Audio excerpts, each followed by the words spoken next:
Chapter 1. Angel Sisters Healing. TL. Sungman. Jia Jia Jia tilde. The sounds around him were incredibly creepy, making Lin Tian slowly open his eyes. He was confused. The scene in front of him made his hair stand on end, his back went cold. Everywhere, there were sharp-toothed, big-nosed, pointy-eared, small-limbed, deformed-looking monsters. Because the light was dim, their blood-red eyes made it even more terrifying. Lin Tian's mind had only one thought, a firm thought. This place was the netherworld, and those around him were evil spirits. Because he was already dead, hit and killed by a car. However, a shy, hurried cry came from a distance, making his blood boil. Lin Tian looked in the direction of the sound, his spirit jolted, hiss. Have I gone to the netherworld, or have I gone to Western Pure Land? Just 10 meters away, something was happening that made one's blood surge. Two pure-looking girls were being dominated and used by several evil spirits. This is paradise, it must be paradise. Otherwise, why would there be angel sisters to heal us? The more Lin Tian thought about it, the more excited he became.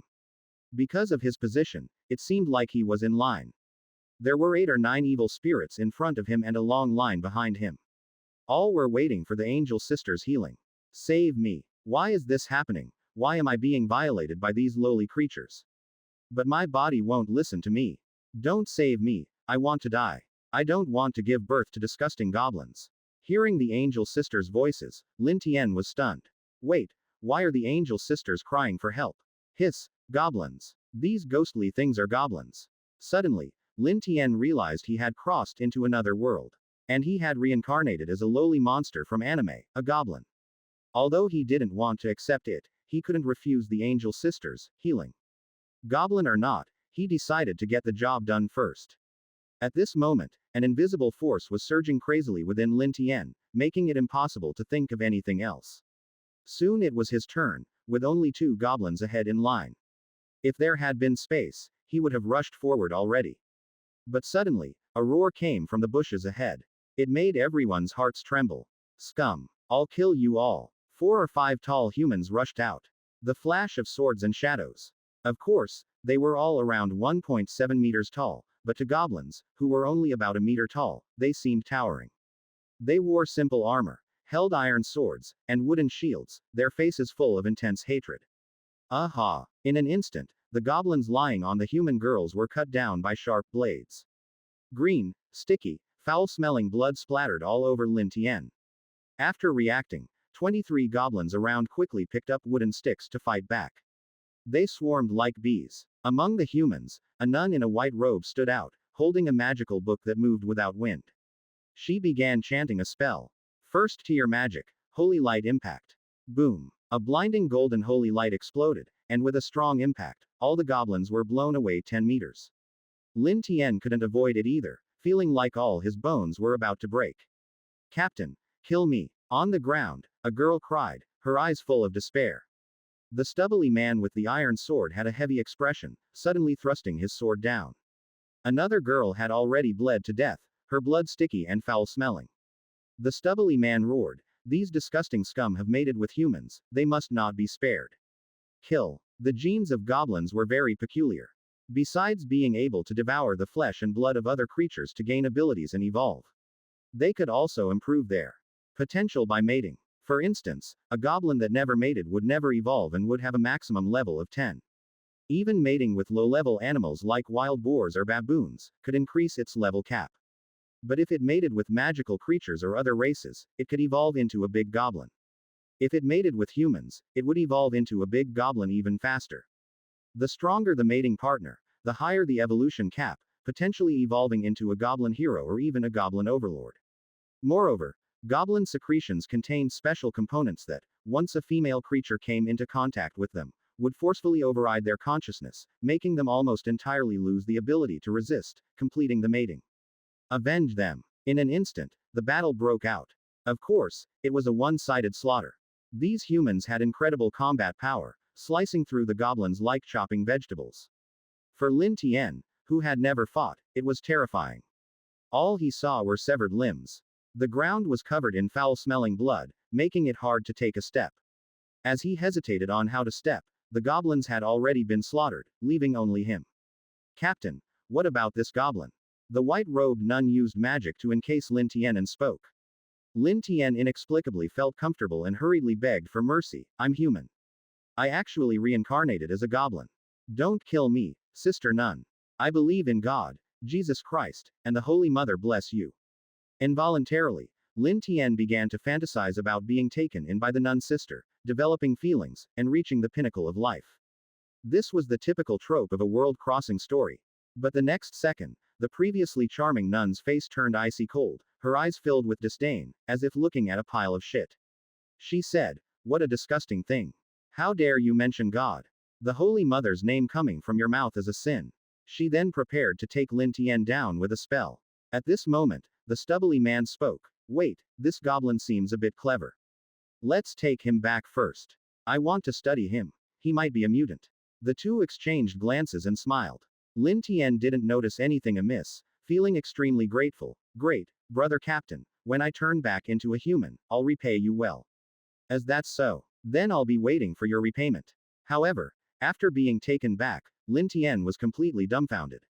Ellipsis. Look at this poor little guy, he's barely breathing anymore. It's my fault for being too rough. I'm going to cut off that thing of his and make it into a specimen. Added nobleman at. Boring. I played with him for just half a month and killed him. Not even recovery potions could save him. Let's catch a few more next time. Listening to their mocking voices, Lin Tian's consciousness gradually faded. Finally, he died in this life. Around him were various torture tools stained with green sticky blood, and the stubbly man and others were laughing smugly, still unsatisfied. Ding. Life simulation system binding. You died because of your stupidity, forgetting that you were a goblin. How could humans trust or pity you? You died from endless torture and pain. The suffering of these days has even imprinted on your soul. As a transmigrator, this is the most tragic death, without exception. Finally, your body was made into feed and completely devoured by a pig like Mon Chan. Life will restart shortly. Remaining lives. X3. Remaining life simulation attempts. X1. Cooldown time 10 days. Chapter 2. Survive. TL. Sungman. Congratulations, you are back to the moment you just transmigrated. As a goblin, you are preparing to enjoy the angel sister, but be aware that the system's gift of lives has only 2 left. If you use them all, you will die completely. Hee hee. Ha ha ha. Being able to mate with a human, it's worth dying for. Hurry up. Hurry up. These 2 breeding tools can still be used for a long time. A group of goblins shouted excitedly, still lined up in a long queue as before. Lin Tian revived again, but the intense heartache from the torment remained. It truly felt branded into his soul. His facial expression gradually twisted, looking more and more like a goblin. Remembering what happened before, he started running backward desperately. He had to escape. He had to run as far as possible while he could. No matter how tempting the angel sisters on the ground was, he didn't look at them. As long as there were mountains left, he wouldn't worry about not having cute angel girls in the future. Sure enough, after running only a few dozen meters, he heard the sounds of a fierce battle from where he had been. As before, it was a one-sided slaughter. I must escape. Escape. I want revenge. Lin Tian's expression was filled with hatred as he used all his strength to flee. Swish. Suddenly, a blinding cold light flashed in front of him. The stubbly man had already caught up. There was also the white-robed nun, looking at him like he was garbage, as always. Coldly, she said, "This disgusting little cockroach almost escaped. Captain, how should we deal with it?" Something seemed to explode in Lin Tian's mind. They caught up with him even like this. Turning his head, he realized he had only run about 100 meters. The goblin's legs were too short, and its overall strength was too poor. For these human experts, they could catch up in 6 or 7 seconds. Damn it! Should I fight? Lin Tian gritted his teeth and unexpectedly found that looking at the stubbly man, a symbol appeared above his head. It must be the system's ability. Loader.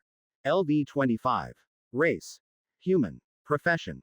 Swordsman. Title. Leader of the Blades of Valor, disciple of the sword Saintess. Health. 200. Strength. 30. Defense. 50. Skills.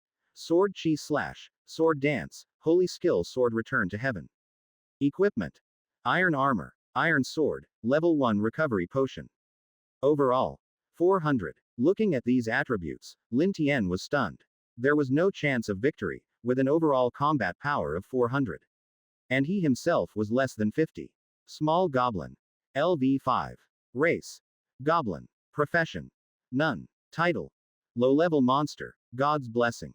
Health. 20. Strength. 5. Defense. 5. Skills.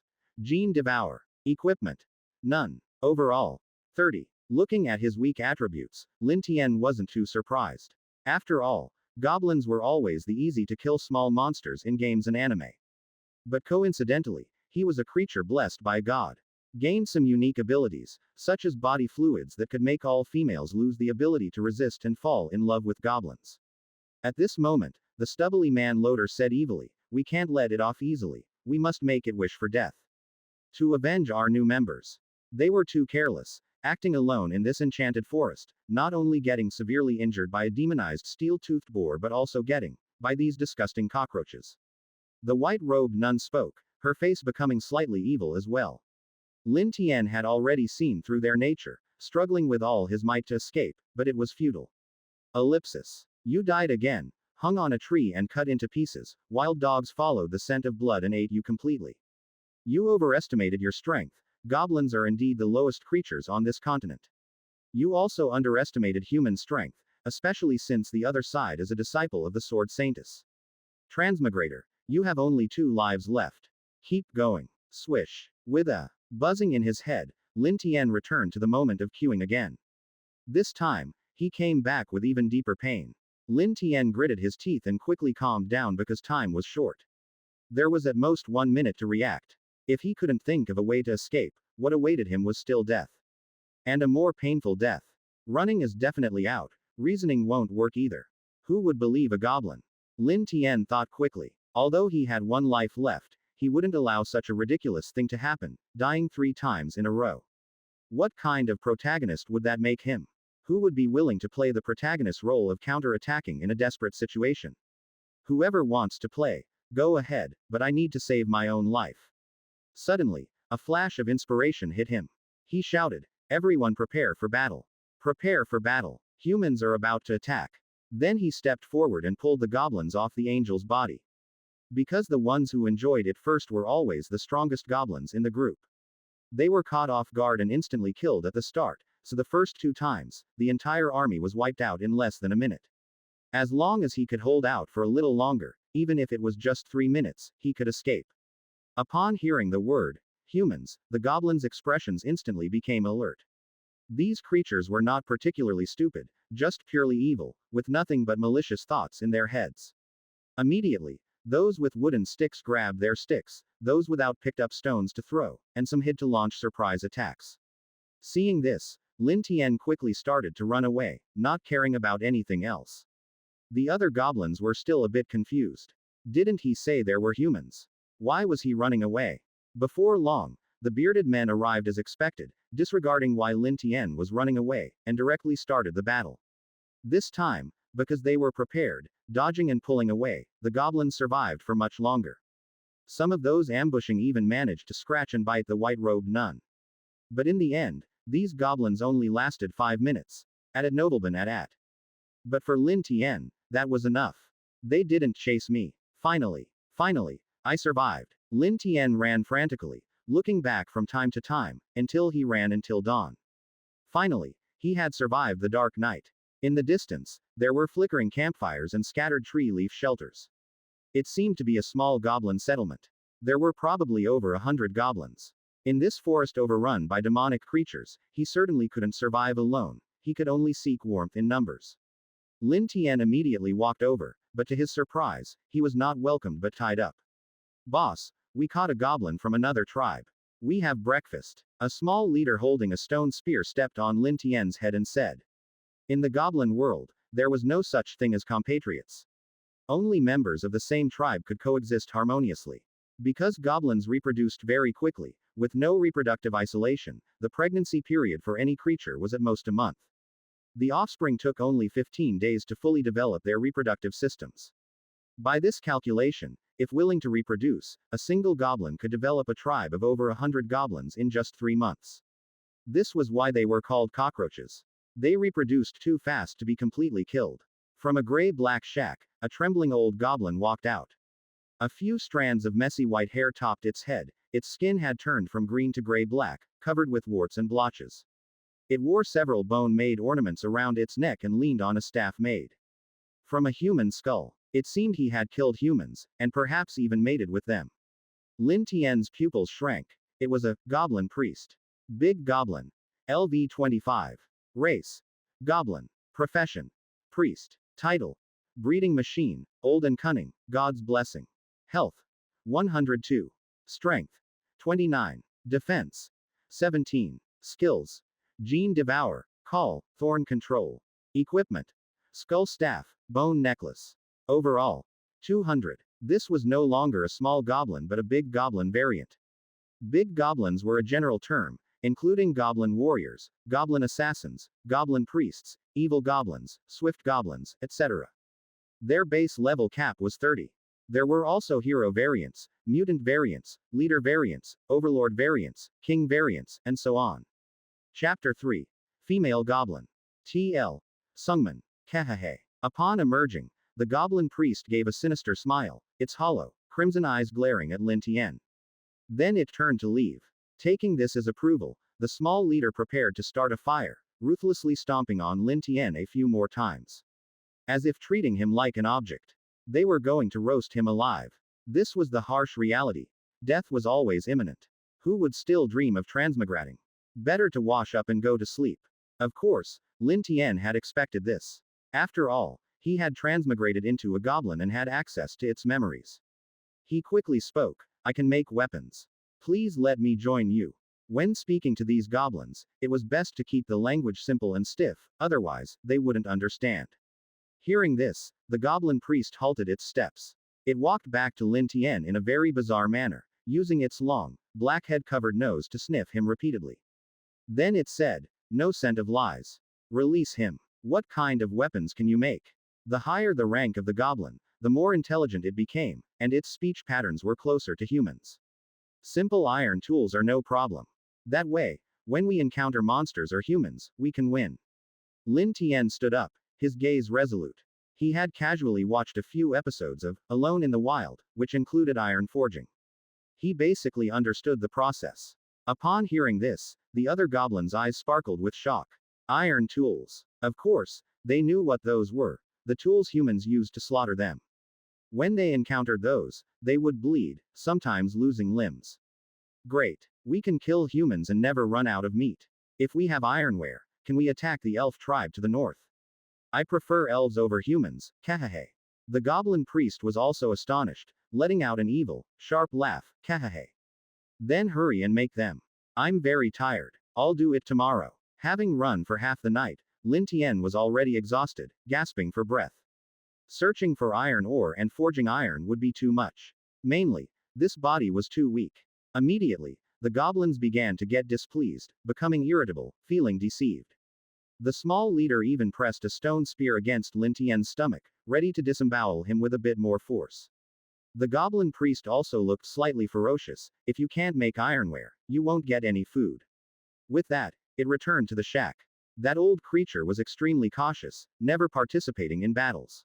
In its youth, it only focused on breeding and wouldn't come out unless necessary.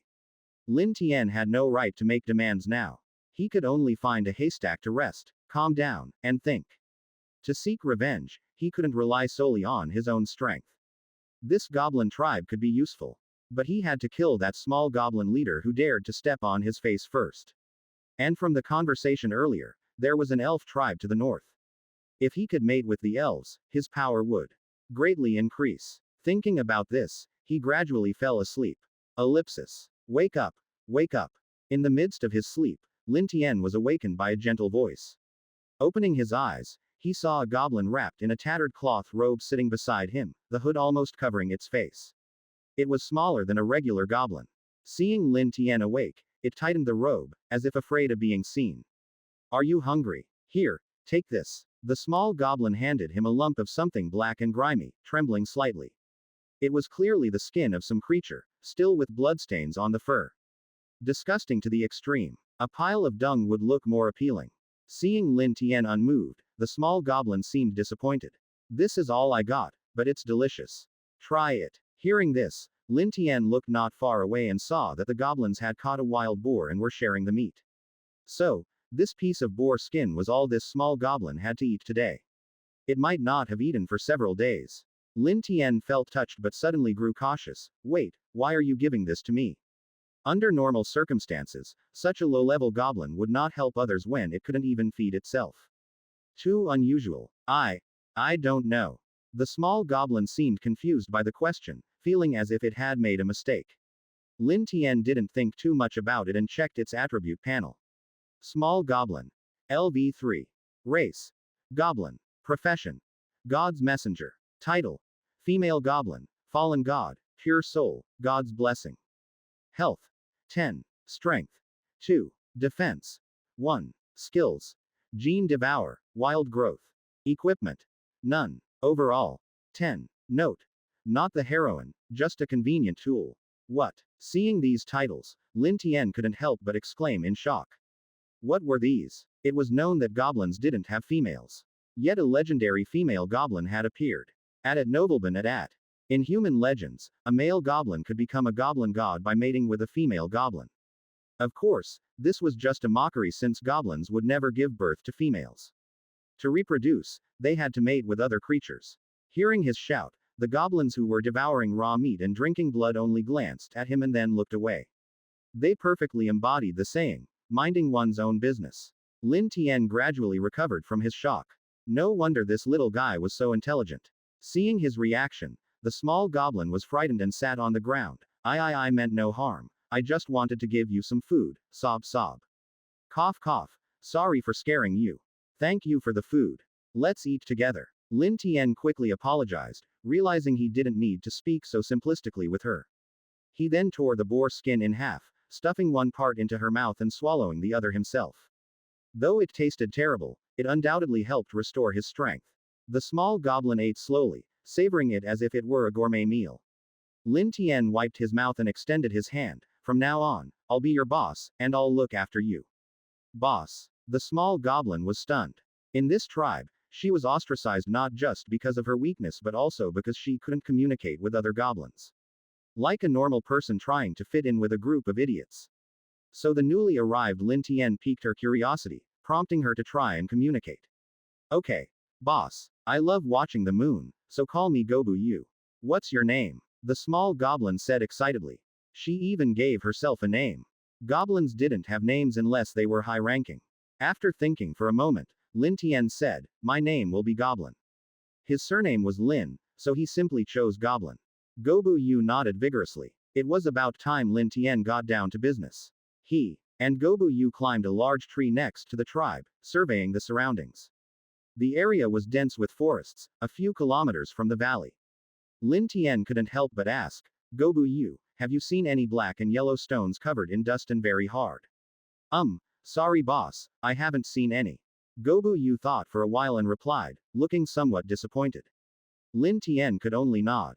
This weak goblin had probably never left the tribe and wouldn't know about iron ore. The valley likely had some, but crossing the magic-infested forest was too dangerous. He could only use the life simulation system. Start life simulation. Life simulation system is starting. Current scenario. Integrating into a new tribe. You shamelessly took on a small goblin follower, forming a close bond and finally feeling a bit of warmth. But due to the pressure from the goblin priest, you had to risk searching for iron ore in the valley. On the way, you encountered a fleeing herd of deer. It turned out to be a pack of Tier 2 shadow wolves. Weiju died protecting you from the wolves. After much hardship, you finally reached the valley. There was indeed iron ore, but it was occupied by elves. Option 1. Leave to be safe, return in disgrace, score -5 points. Option 2. Take a chance and try to secretly mine some iron ore, otherwise, you won't be able to explain to the goblin priest, score 15. Option 3. Search another place, score unchanged. Since it was a life simulation, dying wouldn't matter. Lin Tian chose the second option, especially since Weiju had died. Such a valuable goblin shouldn't be wasted. So he would try any risky option. The sharp-eyed elves discovered you. You were shot in the shoulder by an arrow and died from infection a few days after returning. The other goblins feasted on your corpse. Summary. Your weakness led to this outcome. causing the death of your follower and yourself. Score: 15 points out of 100. Reward: 15 life points. Life simulation complete. Time elapsed: 7 days. Boss, why are you not talking? Gobu Yu's curious voice pulled Lin Tian back from the system. He replied, just lost in thought. Let's go back. Since iron ore was found in the valley, he could only rely on the system for now. Lin Tian checked the function of life points. As expected, transmigrator systems were quite similar. Life points could be exchanged for various items. The lowest level included ironware. 1 life point could be exchanged for an iron sword, iron armor, or a potion. With 15 life points, he could get several iron tools.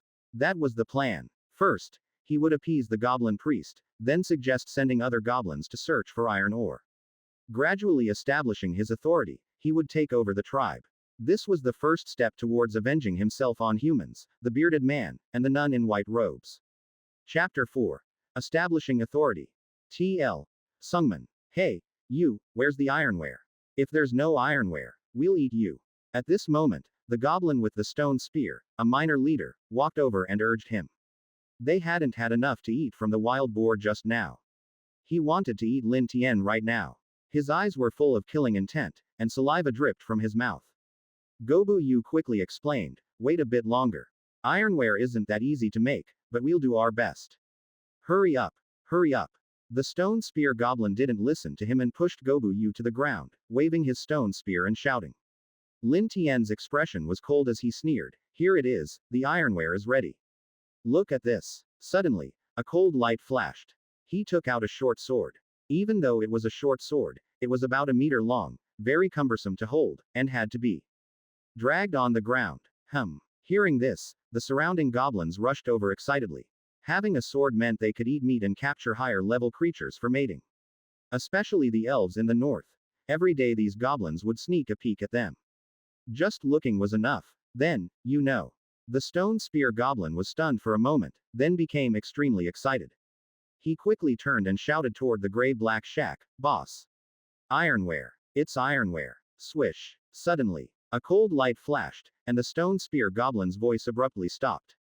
His stone spear and body were neatly cut in half. Blood and organs spilled all over the ground. It was Lin Tian who had swung the iron sword with force, slicing him in two. He had long been annoyed with this guy. He was like his former boss at work, always making things difficult and rushing him for trivial matters. Looking at the corpse on the ground, he felt immensely satisfied. He killed a goblin. In an instant, the whole tribe was in an uproar. The goblins who had gathered picked up their weapons and were ready to resist, their expressions fierce, baring their teeth. If they all pounced on Lin Tian, not even a hair would be left of him. Gobu Yu was trembling with fear. What should we do, boss? I'm scared. Don't worry, that old cunning creature won't let anything happen to us. Lin Tian stood confidently in place. Sure enough, the sound of a staff striking the ground came from behind. The goblin priest slowly walked out and used the call skill, making all the goblins quiet down. Then he said, Kekaki, it really is ironware. Very good, I want more, and I want iron armor too. Okay, but I need people to help. Lin Tian replied, the iron ore had to be found by others, he would stay in the tribe to be safe. The goblin priest pondered for a moment, then used the call skill again, making Lin Tian a minor leader. He could now manage 30 goblins. Though it was a small number, Lin Tian had to accept it, otherwise, that old cunning creature would definitely become suspicious. Thank you, boss. Lin Tian deliberately flattered him, making the old creature think he was submitting to him. Then, the priest goblin returned to his shack, a place where no one was allowed to enter. Those who had entered before had all become natural fertilizer. Boss, wait, it hurts so much. On the ground, that minor leader was dragging his half-body, struggling to crawl, hoping the goblin priest would save him. After all, being called a cockroach, his life force was indeed strong. At Nobleman at. Suddenly, he felt a strong force on his head, as Lin Tian stomped his head into the dirt. The other goblins were stunned, developing a sense of fear toward this newcomer. These low-level creatures respected power, and Lin Tian's display of dominance made them fearful. But it wasn't enough. Lin Tian coldly glanced at the goblin under his foot and tore off one of his arms to start chewing. The goblin, in fear and pain, gradually lost his breath. Faced with such a Lin Tian, the other goblins couldn't hold it in any longer. They put away all their discontent and cowered, not daring to look directly at him. Even goblins wouldn't eat their kind alive. Lin Tian let Weiju eat his fill first, then kicked the rest away. You can eat now. Instantly, those goblins swarmed over and devoured everything clean. Usually, they were starving because they couldn't catch any prey, always eyeing each other like pieces of fat meat. Finally getting something to eat, no one held back. Boss, you're amazing. You were so scary just now, my legs went weak. Weiju said admiringly beside him. Lin Tian smiled calmly. Don't worry, this is just the first day, and there will be plenty for you. Number 2, what should we do now? At this moment, the other goblins asked, all looking blank, not knowing what to do. Upon hearing this, Lin Tian nearly fainted. Just call me Brother Lin, don't call me Number 2. As he spoke, he punched the first goblin who called him Number 2, to make an impression, like training a dog. You had to hit them. After a moment of contemplation, he knew goblins were nocturnal creatures, but they could also act during the day without any problem. He said, do you want ironware? Yes, Brother Lin. Hearing the word ironware, the goblins' eyes lit up. Do you want to mate with humans? Yes, yes, yes. Do you want to eat meat until you're full? Yes. Do you want to mate with elves? Definitely. Ah, elves. With just a few words, the goblins were extremely excited. They would probably be willing to die for the ironware. They all raised their arms and shouted, long live Brother Lin. At this moment, no one noticed the goblin priest in the shack staring at Lin Tian through the darkness, his expression complex. Seeing the mood was right, Lin Tian gave his orders, all of you, go out and find all kinds of stones for me, as many as possible. Brother Lin, why do we need to find stones? A goblin scratched his big head in confusion. One of the more noticeable ones jumped out. It must be because Brother Lin likes eating walnuts and needs stones to crack them. Your head looks like a walnut. This is an important step in smelting iron, now hurry up and find them. Lin Tian said impatiently. Explaining what kind of ore was iron ore would be too difficult for them to understand. He would have to wait until someone found a piece, then let them see it with their own eyes to tell the difference. After all, he didn't have to look for it himself, so he could order them around as he pleased. What goblins lacked in everything, they made up for in numbers. But he hadn't expected it to take a full 2 days before a goblin finally found a piece of iron ore. In the following days, all the goblins went out looking for ore, but even after searching the entire area, they didn't find much. As expected, iron ore was a rare resource coveted by high-intelligence species. It seemed they would have to seize the elf tribe's iron mine in the future. Nearly 10 days and we've only gathered this little, barely enough to make 10 short swords. Lin Tian said bitterly, looking at the 7 or 8 lumps of ore in front of him. But then he had a flash of inspiration. Since they couldn't make many short swords, they could make spears. They could make at least 50 spearheads. The spear shafts could be replaced with sturdy wood. With 50 spears, they could easily capture the elf tribe's iron mine and fully arm themselves. In a 10-kilometer radius, no creature would dare provoke this tribe. They spent another day building a clay furnace to facilitate iron smelting. Other goblins were tasked with breaking the ore into small pieces. You lot, come over here and keep the fire burning well. If the fire dies down, I'll throw you in. Lin Tian ordered. The melting point of iron was over 1,500 degrees, so the fire had to be big and intense. The whole tribe was illuminated by the firelight all night long. While the iron was being smelted, Lin Tian trained 2 goblins in blacksmithing and making molds, as he couldn't do it all by himself. Lin Tian asked Weiju, what kind of weapon do you like? She was the first female goblin ever, and he needed to make not only a weapon for her but also a set of simple armor. Weiju was at a loss. I don't know. You said you like the moon, so I'll make a crescent moon blade for you. Finally, everything was ready, and the life simulation's cooldown had refreshed. Now was the time. Sitting there, Lin Tian's gaze involuntarily turned to the central shack. That old creature would probably try to kill him once he finished forging these weapons.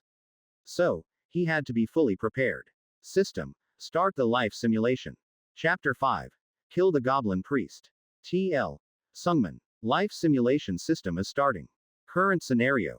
Ironmaking. Over 10 days, you gathered some iron ore and crafted 50 iron spears. Your prestige in the entire tribe far surpassed that of the Goblin Priest. The goblins even started calling you, boss. The powerful goblin priest couldn't accept such a situation and planned to kill you to reclaim his prestige. Option 1. Design a plan to kill the goblin priest and take control of the tribe. Score. 20. Option 2. Flee the tribe. Score remains unchanged. Option 3. Abandon your prestige, submit to the goblin priest, and bide your time, waiting for the best opportunity. Score. 10. Escaping was impossible. Leaving now, after all you had done, would be a huge loss. Also, leaving would likely result in death in the enchanted forest. Submitting would delay your revenge. You couldn't wait that long. So, you chose the first option. After all, the purpose of the life simulation system was to make mistakes and learn from them. If you failed, you could understand the situation better and prepare more effectively. You wanted to rise to power in one move and poisoned the goblin priest's food. However, the goblin priest turned the tables on you. He was cautious enough to feed the food to his pet mouse first. Your assassination attempt failed, and you escaped with severe injuries. You lingered in the enchanted forest for 3 months, surviving by madly mating with any suitable sized creatures you caught. Half a year later, you finally evolved into a big goblin variant, the Goblin Warrior, and established a goblin tribe of over 100 members.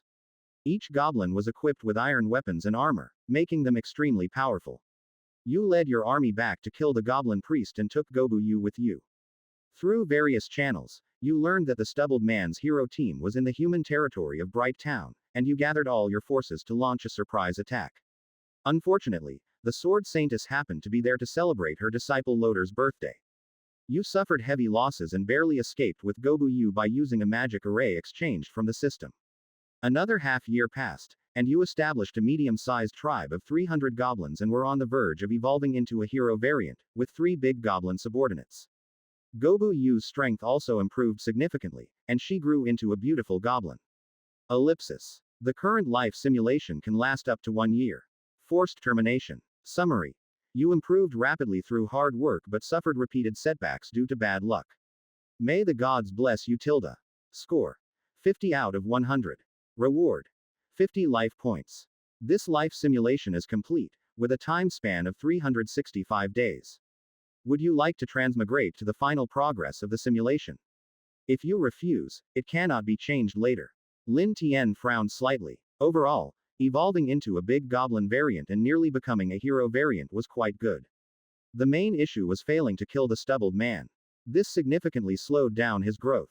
It seemed unnecessary. Since the grass had been stirred up, even if he transmigrated a year later to deal with the Stubbled Man, the latter would be prepared. It wouldn't be easy to kill him. In general, the life simulation was a way to learn from mistakes and gain experience from failures. This time wasn't perfect, but he could try again in 10 days. Lin Tian returned to reality. He needed to deal with the old and cunning goblin priest. Poisoning didn't work, so he had to rely on brute force. He decided to use all 50 life points to exchange for experience pills. Currently, his level cap was 10. He needed to continue devouring the flesh of powerful monsters or engage in mating. Humans. Capturing one would be too risky. Elves. Even more out of the question. Monsters were also difficult. The only female around was his little brother, Gobu. After a brief hesitation, Lin Tian said, Gobu, I have something to discuss with you. Come with me to the forest. Okay. Boss. Gobu jumped up, waving her small hands and walking with large strides, looking very happy as she followed Lin Tian into the dark woods. The further they went, the quieter it became. The strange and unknown environment made Gobu a bit scared. She kept looking around warily and said nervously, Boss, how far are we going? Gobu, what do you think of me? They had reached a sufficient distance. Lin Tian finally stopped, turned around, and looked directly at Gobu. Gobu was a bit confused but answered seriously, although I haven't known you for long, I think you are a very good goblin. There's no better goblin in the world than you. Upon hearing this, Lin Tian suddenly pushed Gobu against a tree in a forceful, caved on. He then tore off her robe. Boss, no, what are you doing? Gobu panicked, struggling to grab her robe, but she was too weak compared to Lin Tian. In the dark, goblins had good vision without needing moonlight. He could clearly see Gobu's appearance. Unlike male goblins, she didn't have an exaggeratedly large head or a particularly long nose. She only had sharp teeth and pointed ears, along with green skin. Her short pink hair, even shorter than shoulder length, looked especially cute. Her eyes were actually golden, carrying a hint of shyness and panic. Her petite figure was like that of a toy doll. Who knew goblins could look like this? Sorry, Gobu Yu, but we need to survive. Lin Tian almost got lost in her appearance. Feeling embarrassed under his gaze, Gobu Yu shyly asked, "Boss, do I look strange?" Lin Tian's eyes were dreamy as he stared deeply into her eyes. "No, you're the most beautiful goblin girl I've ever seen. Your eyes have stars in them. Can you help me get stronger? I'll leave a gift for you, Tilda." "Boss, what are you going to do?" "If there's nothing important, I want to go to sleep." Gobu Yu fidgeted, a blush appearing on her green cheeks. Lin Tian, ignoring any preliminaries, said, "Gobu Yu, it's time for you, as my subordinate, to help your boss out. Are you ready?" I might. Maybe, probably not." Gobu Yu stammered, her little heart starting to pound. Suddenly, Lin Tian pulled her into his embrace, feeling her warm breath. His eyes darted, looking very scared. She tried to speak but was silenced by Lin Tian's kiss, unable to say a word, only able to weakly resist. When the power of the goblin god's blessing activated, even a female goblin couldn't resist. She was completely subdued. At dawn, Lin Tian carried the exhausted Gobu Yu back to the tribe. There were still important tasks to handle, like the iron ore in the furnace, which might burn out. Fortunately, the goblins he had taught weren't entirely useless. They had already refined the iron ore multiple times, removing many impurities. It was nearly pure enough to make iron tools. He immediately began crafting an iron breastplate for Gobu Yu, to protect her chest and back. For a weapon, something smaller would suffice. The remaining iron spears were left for the other goblins to make. Gobu Yu, still, lying down. "Come see if this fits." After binding 2 iron plates with twine, Lin Tian took them to Gobu Yu. However, she was still lying in her grass nest, sleeping soundly but sweetly. Lin Tian shrugged helplessly. Since she was still asleep, he decided to check his own attributes. Small Goblin.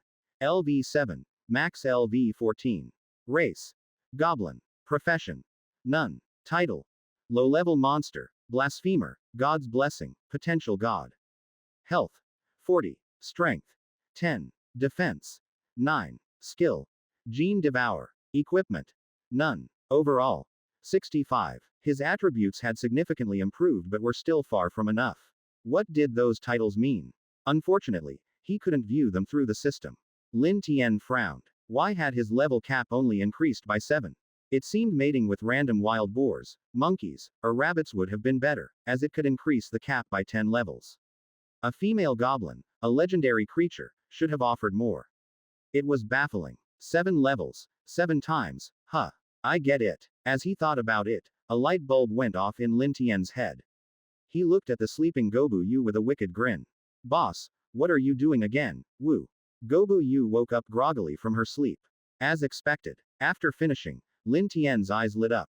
With a female goblin, each mating session increased his level cap by 1, with no limit on the number of times. Other creatures had caps. For instance, with wild boars or monkeys, no matter how many times, the cap would only increase by 10 levels. With humans, such as human females or elves, the cap would increase by 20 levels, but their talent would greatly enhance his abilities. To further increase, he had to devour the flesh of powerful creatures. In simple terms, the females of each race were like level cap boosters for goblins, tools for getting stronger, while their flesh served as experience packs. Today, Lin Tian increased his level cap to 25. Completely exhausted, he collapsed into a deep sleep. This wasn't his limit, but the limit of his goblin body. When he woke up, he found himself being lifted high by a crowd of goblins. "Brother Lin! Brother Lin!" All around were cheers and celebrations. Lin Tian quickly realized that all the iron spears had been completed. "Brother Lin, we finished making the iron weapons. Can we attack the elves now?" One goblin asked excitedly. Lin Tian shook his head. "We need to cut down some long, slender logs. The more, the better. Everyone, move out." The spearheads were ready, but they still needed spear shafts. The key was to get all the goblins out. Once the goblins left for the forest, Lin Tian turned his gaze to the gray-black hut. If the goblins were around, it would be impossible to attack the goblin priest. Because he possessed the summon skill, which could control these goblins. With 50 life points, I can exchange for 50 experience pills. But I wonder if that will be enough to max out my level. Lin Tian exchanged all the points in one go. He immediately maxed out his level and still had 20 experience pills left. He then realized that fewer points were needed for lower levels and more for higher levels. He checked his attribute panel. Now, his health had reached 120, strength 20, defense 11, and overall 150. It was far inferior to humans or magical beasts. In total, he was still weaker than the Goblin Priest, who had already evolved into a big goblin variant. Damn, goblins are so weak. I'll have to rely on equipment. At Nobleman at. Lin Tian donned the makeshift plate armor and the crescent moon blade he had crafted.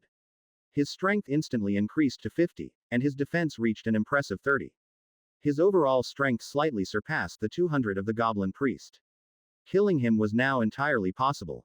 At that moment, unexpectedly, the Goblin Priest himself came out, coldly asking, "Where did the other goblins go?" "Boss, I sent them to gather materials for making iron tools." Lin Tian replied with a flattering look. The Goblin Priest narrowed his eyes slightly and just gave a hum before preparing to return. Lin Tian then called out, "Boss, I just made this iron tool. Take a look." "Oh, bring it here." The Goblin Priest showed interest and stopped. Lin Tian was planning to play the role of Jing Kai trying to assassinate the Qin Emperor. As long as he could catch the old guy by surprise, his chances of success were 100%. The priest was old and frail, with very low health. 2 or 3 strikes could actually kill him. He slowly approached with the crescent moon blade. The Goblin Priest's eyes were fixed on the scythe. Just as Lin Tian was a step away, the priest suddenly spoke. "Put the scythe on the ground. I'll take it myself." Lin Tian's heart skipped a beat. This old guy was wary to such an extent. He must have suspected Lin Tian's intelligence was too high, hence his caution. Other goblins wouldn't even be believed capable of plotting such treachery. The situation became more severe. To avoid suspicion, Lin Tian reluctantly placed the crescent moon blade on the ground. Chapter 6. Hunting Elves. TL. Sungman. The Goblin Priest walked slowly, bent down, and picked up the weapon. He had a face full of a sinister smile. "Heh heh heh. It's really iron." Suddenly, his expression changed, and he glared coldly at Lin Tian. "You can die now." The next second, he charged at Lin Tian with the knife in hand. His speed was incredibly fast. What? This old thing is so insidious. Lin Tian had thought he definitely wanted to kill him, but he hadn't expected him to be so straightforward. He even knew to strike first and use diversionary tactics. Clang. The sound of iron colliding rang out, sparks flying everywhere. The Goblin Priest, thinking he had succeeded, laughed sinisterly again. "Heh heh heh, here, goblins like you are not allowed to exist." But turning his head, he saw Lin Tian still standing there unscathed. Because Lin Tian was wearing plate armor, he had withstood the blow. The Goblin Priest's eyes widened instantly in anger, wanting to roar, but felt a sharp pain in his chest.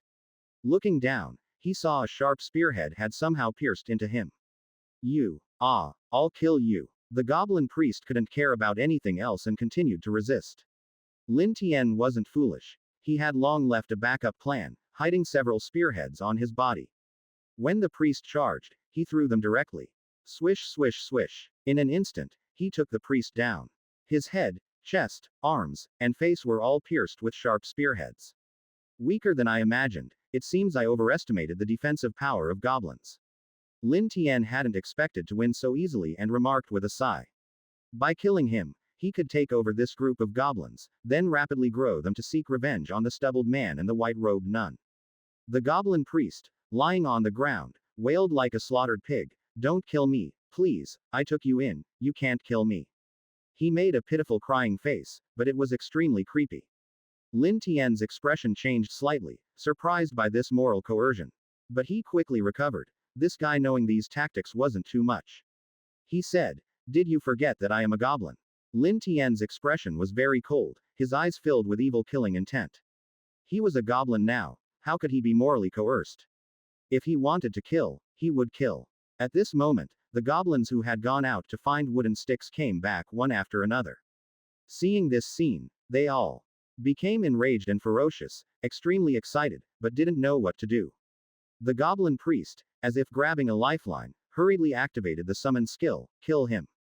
Kill him." This voice shattered the forest's tranquility, piercingly loud.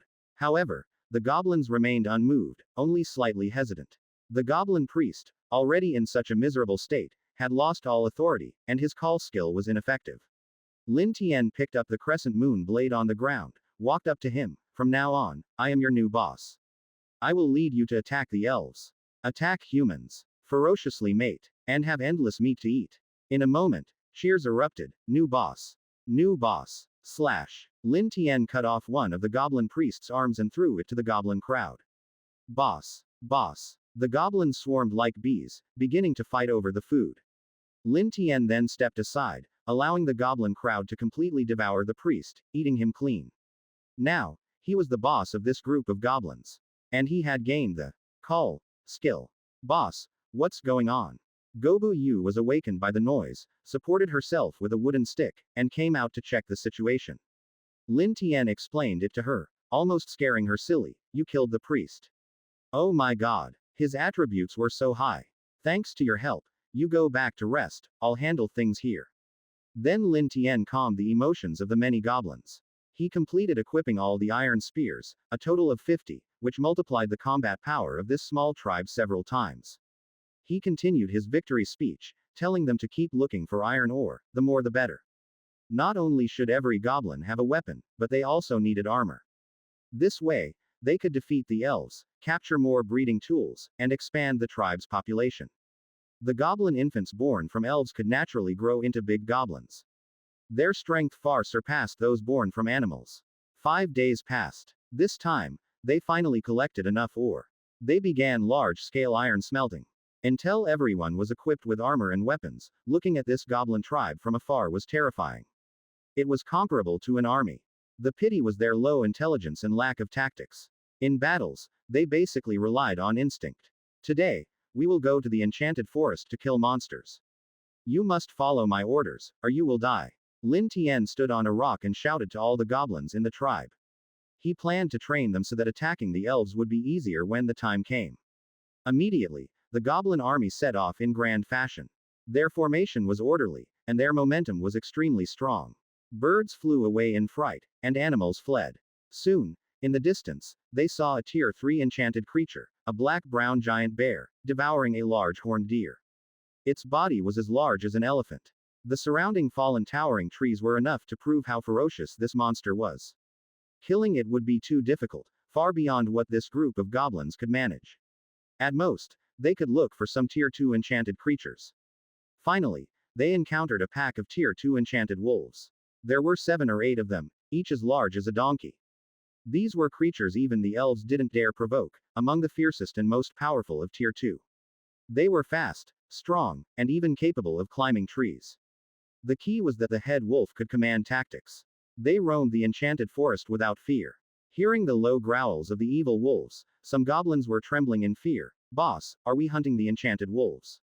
Lin Tian thought for a moment and finally decided, yes, if we kill the enchanted wolves, our strength will increase significantly. Checking through the system, he found that the enchanted wolves had a powerful skill. Iron-blooded wolf nature. Once blood was seen, their wolf nature would be triggered, gaining a 20% boost to all attributes and not feeling pain. You go left, you go right, surround the wolf pack. Under Lin Tian's authoritative command, all the goblins suppressed their fear and obediently surrounded the pack of evil wolves. Apply pressure. Immediately, at Lin Tian's order, all the goblins began to close in, pointing their iron spears at the wolves, forcing them closer together. The enchanted wolves started to grow agitated, growling and randomly charging at the iron spears. They wanted to break out. But after a few attempts, they were all cut and bleeding. Lin Tian commanded from the side, hold steady. Don't panic. Press them tighter. Now, they just needed to let the enchanted wolves doom themselves.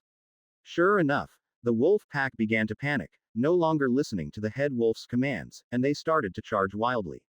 Each wolf was covered in wounds from the spears. Soon, they lost too much blood and began to collapse one by one. The goblin formation only got slightly disordered. After all, the enchanted wolves were still very strong. Ha ha ha. Great. We killed them. We can even eat enchanted wolves. Long live the boss. Long live. All the goblins raised their hands and cheered. They immediately started to divide and consume the enchanted wolves. Gained ability. Iron Blood passive skill. In combat, seeing blood grants a 20% boost to all attributes and negates pain for 3 minutes, added Nobleman at. After eating, the system prompt sounded in Lin Tian's mind. This was the Goblin's exclusive skill, Gene Devour, growing stronger by devouring powerful creatures. Although they were initially the weakest monsters, they had the potential to become the strongest. No wonder they were monsters blessed by the gods. Glancing around, he saw that most goblins had reached level 10, with the highest at level 13. Their attributes had also doubled. But it was still far from enough. Next, they needed to continue hunting monsters, ultimately aiming to hunt the black-brown giant bear. If they devoured its giant mountain skill, these goblins' health, strength, and defense would all multiply. It was unimaginable how strong they could become. 3 days passed. This mighty goblin army had killed 3 tier 2 monsters, the enchanted wolves, giant toothed boars, and earthstone monsters. 4 tier 1 monsters, tailless cats, ghost-faced monkeys, double-headed snakes, and wandering spirits. Besides iron-blooded wolf nature, they also gained the giant tooth skill, allowing their teeth to grow larger and stronger, increasing attack power as they grew. Then there was stone skin, which added 15 points to their basic defense, equivalent to wearing plate armor. The most important abilities came from the tier 1 monsters, ghost-faced monkeys and tailless cats. Climbing and silent steps. These would be crucial when attacking the elf tribe. The remaining abilities weren't very useful. The double-headed snake could secrete venom, and the wandering spirit could turn into a ghost for a while after death. But for now, it was enough. At this moment, they heard the ground begin to vibrate rhythmically. Some enormous monster was approaching. Lin Tian instantly became alert. It's here at the right time, the black-brown giant bear. Everyone, climb the trees. Caw caw caw. A group of goblins shrieked, climbing the straight trees like monkeys, hiding in the darkness. Sure enough, the elephant-sized black-brown giant bear appeared, its crimson eyes like 2 bulbs. They shone brightly in the dark. Whoosh, whoosh. Its heavy breathing was particularly eerie. Its sheer size constantly reminded everyone that it was a giant beast. Estimated to weigh 20 tons. Although it was similar to an elephant, its bone density, muscle content, and steel-like fur added even more weight. In this enchanted forest, it truly ruled unchallenged. Every creature avoided it, even the enchanted wolf packs. The black-brown giant bear sniffed the air, discovered the mushrooms Lin Tian had thrown, and hurriedly started eating. Only then did everyone see its terrifying size, incredibly robust. It radiated an invisible pressure. It made people unconsciously slow their breathing. Black-brown giant bear. LV33. Race. Tier 3 monster. Title. Fierce and brutal, keep your distance, immovable as a mountain. Health. 1022. Strength. 219. Defense. 300. Skills. Savage Tear, Rampage, Giant Mountain. Overall. 410. The black-brown giant bear devoured the mushrooms in huge mouthfuls, consuming over 100 pounds in the blink of an eye. It was about to leave. Having finally reached the perfect attack position, how could Lin Tian let it go? He gave the order, shoot it. Ah! From the treetops, the goblins all let out roars. They swung their iron spears and thrust them down. One spear after another. But they soon regretted it. Iron spears couldn't even pierce the black-brown giant bear's skin. A tier 3 monster's power far exceeded that of tier 2. Being attacked, the black-brown giant bear went berserk instantly, crashing around wildly. Although it couldn't climb trees, with a casual collision, trees dozens of meters high fell like matchsticks. The goblins were thrown into a frenzy, fleeing for their lives. Lin Tian's expression was solemn but not panicked. That can't be right. The deathcap mushrooms. Poison can kill even tier 4 monsters. How is this one not dead after eating so many? Is it immune? But he had checked earlier. The black-brown giant bear didn't have a poison immunity skill. Among the mushrooms it had eaten, many were highly toxic, and the iron spears were coated with the double-headed snake's paralyzing venom. It seemed this beast was just too large, and the poison was taking too long to act. Ah! One by one, goblins screamed as the black-brown giant bear devoured them. In no time, 4 or 5 goblins had been eaten. Suddenly, Lin Tian's eyes lit up. Hey, if you don't die, who will? These goblins all had the double-headed snake's venom secretion ability. Once ingested, the poison would act faster. The black-brown giant bear's movements began to wobble. It tried to knock down trees but couldn't aim properly. Boom. With a loud crash, the black-brown giant bear fell. Caw caw caw. Seeing this scene, all the goblins cheered wildly. Lin Tian quickly ordered, eat it all, gain the skill, and then leave quickly. Gene Devour didn't guarantee an immediate skill acquisition, but there was a high probability. Congratulations to the host for acquiring the Giant Mountain ability, doubling health. After eating, despite a lot of the black-brown giant bear's flesh remaining, they had to abandon it.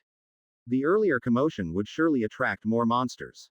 Returning to the tribe, Lin Tian was pleased to see these goblins, all their strengths significantly increased. Small Goblin. LV18. Race. Goblin. Profession. None. Title. Low-level monster. God's Blessing, Beast Slayer. Health. 231. Strength. 29. Defense. 40. Skills. Gene Devour, Iron-Blooded Wolf Nature, Giant Tooth, Stone Skin. Equipment. Simple Iron Spear, Simple Plate Armor. Overall. 250. Now, even an ordinary goblin had a total strength over 200. Comparable to an average human adventurer. During this time, Lin Tian hadn't neglected Gobu Yu either, whose level had risen to 30, with an overall strength of 400. Comparable to the stubbled man back then.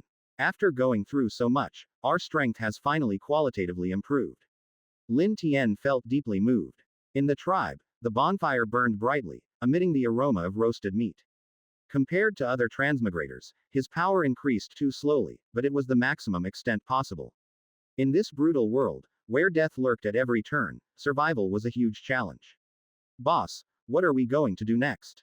Gobu Yu asked curiously. She had become like a little cat, always following Lin Tian around, very obedient. She had completely become his toy. But Lin Tian still treated her as a friend. He pondered, it's almost time to attack the elf tribe. That will greatly enhance our tribe's strength. Logically, their current power was enough to deal with the stubbled man. But that guy's master was the sword Saintess. If they were unlucky and ran into her, they would still face a crushing defeat. So, they needed to capture elves first, breed a new generation of goblins, and then have a perfect chance. Lin Tian didn't want to go through such tormenting experiences again. This time, he was the hunter. But to be a hunter, he had to sharpen his blade first. Ellipsis. To the north, in the Myriad Forms forest, lay the elf tribe. Many towering trees grew here, their trunks usually more than 10 meters thick. The elves liked to carve out wooden houses high up in these trunks to live in. It was an excellent way to avoid enemies. Coupled with their proficiency in using bows and arrows, it made the place easy to defend and hard to attack. Many monsters, and even humans, came and could only leave in disgrace. As a result, the elves had occupied the forest for thousands of years. Chapter 7. Capturing the Sentry. T.L. Sungman. On a giant banyan tree, approximately 20 meters thick and 100 meters tall, with lush branches and leaves. The elf matriarch of this tribe, Leah, resided there. A slender elf, dressed in black stealth attire, leapt to the door and knocked, speaking urgently, "Mother, it's me. Cassandra, come in." A woman's voice answered from inside, very mature and gentle. Upon opening the door, Cassandra saw a mature woman meticulously breastfeeding a baby in her arms, a pristine and ample sight before her eyes. This mature woman had blonde hair, a long, fair face, golden pupils, and pointed ears. Her affectionate gaze exuded gentleness and charm. The scent of motherhood surrounded her. Her sensual figure epitomized maturity. The slender and youthful Cassandra could not compare to her at all. Seeing the visitor, the elf matriarch smiled gently, with great affection. "This little one is hungry again. No matter how many times a day I feed, it's never enough." The baby suckled greedily, milk even spilling from its small mouth. For others, feeding several times a day would certainly not suffice. But for the elf matriarch, her milk seemed inexhaustible. Cassandra, slightly shy, bowed her head and stammered, "Mother, I'm here to report a discovery." "Go ahead, child." Leah spoke calmly. In the forest near the eastern edge, a dead black-brown giant bear was found, almost entirely devoured by monsters. Cassandra reported. Such an occurrence warranted attention, as a single black-brown giant bear could devastate this elven tribe. However, the black-brown giant bear had been killed, suggesting a terrifying presence. As that's so. To my knowledge, only one creature in this enchanted forest is stronger than the black-brown giant bear, but it should live in the west. Any specific clues? Leah asked seriously. Cassandra thought for a moment, Based on the scene, a battle took place, but no trace of the victor was found. Besides many first and second tier monsters scavenging, numerous goblin footprints were also discovered. Could it be them? Goblins? Absolutely not. Those low-level monsters could never kill a black-brown giant bear, not even a hero variant goblin could do it. Moreover, the goblins in this enchanted forest are weak and negligible. Hearing the word goblin, disdain and contempt filled Leah's eyes. However, the lack of any trace of the victor was peculiar. Ultimately, Leah concluded, it's most likely humans. Only those cunning and evil beings could kill a black-brown giant bear without leaving any trace. Perhaps, Mother. I'll take my leave then, and report back if anything else arises. Cassandra flashed a sweet smile, cheerfully speaking. Leah gently patted her head. Go on, thank you for your hard work, child. Ellipsis. The next day, Cassandra hurried in again. Mother, I've discovered a goblin. Opening the door, she found not only Leah but also two male elves in the room. Startled, Cassandra screamed and retreated, her face instantly turning red. The two male elves quickly gathered their things and exited through the window. Come in. Leah's somewhat hoarse voice sounded from inside. Cautiously peeking inside and finding only the matriarch, Cassandra finally entered. She noticed a deep blush still lingered on Leah's mature, sensual face. The bed was very messy, with intimate garments strewn everywhere. Awkwardly, Cassandra greeted, Mother, your bed. Cassandra, my dear child, never mind that. Tell me what you found. Leah, also a bit embarrassed, quickly covered herself with clothing. Regaining her composure, Cassandra reported, I found a goblin sneaking around the outskirts of the Myriad Forms forest, acting very suspiciously. Daring to appear here. Did you not kill that disgusting creature? Leah asked, slightly surprised. She knew goblins favored elves. At the ore outpost, goblin spying was a daily occurrence, not surprising. But no goblin had ever dared approach the Myriad Forms forest. This was a first. Leah shook her head, feeling a bit frustrated. I don't know how I missed it, allowing that goblin to escape. Elven archery was known for its precision, with misses being very rare. But not impossible. Leah embraced Cassandra like an infant, comforting her, child, it's not your fault. It's just a small goblin, it's all right. Let it be. All right, Mother. Feeling much better, Cassandra prepared to leave. Leah called her back, her enchanting face showing a bit of shyness that made one want to cherish her dearly. But child, next time you come in, please knock first. I understand, Mother. Cassandra's face turned red with embarrassment, and she hurried away. Ellipsis. Goblin tribe. Boss, there are about 30 elven treehouses in the Myriad Forms forest, all very tall. A goblin was explaining to Lin Tian, even borrowing the fingers of other goblins to count accurately. Lin Tian nodded. Well done. I'll reward you with 2 elves later. 2 elves. Ha ha ha. Thank you, boss. Long live the boss. The goblin sent out to gather intelligence shouted excitedly, his face contorting with joy. He was the goblin Cassandra had discovered. It wasn't that the arrow had missed. It had hit the plate armor he was wearing and did not penetrate. Lin Tian began to ponder. 30 elven treehouses, averaging 2 elves per house, though some might live alone. This meant at least 60 elves, and including the 10 or so at the ore outpost, there were at least 70. Each elf had an overall combat strength of about 200, which Lin Tian had checked at the ore outpost area. This was lower than his goblin subordinates. But the elves' dwelling places were easy to defend and hard to attack, and they moved quickly. Normally, it would be impossible to take them down. However, they had hunted many first-tier ghost-faced monkeys and all had learned the climb skill. They could easily climb trees. A nighttime raid could capture them all. Gobu Yu spoke up. Boss, are we going to attack the elven tribe? That's right, tonight, we'll attack the elves. Produce more strong goblins then. Lin Tian shouted, boosting everyone's morale. Upon hearing this, instantly, the whole tribe responded with intense shouts. They all began sharpening their knives and preparing their armor for the night raid. Meanwhile, Lin Tian planned to use the life simulation system again to see if any unexpected events might occur that night. System. Start life simulation. The life simulation system is starting. Current scenario. The night before the raid. You killed the goblin priest and took control of this small tribe, greatly enhancing the strength of all goblins. The time is ripe, and you eagerly want to attack the elven tribe to build a stronger tribe and seek revenge against the bearded man and his group. In the dead of night, you silently lead your army to the myriad forms forest. To avoid detection, you even replace everyone's iron spears with daggers. At Nobleman at. You are confident, as your overall attributes surpass the elves, and it's a surprise attack. Upon reaching the myriad forms forest, the goblins climbed the treehouses, opened the doors, but found no elves. Looking back, the elves had hidden in the treetops beforehand and with their bows, overwhelmed the goblins, killing them all. You were not spared and were captured by the elf matriarch, who hanged you in the myriad forms forest as a warning to the goblins. Summary. What seemed flawless was actually under someone else's control. Score. 0 out of 100. Reward. None. This life simulation is complete. Time progression. 0 days. What? Lin Tian snapped back, shocked at the complete failure and annihilation. What had gone wrong? What seemed flawless was actually under someone else's control. Immediately, Lin Tian thought of a possibility. He was being watched. His cold eyes began to carefully scan the surroundings of the tribe. Finally, he spotted a figure dressed in black stealth attire hidden in the treetops, undoubtedly an elven sentry.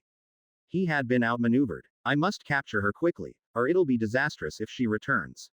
Lin Tian thought rapidly, determined not to let her escape and report back. But elves excelled at leaping between treetops, and goblins with their small bodies couldn't catch her. He could only resort to shooting a hidden arrow. Elves had keen senses, so Lin Tian had the goblins start dancing around the bonfire to distract the elf. Lin Tian, holding a homemade bow and arrows coated with his own paralyzing venom, stealthily approached the elf from below. An open attack is easy to dodge, but a hidden arrow is hard to defend against. With all his strength, he shot an arrow at her. Chapter 8. Hell, the disaster of the elves. T.L. Sungman. Cassandra suddenly felt a sharp pain in her buttocks. Her small face turned bright red as she finally couldn't hold back and screamed, "Pain, pain, pain, pain, pain." She quickly pulled out the arrow and looked down. "So it's you, you damn goblin. I must get rid of you." Seeing this, Cassandra was filled with shame and anger. She drew her bow and aimed at Lin Tian. To everyone's surprise, she not only didn't plan to escape but also intended to deal with these goblins herself. Lin Tian immediately started to dodge everywhere, and she followed him closely. Relying on her agile movements, she was very confident on the treetops. She even chased him deep into the tribe, looking down from above. "A bunch of low-level monsters, you dare to attack our elf tribe? You must be out of your minds. No, you don't even have brains." Whoosh, whoosh. As she spoke, she began to shoot arrows at Nobleman at. Her arrows never missed their target. However, the goblins she hit were not dead, just injured. Cassandra was somewhat surprised. Why didn't they die in one shot? In that case, I'll just shoot 2 arrows. Enemy invasion. Up there. A goblin shouted, and immediately, all the goblins began to scatter and hide. They had no way to attack the elf on the treetops and could only flee like rats. Seeing this, Cassandra was very pleased. "HMPH, do you see how powerful I am? Today, I'm going to kill you all, and Mother will definitely praise me." In the mindset of the elves, goblins were the lowest creatures and extremely evil. Whenever they encountered one, they had to kill it. Just like humans would stomp on cockroaches when they see them. "I'll shoot you to death, I'll shoot you to death. Where's that one who attacked my butt earlier? Today, I'm going to shoot you to death," Cassandra said angrily. The bowstring hummed continuously, and arrows flew out rapidly. Many goblins were hit. Lin Tian estimated the time was about right and slowly walked out, standing still. Cassandra, furious, prepared to draw her bow again, aiming at Lin Tian's head. She shot an arrow. The goblins watching were terrified. "Boss." Whoosh. The arrow flew past, merely grazing Lin Tian's head, but not hitting him. Cassandra's expression changed slightly. "How is that possible? My hand, it feels weak. This is bad." As she spoke, she clutched her head, feeling dizzy. She stumbled and fell from the tree. Although falling from a height of more than 10 meters wouldn't kill her, she was badly injured and looked extremely pathetic. Her stealth suit got caught on the treetops, revealing her entire appearance. She was about 1.6 meters tall, extremely slim, with skin as white as jade. Describing her as ethereal would not be an exaggeration. Her long legs seemed to be crafted by the gods. The silken clothes clung to her body, outlining the most beautiful curves in the world. Combined with Cassandra's struggling expression, she looked like a fairy who had fallen to the mortal world. Seeing this, a group of goblins went crazy and rushed over, their eyes all emitting an excited red light. 90% of them already had strong reactions. They had been drooling over elves for who knows how long. But with Lin Tian around, they all held back and didn't pounce.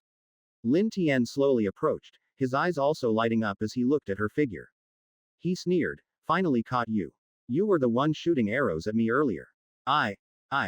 Damn goblin, what did you do to me?" Cassandra used all her strength but couldn't move at all. Her whole body was paralyzed. Lin Tian didn't explain. Instead, he said to himself, "Since you wanted to shoot me to death earlier, I'm sorry, but I believe in an eye for an eye." He extended his claws and hooked them. Rip. The silken clothes she wore were torn open. Her skin was white as snow, as delicate as could be, and glistening with moisture. Help. Mother. Brother. Father. How could this happen? It's just a group of goblins, how could I? Cassandra cried out in fear, but there was nothing she could do. In front of all the goblins, Lin Tian began to do to Cassandra what she had done earlier. Ding. Congratulations on increasing your level cap by 30. Due to reaching the highest aptitude, it has been converted into 50 health points, 10 strength, and 10 defense. Lin Tian was slightly stunned. Did this mean he unlocked the elf race and increased his level cap? But, what was with the highest aptitude converting to attribute points? Normally, doing this kind of thing wouldn't increase attributes. Without thinking much, his mind was elsewhere now. Mother, what should Cassandra do? What is this? Her cries for help mixed with the goblins' sinister laughter, echoing endlessly. The once innocent elf girl, who would blush easily, was tortured beyond recognition after a few hours. Seeing that the time was almost up, Lin Tian locked her in a cage first. "We still need to attack the elf tribe. As for this elf, wait until tonight. Then you can all enjoy yourselves." Although they were eager like wolves, remembering the attack on the elf tribe, they chose to hold back. Immediately, they readied the army and set out, leaving Gobuyu to guard the camp. Cassandra lay weakly in the cage, crying alone. Gobuyu felt a pang of compassion and brought her some water in a leaf. Disgusting goblin. Get away. Don't touch me. Don't touch me. As soon as Gobuyu approached, Cassandra went nearly insane, throwing the water away and curling up in the corner of the cage, trembling. Gobuyu sighed, speaking gently, calm down, calm down. The boss is a good person. He's different from other goblins. I'll make sure he treats you well. I won't believe a word from you goblins. Mother, brother, father, they will defeat all of you goblins and come to rescue me. Cassandra said stubbornly, recalling her mother's gentle smile in her mind. She felt so cold and just wanted to go home quickly. Seeing she couldn't reason with her, Gobuyu gave up and climbed up the tree to retrieve Cassandra's stealth suit. Put on your clothes first. You. Cassandra was suddenly stunned, feeling that this goblin seemed somewhat different. But she said no more. She silently prayed. At this moment, the myriad forms forest was silent, so oppressive it was almost suffocating. The sky was invisible due to the towering banyan trees blocking the view. Leading a large group of goblins, they silently infiltrated the forest. They carried daggers for easy stealth attacks. The mission had been clearly instructed. Kill the male elves and paralyze the female elves with poison to bring them back. Looking at the tree houses, tens of meters high, Lin Tian couldn't help but marvel at how well the elves lived. Without climbing skills, the chance of attacking successfully was zero. Moreover, the tree trunks had been coated with a special wax by the elves, making them extremely slippery, impossible to climb even for ghost-faced monkeys. With a hand signal, all the goblins began to climb. Using their skills and stabbing their daggers into the tree trunks for support, they easily and swiftly climbed up. Sneaking to the door of each wooden house, they waited for the right moment. Lin Tian climbed towards the highest wooden house, the residence of the elf matriarch. Using the silent steps skill of the tailless cat, even the sharpest elf ears couldn't detect him. Through a crack in the door, he saw a voluptuous elf woman lying inside, fast asleep. Elf matriarch. LV30. Profession. Archer. Title. Mother of Elves, endless maternal love. Health. 280. Strength. 43. Defense. 39. Skills. Keen senses, precise eye, archer's focus. Equipment. Short sword. Overall. 370. Her attributes were decent, but Lin Tian's overall attributes had reached 400, so he wasn't afraid. He quietly slipped in through the window, intending to pour some poison into her mouth, avoiding a fight.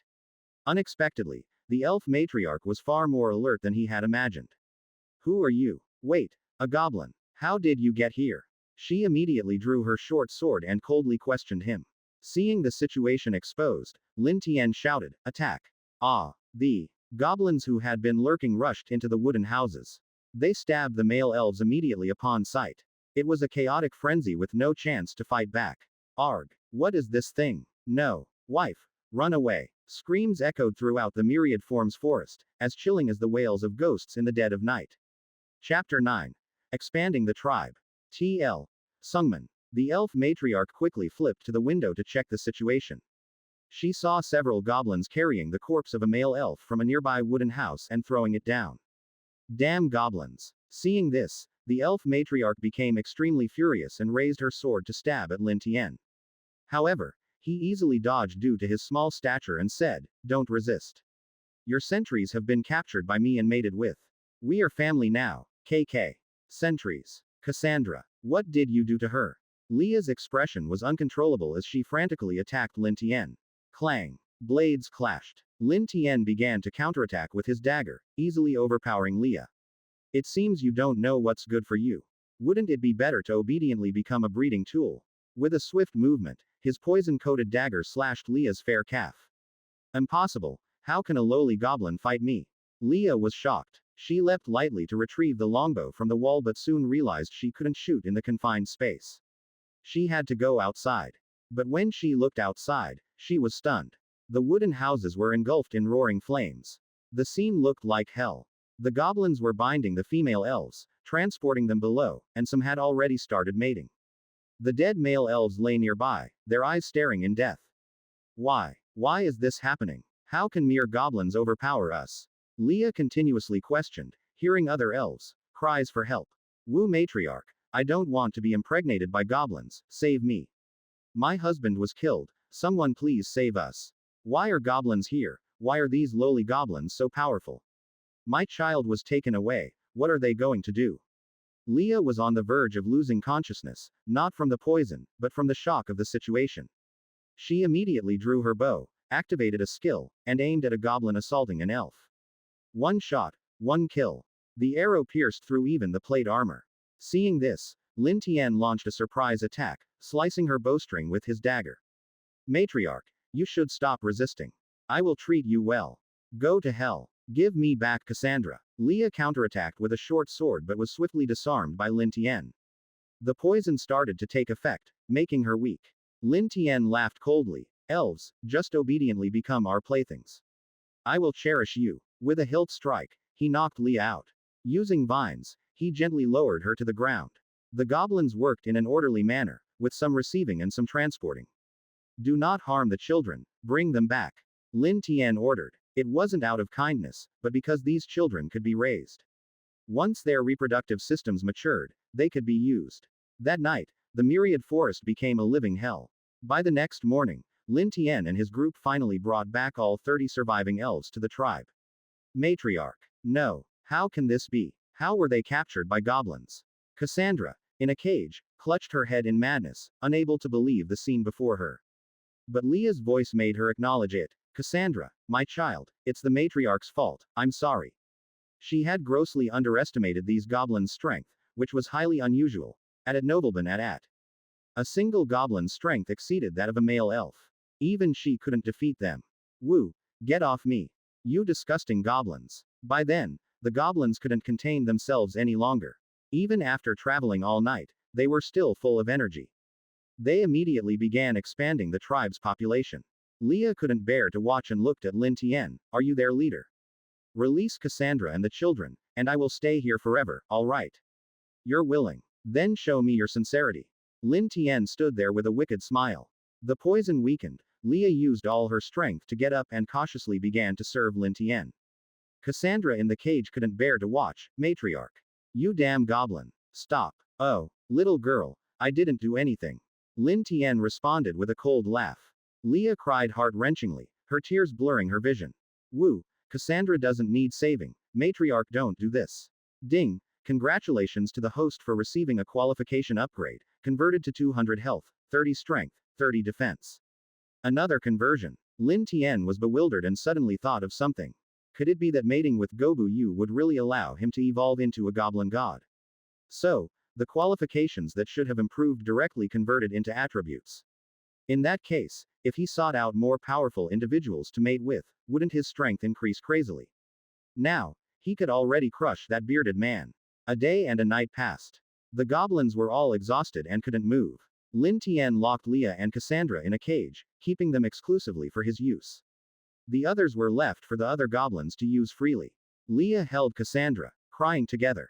The only consolation was that they were alive and had fruit to eat every day. You two should stop resisting and focus on producing offspring here. I will ensure you get 3 meals a day. If you have any bad ideas, I won't hesitate to kill you.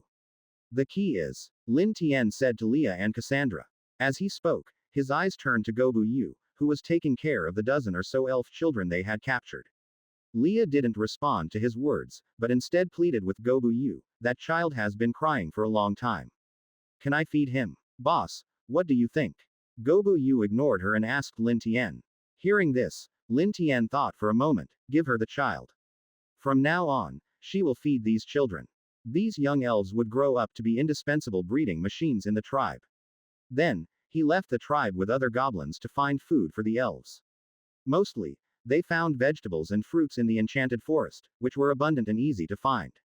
Matriarch, let's find a way to escape. I don't want to go through that again, and I don't want to see you suffer. Cassandra cried and pleaded. Leah, feeding a child, remained silent for a long time before saying, Child, we can't escape anymore. Soon, we will all give birth to goblin children. Are you going to abandon your child? I don't want to give birth to a goblin child.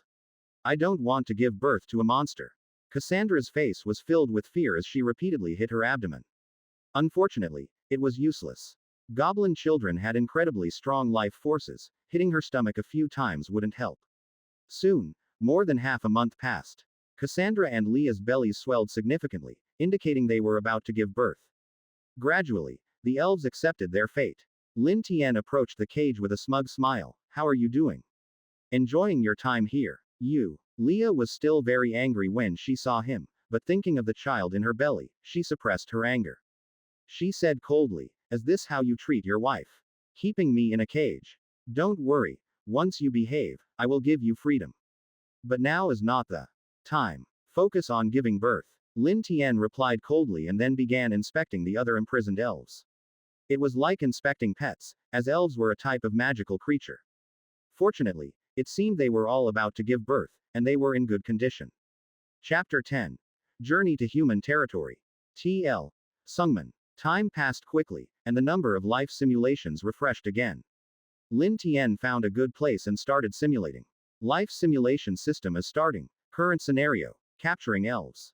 After considerable effort, you finally conquered the northern elf tribe and impregnated all the captured female elves. Seeing that the tribe members would soon expand, you plan to seek revenge on the stubbly man. The pregnant elves successfully gave birth to goblins, whose attributes were much stronger than ordinary goblins. Through manipulating Leah, she taught you the elves' stealth techniques. So, while the small goblins grew up, you sneaked into a nearby human town, searching for the whereabouts of the Blades of Valor, and finally found them in Bright Town. Option 1. Take action yourself and try to kill Loader and others, rating 50. Option 2. Go back and lead the goblins to avenge, while also slaughtering Bright Town, rating 30. Option 3. Watch and wait, thinking it's not the right time yet, observe for a while, rating 10. Lin Tian's expression tightened. He found those damned guys. Choosing the first option carried great risk. Although his overall attributes had already reached 600, he was still in human territory. If attacked by a group, he would definitely die. The second option was also good and had always been his plan. However, based on past experience, choosing this would definitely lead to death. This time, he chose option 3, to endure and observe. At Nobleman at. You became cautious, which is a good habit, so you stayed in Bright Town, learning that a dragon often attacked the town, and Loader had even invited the sword Saintess to slay the dragon. When you tried to leave, you were discovered by the sword Saintess and died miserably under her powerful sword. Summary. Facing the powerful sword Saintess, there was no chance to escape at all, be sure to be careful. Rating. 30 points out of 100. Reward.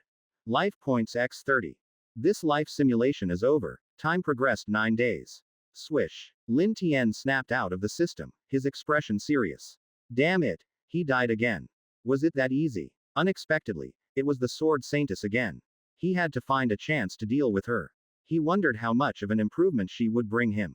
Next, it was time for the elves to give birth. Lin Tian and Weiju helped with the delivery, fearing anyone would have a difficult birth. These elves were extremely precious breeding machines. No one could die. Wah, wah. As the cries of babies echoed, Lin Tian gradually relaxed. However, there were still voices of disgust from the elves. No. Not this kind of child. So disgusting. Why did I give birth to such a horrible thing? Sob, sob, sob. Oh my god, is this my child? Help. Goblin babies were only the size of a fist, sticky all over, able to run around immediately after birth. They didn't need milk, obtaining nutrition by eating flesh right after being born. This was why these creatures were hard to eradicate. Their vitality was too strong. The key was that one birth usually produced 3 or 4. After all, female goblins highly cooperated during mating, usually producing multiple eggs. Kashana, hang in there. Push. At this time, the anxious voice of the elf matriarch Leah rang out. In the cage, the jade-like Kashana was sweating profusely, lying and sitting in pain, unable to give birth. Lin Tian frowned and quickly went to check. Seeing him, Kashana strongly resisted. Get away. Don't look at me, don't look at me. She was very angry, very ashamed, and with the pain below, she began crying loudly. Already lacking physical strength, crying exhausted her faster, risking death from weakness. Leah, also exhausted from just giving birth, couldn't help at all. She pleaded, please save this child. She's not going to make it. I know. Lin Tian, having learned about this before, directly helped correct the position. In a short while, a goblin infant covered in mucus was born. Then another. Eventually, 6 in total were born. Sextuplets. This time, she gave birth to the most.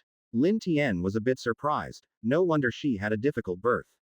You bastard. Kashana weakly said, her voice small but her stubbornness strong. Leah couldn't help but shed tears, glad that Kashana was safe. Gia, we can use them again. Let me go first. At this moment, a group of goblins, unable to bear the heat in their bodies, started crawling towards the exhausted elves. Despite the resistance and screams, they had no intention of stopping. Lin Tian's eyes turned cold. He took out his short sword and walked over, swish. Blood splattered, and he split the leading 3 goblins in half on the spot, feeding them to the newborn goblin infants. I said they need to rest for 3 days before breeding. Have you all forgotten? Facing the murderous Lin Tian, the goblins trembled in fear and backed away. Then Lin Tian said, go prepare the best fruits, each elf gets double the usual amount. Yes, boss. A group of goblins ran off in terror, afraid of being slaughtered. You really are different from ordinary goblins. Seeing Lin Tian at this moment, Leah's expression changed slightly, as did the expressions of the other elves who had just given birth. Lin Tian said calmly, this is how it should be. As long as you behave, your treatment will be better. Leah lowered her head and said nothing more. She looked at the small goblins she had given birth to, who were now lying beside her eating, and she didn't know what to think. Weiju, I plan to visit the human territory in the next few days. The tribe will be under your management. Lin Tian gazed into the distance as he spoke. A flash of murderous intent flickered in his eyes. He intended to find the whereabouts of Loder and the white-robed nun. Weiju looked a bit worried but nodded anyway. At this moment, Leah's voice rang out, you're going to human territory. Are you crazy? Goblins get killed just for approaching. What choice do I have? I can only take the risk. Lin Tian shrugged. After a long pause, the hesitant Leah finally said, come over here, I'll cast the stealth skill on you so you won't be easily detected by humans. This was exactly what Lin Tian had been waiting for. He teased, I didn't expect you to care about my safety. How rare. Not at all. I just fear that if you die, the other goblins will be more brutal. Leah blushed slightly and then helped Lin Tian complete the stealth buff. After a simple disguise, he covered his body with a stealth cloak that made him look like an ordinary passerby about 1.5 meters tall. It looked quite strange, but with the stealth buff, most people wouldn't notice him. Lin Tian felt assured with this outfit. He then set off, leaving the enchanted forest. Chapter 11. Discovering Loder and his companions. TL. Sungman. His equipment consisted of exquisite iron armor and a finely crafted short sword. Both his defense and power were significantly higher, even reaching the level of human blacksmithing. Dealing with ordinary monsters was a piece of cake. Before long, he left the enchanted forest and saw a small village in the distance with smoke curling from the chimneys. People were busy working in the surrounding fields. Knowing from the system that Loader and his companions were in Bright Town, Lin Tian walked towards a farmer, intending to ask for directions. As he approached, the farmer finally noticed Lin Tian. "Old man, don't be afraid. I'm a human adventurer. Can you tell me where Bright Town is?" Lin Tian asked. "No, I don't know. Get lost. Otherwise, don't blame me for being rude." The farmer was startled by his strange appearance, especially since he was coming from the direction of the enchanted forest. He was extremely wary. He raised his sickle, ready to attack. Killing intent began to spread in Lin Tian's eyes. "I'm just asking for directions. Calm down." The farmer still looked very frightened. "I said get lost." Swish. In the next second, the sword pierced through the farmer's mouth. Blood splattered. Lin Tian's face looked very grim. "I was just asking for directions. Was it really necessary to make such a fuss? It seems you really deserve to die." If this disturbed the village, and the people attacked him en masse, it would be troublesome. Added nobleman at. Unfortunately, it was too late. A few villagers who had just returned home saw this scene and shouted. Immediately, more than a dozen strong men with farm tools came, full of killing intent. These villagers lived around the enchanted forest and were no strangers to fighting. Eckler. LV11. Race. Human. Profession. Farmer. Title. None. Health. 101. Strength. 23. Defense. 14. Skills. None. Equipment. Ho. Overall. 100. It had to be said that humans were naturally much stronger than goblins. But compared to the current Lin Tian, the gap was too vast. He easily killed them all. He then slaughtered the entire village and forced them to reveal the location of Bright Town. If he had known, he would have just forced them directly. He had foolishly tried to greet them politely and ask. He almost had no feelings left for humans. Killing them was no different from killing monsters or beasts. After traveling for a day, he finally saw the bright lights under the night sky in the distance. Bright Town. It looked quite large, probably home to 200 or 300 families, covering a vast area. It even had professional defensive walls. It was almost like a small city.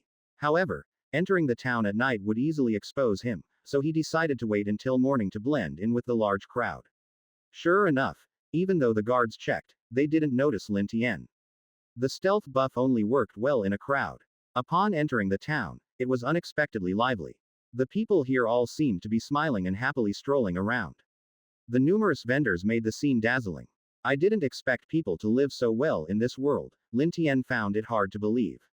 Surviving in the enchanted forest was tough and nerve-wracking for him. These people even had spare money to buy snacks and go for a stroll. When he reached a small square, he finally understood. Bright Town Adventurer Team Rankings. 1. Platinum level, Blades of Valor. 2. Silver level, Gale Adventurers. 3. Silver level, Savior Adventurers. 4. Bronze level, Poskaya Adventurers. This must be the human world's ranking list. He didn't expect Loader and his scumbags to be at the platinum level. They must have improved a lot recently. HMPH, so what? I already have an excellent plan. Even if the sword Saintess comes, you won't escape my grasp. Lin Tian continued to wander around the town. He wasn't just wandering idly. He was surveying the terrain, estimating the population, the number of soldiers, and the defense facilities. He even took note of the underground drainage systems and so on. He wanted to fully grasp all the information about this town. By nightfall, he had figured it all out. Just as he passed by a tavern, he heard that familiar, hateful voice. "Ha ha ha. Drink. Keep drinking hard these days. Loader." Immediately, he entered the tavern to see what was going on. Unexpectedly, the place was packed, with people crammed in from top to bottom. This was perfect for him. Lin Tian found a corner and scanned the crowd, finally spotting Loader and his companions. They were sitting around the center of the tavern. It was still the same few people. Leader Loader, the white-robed nun, the red-haired knight, and the silver shieldbearer. At this moment, Loader took a hearty drink and said proudly, "You don't know, when facing that four-armed demon ape, it almost killed me with one punch. Fortunately, I Freya used the holy skill, foresee death, To save me. That's why having a healer in the team is so important. The four-armed demon ape was a fourth-tier monster, level 40, extremely powerful. Upon hearing this, everyone couldn't help but cheer. Freya, my goddess. As expected from the Holy Church. She knows the legendary foresee death. I'm so envious. A healer is important, but having such a beautiful healer is even more important. Dream on. Even getting a whiff of Freya's scent would be a New Year's blessing for you. Everyone, watch your words. Is it appropriate to blaspheme a goddess? Listening to the flattery, Freya's nose was practically in the air as she said in a mock humble manner, the leader is still amazing. Otherwise, it wouldn't have been possible to kill the four-armed demon ape with just me. The red-haired knight and the silver shieldbearer grumbled beside her. What, you're only praising your man. Don't we count? No, you two are amazing too, alright. Freya replied in mock annoyance, casting a flirtatious glance at Loder. Their relationship didn't need much explanation. At this moment, a resident mocked, you two are impressive, but Loder is still part of our Lionheart Empire's imperial family. And also a disciple of the sword Saintess. This was also why the sword Saintess took him as a disciple. The imperial family, no matter how weak or strong, wasn't something easily defied. Lin Tian's expression changed slightly, he hadn't expected that guy to have such an identity. However, even if it were the emperor of the Lionheart Empire, he would still have to die. The red-haired knight and the others started to get annoyed. What does it matter to you if our leader is from the imperial family? Shut up. They immediately began to argue. Stop arguing. Recently, the evil dragons on Dragon Island have entered their breeding season and often come to steal the herders, cattle, sheep, and horses, making people afraid to graze their livestock.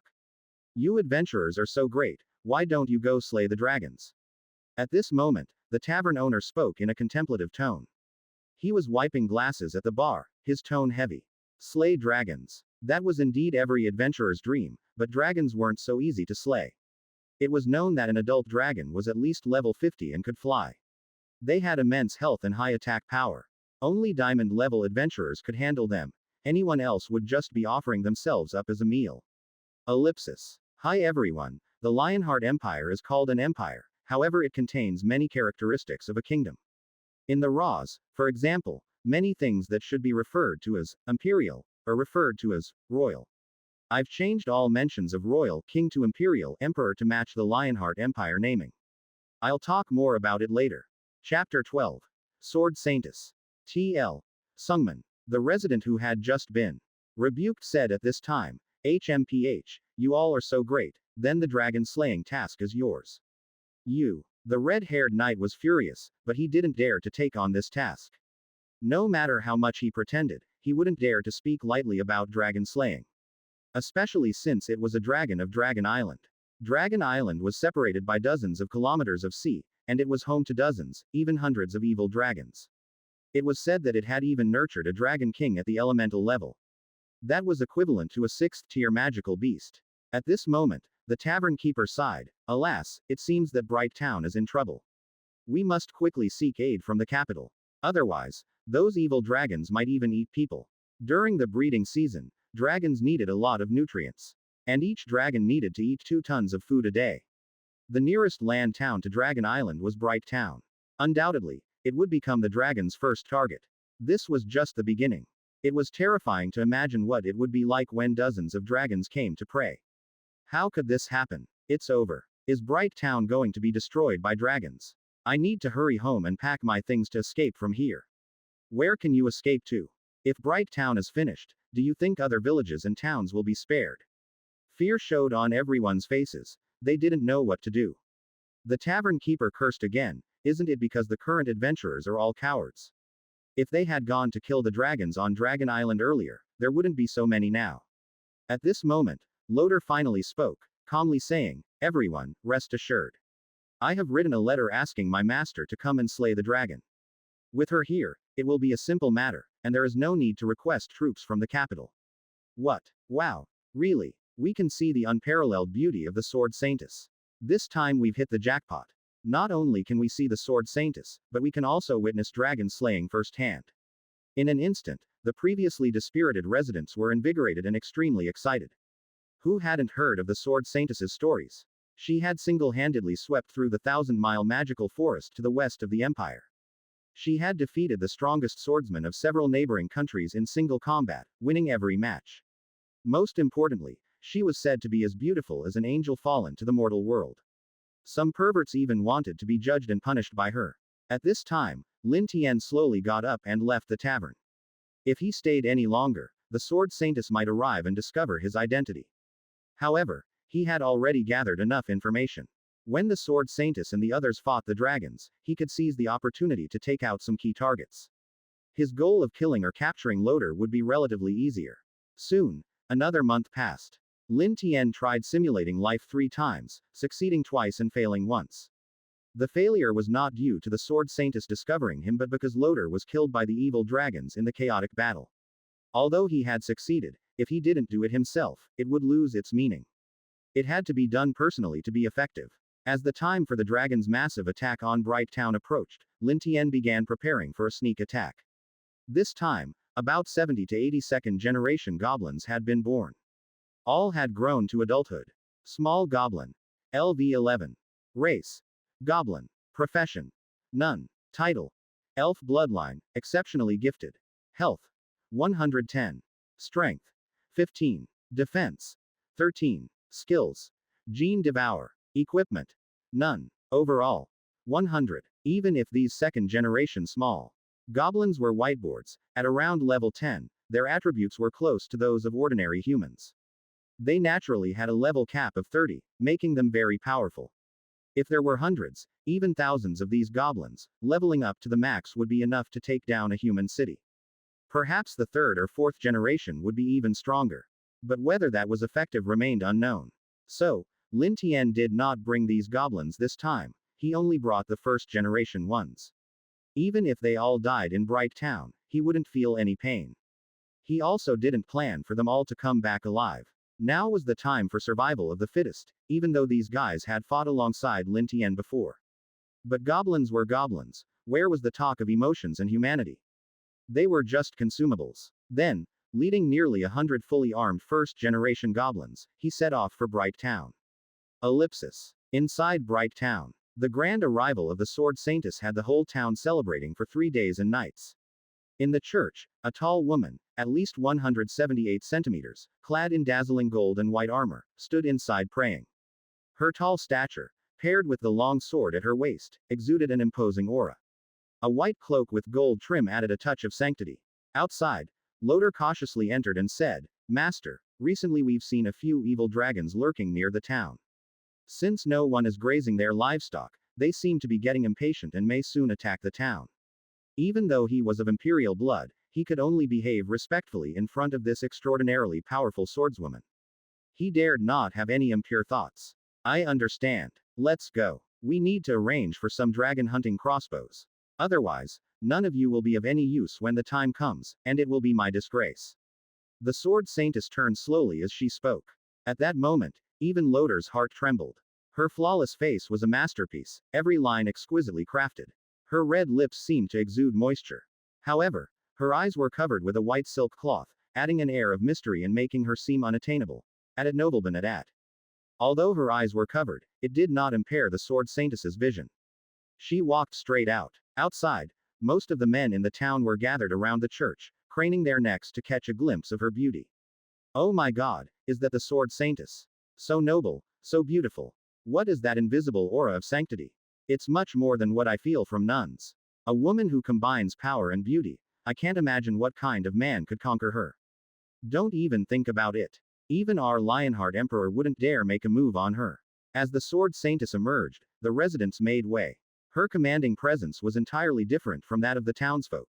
They heard her say, "Collect a large amount of wood and build 10 dragon hunting crossbows within a day." Yes, yes, yes. A group of people eagerly began working, fearing they would be looked down upon by the sword saintess if they did too little. Of course, even if they worked hard, they wouldn't earn her esteem. Otherwise, she wouldn't cover her eyes with a silk cloth.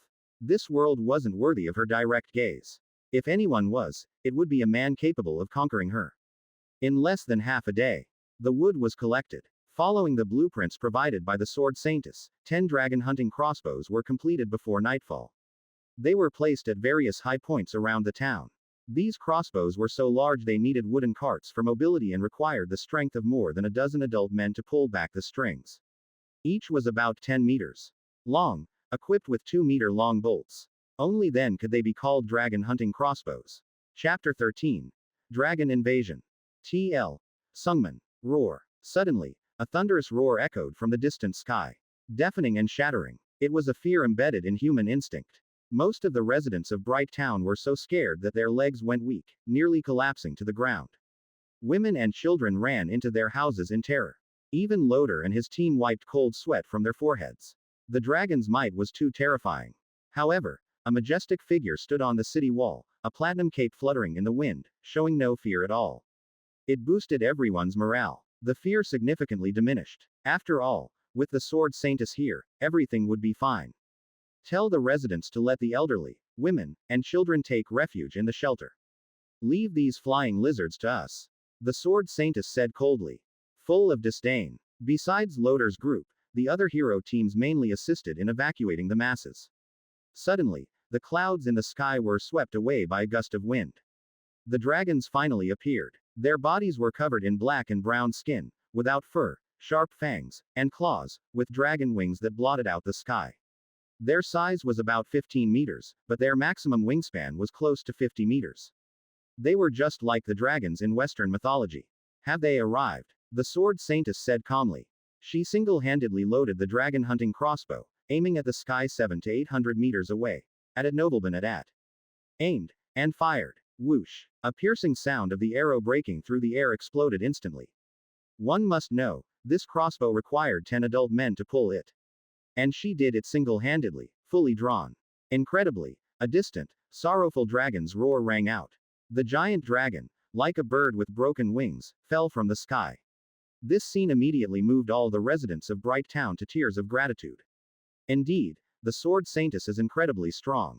We just need to take refuge, and when we come out, the dragon threat will be over. Ha ha ha. God bless us, after this incident, we should build a grand statue for the Saintess.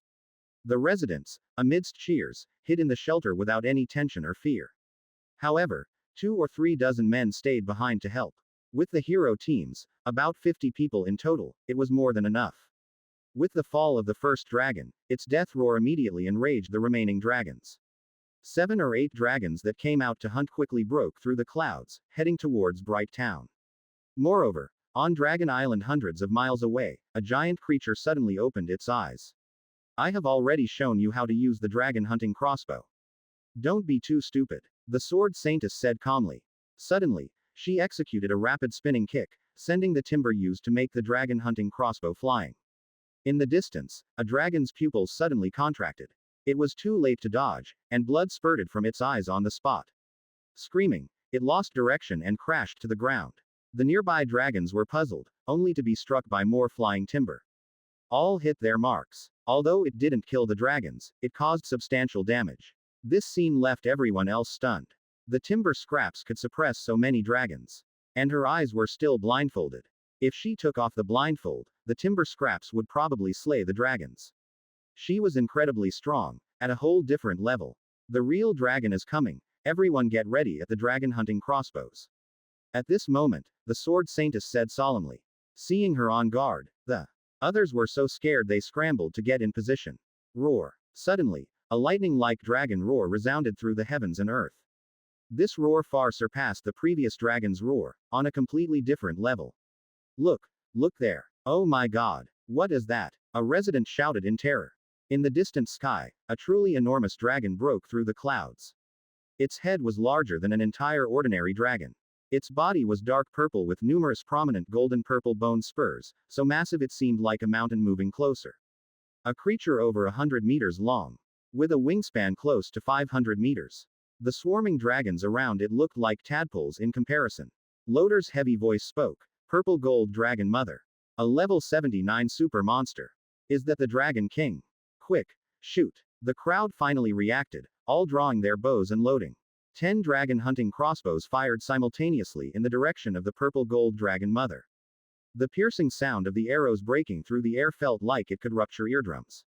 However, the Purple Gold Dragon Mother opened her gaping maw, spewing a torrent of golden purple flames. The incoming arrows were all reduced to ashes. Moreover, the flames lasted for an extended period.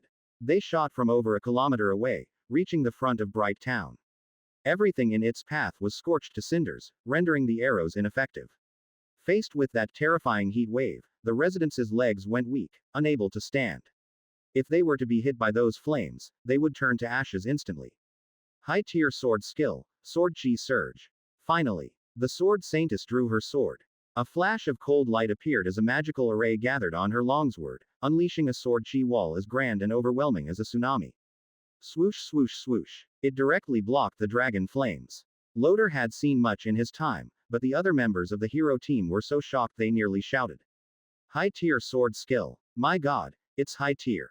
As expected of the sword Saintess, witnessing the use of a high-tier sword skill is worth dying for. The dragon flames were just blocked like that, incredible. Sword skills, magic, martial arts, and so forth were collectively referred to as combat skills. They were categorized into low tier, mid tier, high tier, super tier, ultimate, world class, half moon class, full moon class, and sun class, among others. A high tier magic spell was already rare to see anyone use. Not to mention the higher levels. With the dragon flames blocked, Loder and his team quickly fired more arrows. 3 flying dragons were shot down on the spot. The remaining arrows hit the purple gold dragon mother, but to her, they were like toothpicks.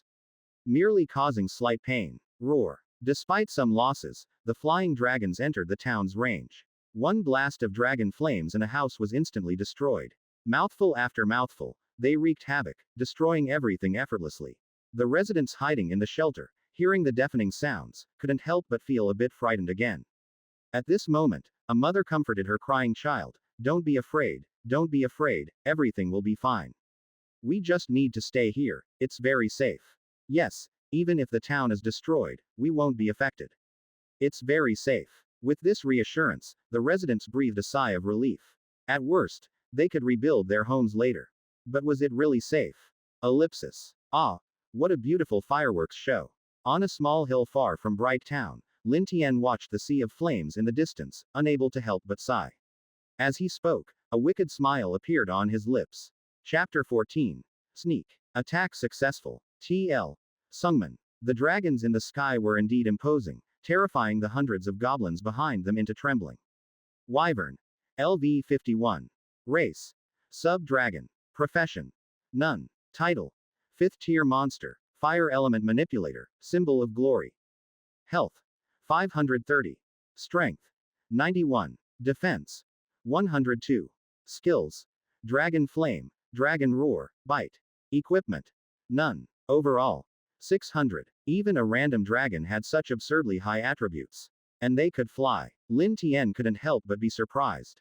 Bright Town had provoked an entire dragon nest, probably around 50 or 60 dragons. It was definitely going to be destroyed. However, with that powerful figure present, it was hard to say. Alicenia. LV80. Race. Human. Profession. Sword Saintess. Title. Sword Saintess, Strongest Swordsman, Dragon Slayer, Peerless Warrior, Top Human, Swordsmanship Genius. Health. 1700. Strength. 690. Defense. 700. Skills. Sword Chi Tempest, Unity of Man and Sword Holy, Iron Gale, Star and Moon / Holy, Death Sword Reincarnation, Holy Sword Intent. Equipment. Platinum Battle Armor Holy, Fine Gold Longsword Holy, Clear Cape. Overall. 4000. Damn it. Seeing this familiar figure, Lin Tian couldn't help but shout out.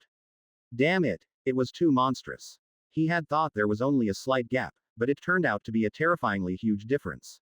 Currently, his overall strength was only 750, which left him with no ability to resist. At most, he could handle an ordinary wyvern.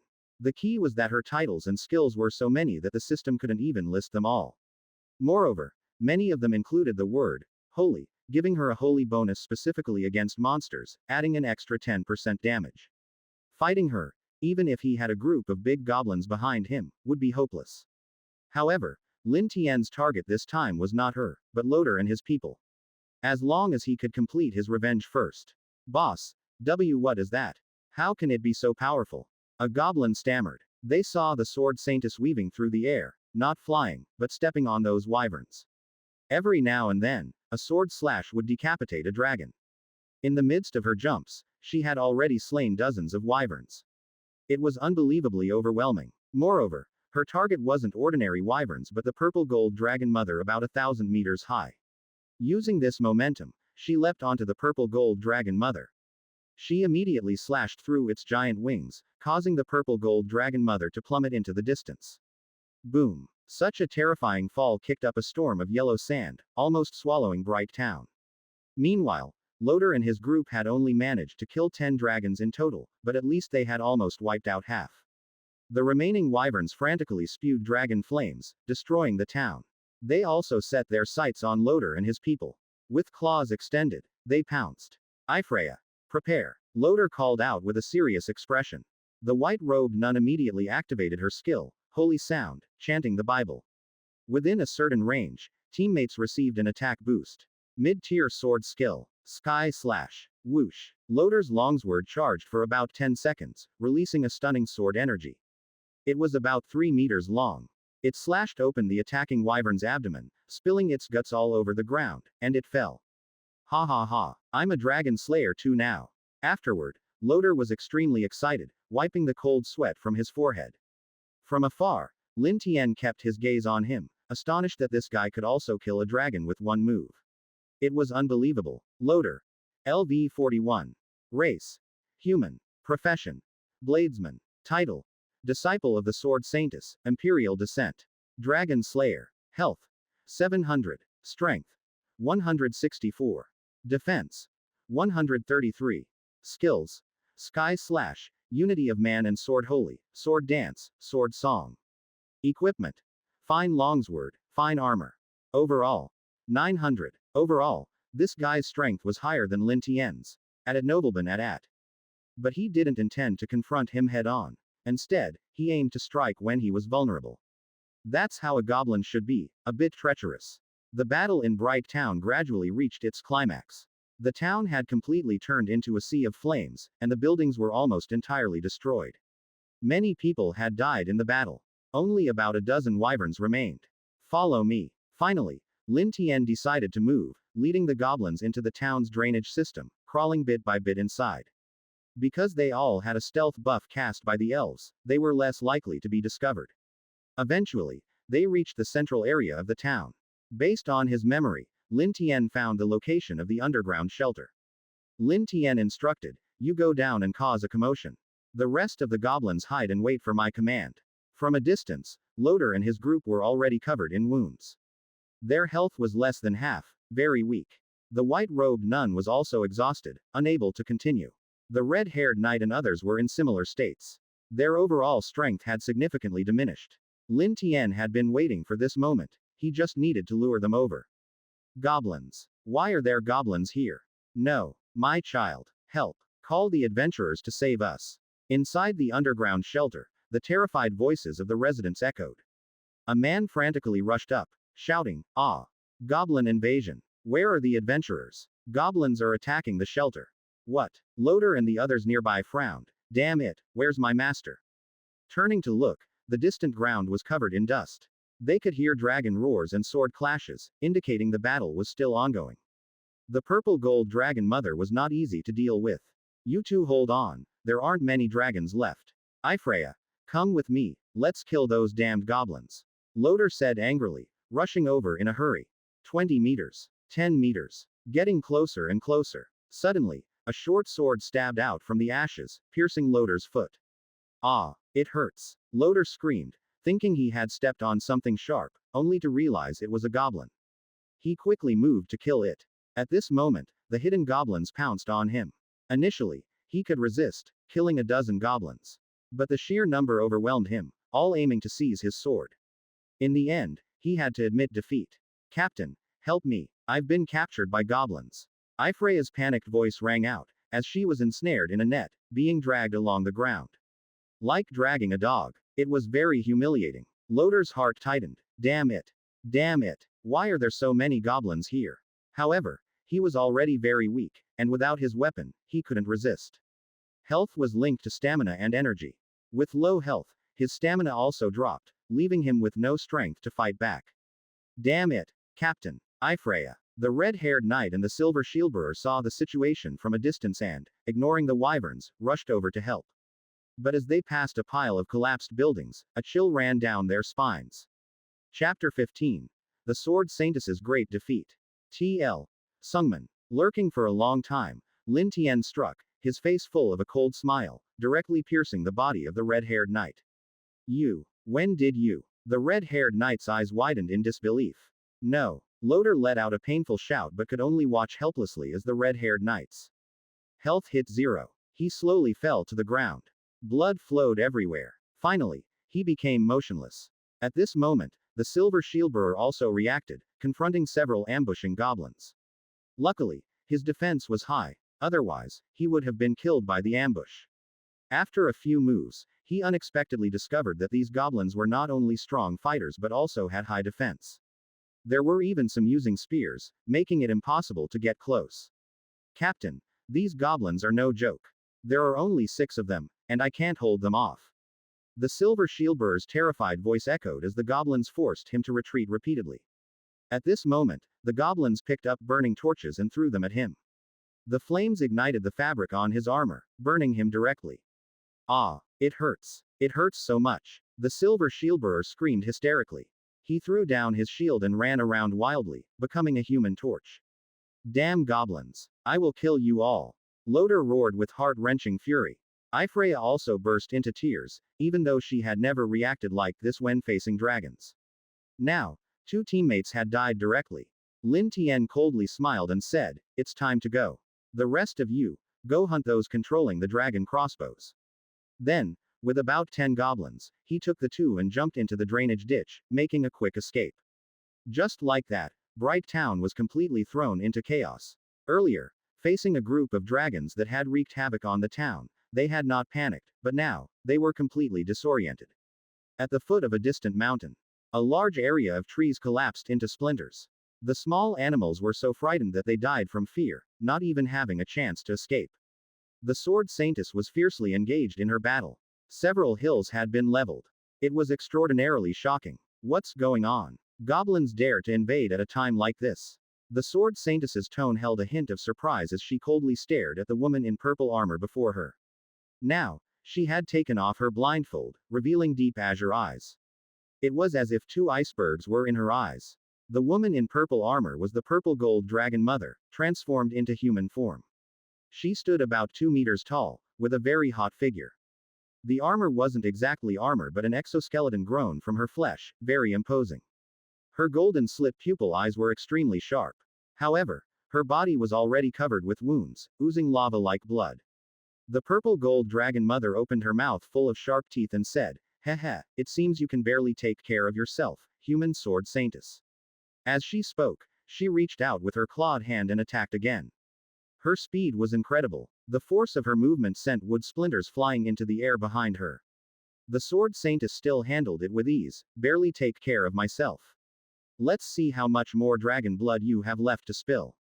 High-tier sword technique. Steel Gale. She formed magical runes on her long sword and began swinging wildly. Each strike released a powerful, tangible sword chi. Dense and numerous. The purple gold dragon mother's pupils contracted, and she quickly covered her head to defend, the exoskeleton on her body growing madly to encase her. However, under the steel gale, the exoskeleton shattered continuously. Her whole body was sent flying, deeply embedding into the ground. The diverted steel gale slashed 10-meter-long, 3-meter-deep cracks into the ground. It was a shocking sight. The sword Saintess was about to pursue but was interrupted by the piercing screams of Bright Town's residents, breaking her focus. Since her task was to protect Bright Town, it wouldn't count as protection if everyone died. She had to turn back and rush towards Bright Town. Heh, goblins. Thank you very much. I almost got finished by this crazy woman. I won't let you off. The purple gold dragon mother, covered in blood, struggled to stand up. Transforming back into a sky-covering giant dragon, she flew towards Dragon Island. With a roar, the remaining dozen dragons also followed. Continuing was no longer necessary, the losses were too severe this time. Did she escape? Never mind, I'll personally go to Dragon Island and slaughter them clean. The sword Saintess looked up at the sky and whispered. Then she hurried into Bright Town. Residents emerged from the shelter, and a group of goblins was wantonly slaughtering them, bodies strewn all over the ground. Many female residents were even being violated by the goblins on the spot. These scenes fueled the sword Saintess's fury. Under her watch, Bright Town had become like this. Loader, you useless fool. Can't you even kill a bunch of goblins? However, no one responded. The sword Saintess's anger intensified. She raised her longsword high into the air. With a roar to the sky, she shouted, ultimate sword technique. Heaven's finale. Instantly, a powerful aura erupted from her, extinguishing all the scattered flames within 100 meters. Immediately, a massive magic circle began forming in the sky. Swords formed from magic fell from the heavens. They landed precisely on the goblins' heads. In less than 5 seconds, dozens of goblins, each as strong as an adventurer, were all dead. However, the sword Saintess found it somewhat overwhelming, her body noticeably swaying. She could have killed them one by one without breaking a sweat, but the chaotic crowd greatly hindered her. A strong fighter like her, wielding such power, risked injuring ordinary residents. At this moment, a severely injured adventurer stepped forward. Your Holiness, Loader and the others, they were captured by the goblins. He was none other than the second ranked in Bright Town, the leader of the Gale heroes, Beck. What? At Nobleman at. The sword Saintess was shocked. Captured by mere goblins. After all, he was considered her disciple. If this got out, it would be incredibly embarrassing. Beck, clutching his wound, seemed to recall something terrifying and spoke with some hysteria. These goblins are very unusual, each one is as strong as a big variant. The red-haired knight and the silver shieldbearer are dead. Why? Why did this happen? Hearing this, the sword Saintess looked to the side. Indeed, she saw the bodies of the two. Each one as strong as a big variant. HMPH, I'll slaughter every goblin tribe in the surrounding enchanted forests. At this moment, she was enraged. Wild sword energy swirled around her. Every step she took left spiderweb-like cracks on the charred ground. At this time, a resident crouching in fear on the ground spoke up. Saintess, are you leaving? What will we do if you leave? Yes, Saintess, if those evil dragons come back, what will we do? There might still be goblin remnants. Many residents, trembling and crouching on the ground, were full of fear. Chapter 16. The Revenge Begins. TL. Sungman. Hearing this, the anger of the sword Saintess began to subside. Eventually, she calmed down and returned to her usual self. You are right, I am the blade of the people, I cannot leave you. The sword Saintess said firmly. If she left, the residents of Bright Town would indeed likely suffer another attack. She herself also needed to recover after using an ultimate sword skill which had drained her greatly. Seeing the sword Saintess stay, Beck sighed in relief. Great, finally I can get some sleep. Saying this, he collapsed to the ground. This battle had been too devastating for them. Initially, they only needed to drive away the dragons and rebuild their homes. But the result was the slaughter of hundreds of residents, with many surviving women being violated by goblins. Even the Blades of Valor had been completely annihilated. Loader, I have already requested aid from the Imperial family for you. The rest is up to you. Having been captured by goblins, I have no face to rescue you myself. The sword Saintess said coldly, then began scouting around. She wanted to see where the goblins had come from. Compared to the people, she would rather abandon Loader and the others. However, this did not mean she wouldn't seek revenge against the goblins. As soon as the Imperial Knights arrived, she would personally set out to exterminate all the goblin tribes in the surrounding enchanted forest. To wash away today's shame. Ellipsis. Let go of me, you disgusting lowly creatures. Loader's voice roared in the forest, filled with rage, his body paralyzed by the poison, unable to move. Captain, what do we do? Will Lord Sword Saintess come to save us? Ifreya cried as she was dragged along the ground like garbage. She had never been in such a sorry state. Loader affirmed, my master will definitely come. We just need to hold on and wait for an opportunity to escape. Thus, they were taken back to the tribe. Lin Tian was still responsible for cleaning up the traces of their journey. Back already. And you actually caught 2 humans. In the cage, Leah was shocked, unable to believe they had really done it.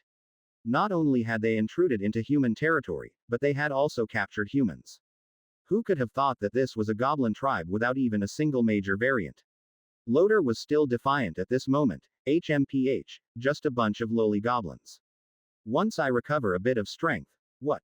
Seeing the scene in the tribe, he was stunned. Elves. These goblins had actually captured so many elves.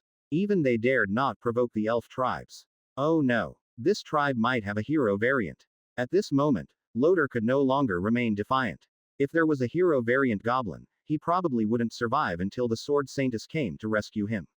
Seeing the elves naked and mating with the goblins, Ifreya's pupils were shaking and filled with blood. She couldn't imagine such a thing happening to herself. Happening to a sacred nun. Boss, where are the other goblins? Why are only you back? Gobu Yu asked curiously. Lin Tian sighed. You don't know, we encountered a dragon attack. The scene was too chaotic, and they all died in battle. Gobu Yu responded with an, oh, and the other second-generation goblins understood. What? Loder's pupils contracted, and cold sweat began to pour from his forehead. From Lin Tian's words, he knew that this goblin was lying. Calming the other goblins' emotions. My god, what level of intelligence was this? Since when did such a goblin tribe emerge in this small enchanted forest? However, upon observation, he found that there didn't seem to be any special variant goblins here. The leader must be that one who was almost like a low-level goblin. Exceptionally intelligent, very difficult to deal with. Ifreya, have you recovered a bit? Loder and Ifreya were thrown beside a rock, and he asked cautiously. Ifreya shook her head. This poison is too strong. Even though I have a holy constitution, it will take a long time to dispel it, but it's almost done. However, at this time, Lin Tian walked over with a cold, wicked smile. Kekakik, you seem to be recovering soon. He then bit Ifreya on the chest, injecting more poison. She moaned in pain. Stop it. Damn you. Loder shouted in fury. Upon hearing this, a second-generation goblin angrily rushed over and slapped him hard. Don't shout at the boss. Humiliated by a goblin. His teeth nearly shattered from clenching, but he could only endure it. Everything is fine here. You all go hunt some food. Lin Tian spoke up. Then, his eyes turned cold, looking at the two on the ground as if they were insects. This gaze made Loder feel a chill in his heart. You must be a highly intelligent goblin, right? Haven't you thought about the consequences of capturing us? You should have seen the power of the human sword Saintess. Of course, I am aware. The sword Saintess. She is also my prey, just not the right time yet. Lin Tian said. Although he appeared calm, he was thinking about how to deal with these two beasts. Two human-faced, beast-hearted animals. He certainly wouldn't kill them. Back then, they hadn't had the heart to kill Lin Tian. So, he would repay them 100-fold. Hearing Lin Tian refer to the sword Saintess as prey, Loder found it amusing. Just you lot. The sword Saintess could kill you all with a single slash. Now, I will ask, and you will answer. If you say the wrong thing or too much, I can't guarantee you won't lose something. Added nobleman at. Lin Tian stomped on Loder's head. Loder gritted his teeth in anger, almost looking like he wanted to eat someone. Let me ask you, do you enjoy secretly imprisoning and torturing goblins? Lin Tian asked coldly. Loder's body stiffened slightly. What? Slash. Suddenly, the cold light of claws flashed, tearing off his ear. Blood spurted onto Ifreya next to him, scaring her to the brink of tears. I don't. You beast. Are you crazy? Loder shouted through the intense pain, but inside, he was trembling.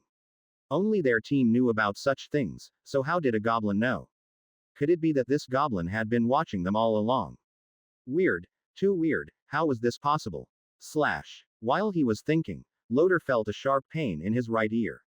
Both his ears were torn off. Stop. I'll talk. I indeed did those things, but so what? You goblins also like to torture humans, even eat people. Loder said fearfully. Hearing this, Lin Tian laughed wickedly. You're right, but I'm a goblin. Gobu Tian, Gobu Kwang, tie his limbs to this rock. Indeed, from a moral standpoint, Lin Tian had nothing to be ashamed of. But that was human morality. Now, Lin Tian no longer had human morals, only goblin morals. Which meant, no morals. Wait, what are you going to do? Stop. Loder's heart began to race in terror.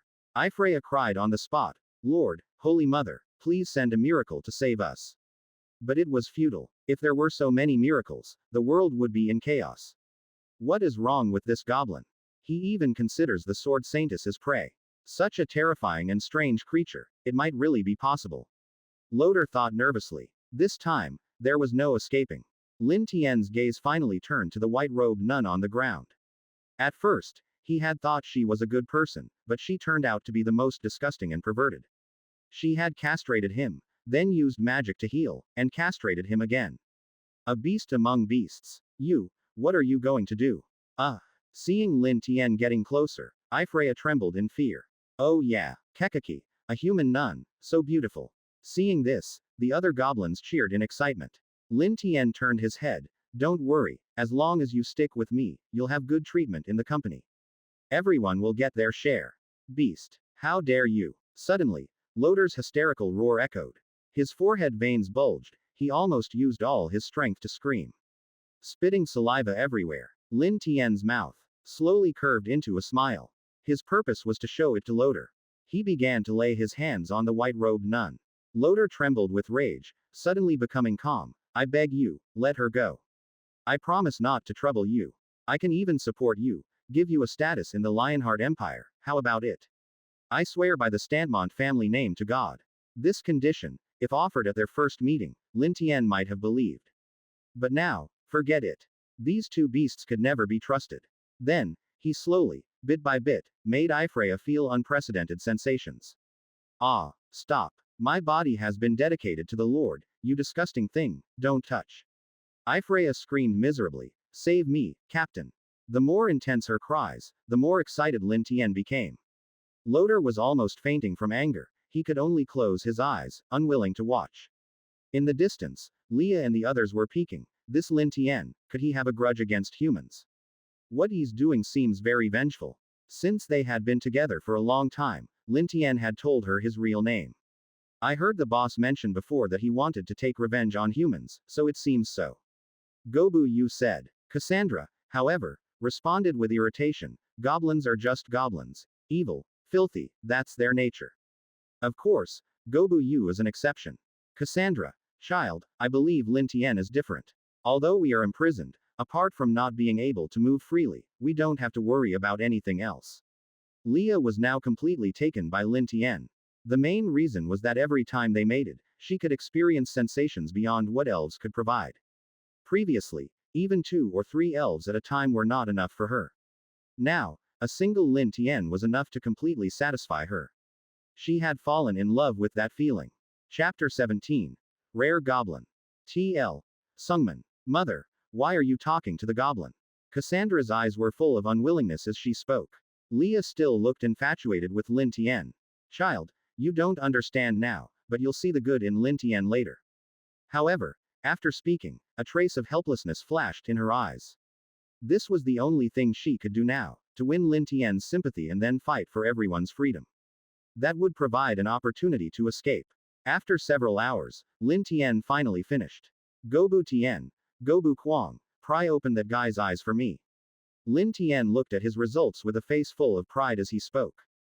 2 goblins, taller by a head than ordinary goblins, immediately started to act upon hearing his words. They had to make him experience the utmost despair and pain. They were both Lin Tian's direct descendants, with attributes far surpassing ordinary goblins and were on the verge of evolving into big variants. Thus, they planned to recruit younger brothers. In the goblin tribe, there were no father-son or mother-child relationships. They did not acknowledge a father but recognized a leader instead. If the leader ordered them to kill their biological parents or close friends, they would do so without hesitation. Damn goblin, you beast. I will kill you. I will have the Imperial Knights flatten your tribe. Seeing this scene, Loder roared, veins bulging on his forehead and neck. However, no matter how he struggled, it was useless. Leader, I'm fine. The Lord will bless us. Ifreya struggled to speak. Her white nun's habit was full of mud. Loder felt immense heartache. She was his childhood sweetheart, whom he had known since their time in the Holy Church. Now, she was in such a state. Lin Tian's eyes were full of coldness and ruthlessness. The torture he had endured before was not any less than this. The key was that for Ifreya, the pain might be unbearable, but it was clear that for Loder, there was only endless torment and pain. Worse than death. Beside him, Loder shouted to stop, blood continually spurting from his throat. Stop. However, it was useless. He could only watch helplessly as the goblins took their revenge. At this moment, Gobu Kwang's aptitude improved, and with sufficient level, he began to evolve. His body grew to about 1.7 meters. His slender limbs now bulged with muscles, clearly marking him as a goblin warrior among the big variants. Gobu Kwang. LV33. Race. Goblin. Profession. Warrior, greatly enhanced attack and defense. Title. Elf's Child. God's Blessing. Monster Slayer. Health. 470. Strength. 142. Defense. 168. Skills. Snake Venom. Stone Skin. Silent Steps. Climb. Iron-blooded wolf nature. Giant Tooth. Giant mountain body. Battle roar. Equipment. Simple iron armor. Simple long sword. Overall. 500. Being a second-generation goblin, he would randomly inherit some skills. Besides, they had been hunting magical beasts and had long learned many skills. However, the most special was Battle Roar, a unique skill of goblin warriors. The roar could deter other creatures, causing a brief loss of action ability, though it was ineffective against too strong creatures. Overall combat strength wasn't purely based on attribute stacking. It was assessed based on combat performance. Seeing this attribute panel, Lin Tian was somewhat surprised. Second-generation goblins, indeed, evolved quickly and had such high attributes. They were almost catching up to him. Gobu Tian, Gobu Kwang, take the other goblins and continue to kill magical beasts, devour more flesh to level up and evolve. Lin Tian ordered. Now, as long as these second-generation goblins kept eating, they would gain experience and then break through level 30 to evolve into big variants. Building such a second-generation big variant goblin tribe would be enough to dominate this enchanted forest. According to recent investigations, their goblin tribe was not the only one in this enchanted forest. There were a total of 7. Except for the Bloodfang tribe in the west, the others could be ignored. The leader of the Bloodfang tribe was of big variant level and was about to evolve into a hero variant, with over 300 members, posing some threat. So now, sending the tribe members to level up was the best option. Yes, boss. The goblins set off in mighty formation, already able to sweep from the south to the north. Then, Lin Tian looked at the dying Ifreya on the ground. He found a red potion bottle on her, probably a recovery potion. He wouldn't let this guy die so quickly. Why are you saving me, you demon? Ifreya said painfully. But before she could finish speaking, she was tied up just like Loader to prevent her from escaping. At that moment, Loader began to panic, desperately trying to struggle and escape, but Gobu kept injecting him with toxins, leaving him paralyzed all day. He understood now. It was his turn. Jia, don't get excited, take a deep breath, dizziness is normal. Lin Tian took him down from the rock. He wandered around the forest for a while, then fiddled with the kiln. He made some simple torture devices, doubling the torment he had previously suffered. Seriously, you're just a goblin, why is your heart so terrifying? Loader looked at the rough and crude yet functional torture instruments, his pupils trembling. The word, fear, instantly filled his brain. He hurriedly added, wait, this is not sanitary at all. What if it gets infected? Wait, stop, ah. As the tragic screams echoed, Loader experienced what it meant to be better off dead. He now personally understood how he used to torture monsters. Ellipsis. Several hours later. Demons. A bunch of demons. Leader. Hang in there. Sob. Ifreya cried her eyes out, not daring to look at Loader at this moment. Afraid that his shame would make him choose to bite his tongue and end his life. Loader, covered in blood and unsure if he was dead or alive, was thrown to the ground. Then tied up again, finally marking the end of the torment. The anger in Lin Tian's heart had dissipated a lot. Now, he had to prepare to resist the human cleansing, though he wasn't worried they would find this place so soon. Boss, we're back. The surrounding monsters have been killed, but fortunately, everyone has basically evolved into big variants. At this moment, from a distance came the voices of Gobu Tian and the others. A group of strangely shaped goblins slowly approached. The reason they were called strange was that there were many branches of big variants, not just goblin warriors. Lin Tian's eyes lit up, very satisfied. With this, they could go and crush the Bloodfang tribe, capture their leader, and create the third generation of goblins. Third generation goblins needed a goblin hero as a breeding stock to have a noticeable improvement. Although the Bloodfang goblin was still a big variant, in Lin Tian's hands, letting him evolve would be an easy task. Added Nobleman at. Then, he counted the types of goblins that had evolved this time. Among them, there were 50 goblin warriors, with super high attack and defense attributes, but that was it, quite mediocre. Then 20 goblin assassins. Their bodies were about the same size as low-level goblins, only around 1.2 meters tall, but their skin had turned jet black, making it easier to hide. Their ears were sharper and longer, and their crimson eyes had become ghostly green. Moreover, Gobu Tian had also evolved into a goblin assassin. Gobu Tian. LV31. Race. Goblin. Profession. Assassin, speed increased.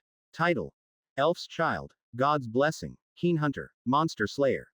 Health. 300. Strength. 130. Defense.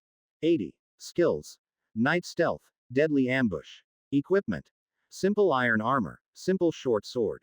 Overall. 450. Although his attributes in various aspects were not as high as a goblin warrior, his overall strength was even higher than that of a goblin warrior. Because an assassin was far more troublesome than a warrior. Who knows, you might get stabbed to death walking at night. The rest included several goblin priests and one evil goblin. The role of goblin priests was to heal the group and such. But the evil goblin was something else. Damn, if only I could become an evil goblin too. Unfortunately, I can't evolve into a big variant, I can only ascend directly to a god. Lin Tian said with a face full of unwillingness. Now, more than becoming a goblin god, he wanted to be an evil goblin. Evil goblin. LV30. Race. Goblin. Profession. None. Title. Elf's Child, God's Blessing, Monster Slayer, Strong Kidneys and Bones. Health. 200. Strength. 71. Defense. 44. Skills. Asterisk asterisk, asterisk asterisk. Equipment. Simple Iron Armor, Simple Short Sword. Overall. 150. Overall strength was pathetically weak. But the skills were really enviable. You guys go back first, I'm going to have a little chat with this evil goblin in the forest. Lin Tian said. Then he ordered the evil goblin to follow him into the dark enchanted forest. Ah, boss. A miserable scream echoed, startling the birds to scatter. A 1 in a million chance. How could I pass it up? In the forest, Lin Tian was devouring his flesh, one bite after another. He consumed it completely, gaining all the skills in the process. The possibility of a big variant mutating into an evil goblin was extremely small, so Lin Tian chose to kill him and seize his skills for himself. Chapter 18. The New Pet. TL. Sungman. In the tribe. Seeing so many big goblins appear, Loader and the others thought it was an invasion by other goblins. They couldn't imagine the agony of being tortured for so long and then immediately facing such a painful ordeal again. Gobu Tian, you're back. You've all become so powerful. At this moment, Gobu Yu greeted them. Loader then understood that the previous group of small goblins had all evolved into big ones. What a terrifying situation. This was a goblin tribe with dozens, nearly 100 big goblins. Even in the largest enchanted forest of the Lionheart Empire, it was already a formidable presence. And this was just a small piece of the remote enchanted forest. That leading goblin, what kind of monster did it evolve to? We must have the Imperial Knights and my master eradicate this terrifying tribe as soon as possible. The more Loader thought about it, the more terrified he became, trembling uncontrollably. If left unchecked, it would surely cause a massive uproar. Ellipsis. Lin Tian also returned to the tribe, planning to give it a name. This would make it easier to declare war on the Bloodfang tribe. However, he was not inclined to declare war. A surprise attack would be better, but the tribe still needed a name. He gathered all the goblins and asked, Gobu Yu, Leah, Gobu Tian, and you all, what do you think would be a good name for our tribe? The current members had become more intelligent, allowing for higher level communication. Gobu Yu thought for a moment, how about we call it the Mighty Tribe? Let's grow strong together. Hee hee. Little you, you're too naive. Goblin tribes are usually named after their leader, Leah teased. Gobu Tian and Gobu Kwang looked at each other, pondering what the name should be. Finally, they said, Boss, let's call it the Dragon Slayer tribe. We will slay dragons in the future. Seeing their foolish yet pretentious looks, Lin Tian's eyes lit up. Well, let's call it the Tian Kwang tribe. With that, the decision was made. Tian Kwang tribe. Tian Kwang tribe. Tian Kwang tribe. The goblins cheered, dancing and jumping around.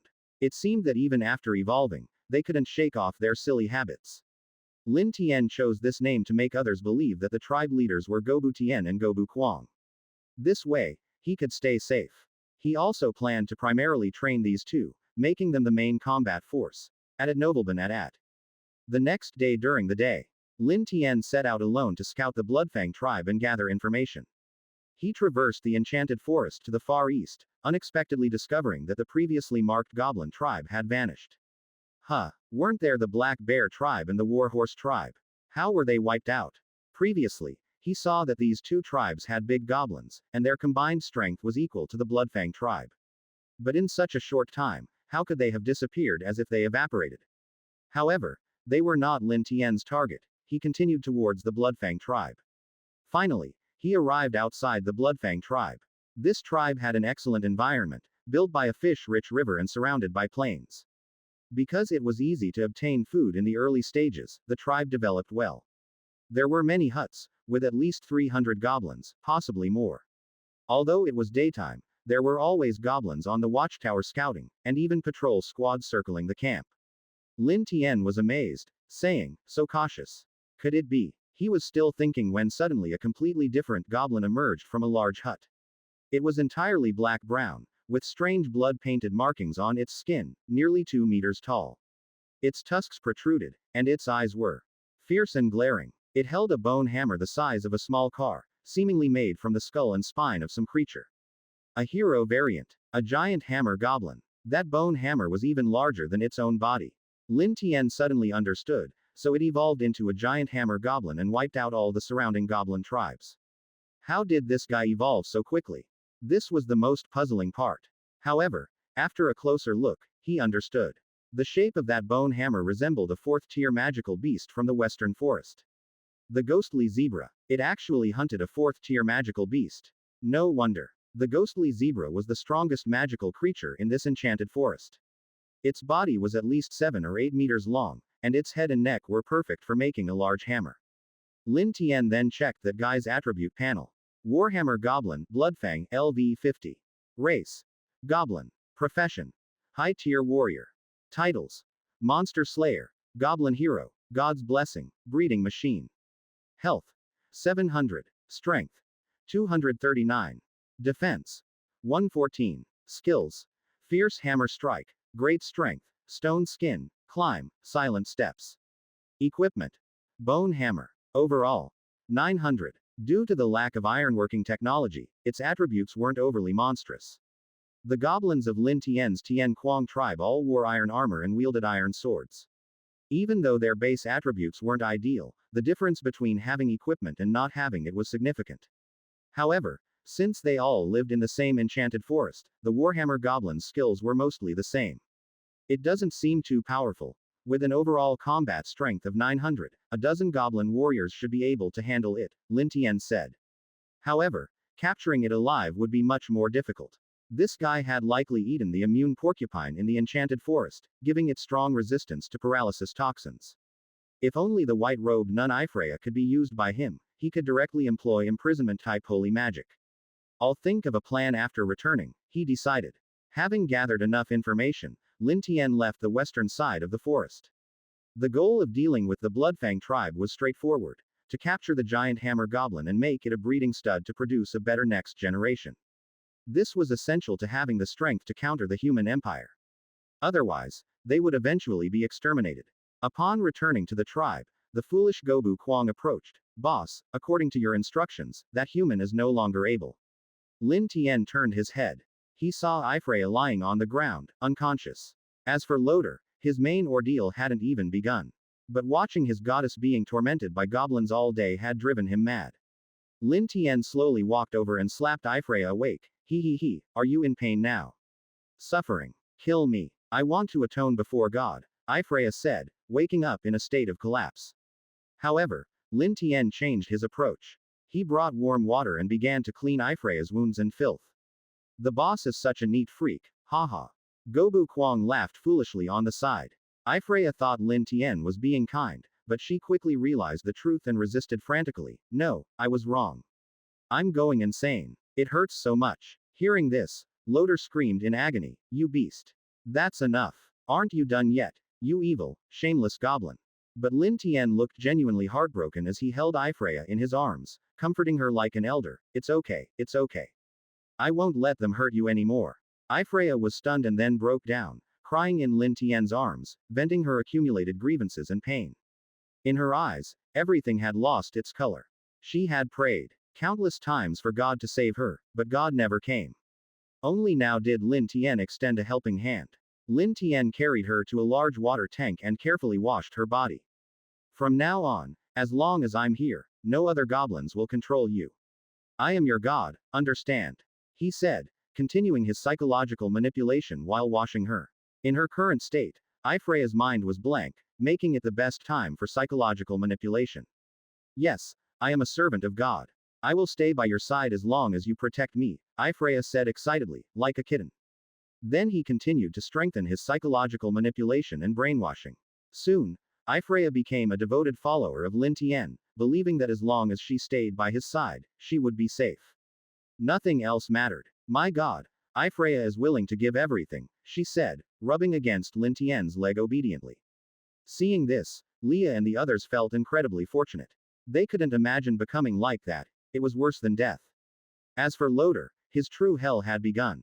Gobu Kwang and the others approached him with evil smiles. Humans are great, even males have such delicate skin.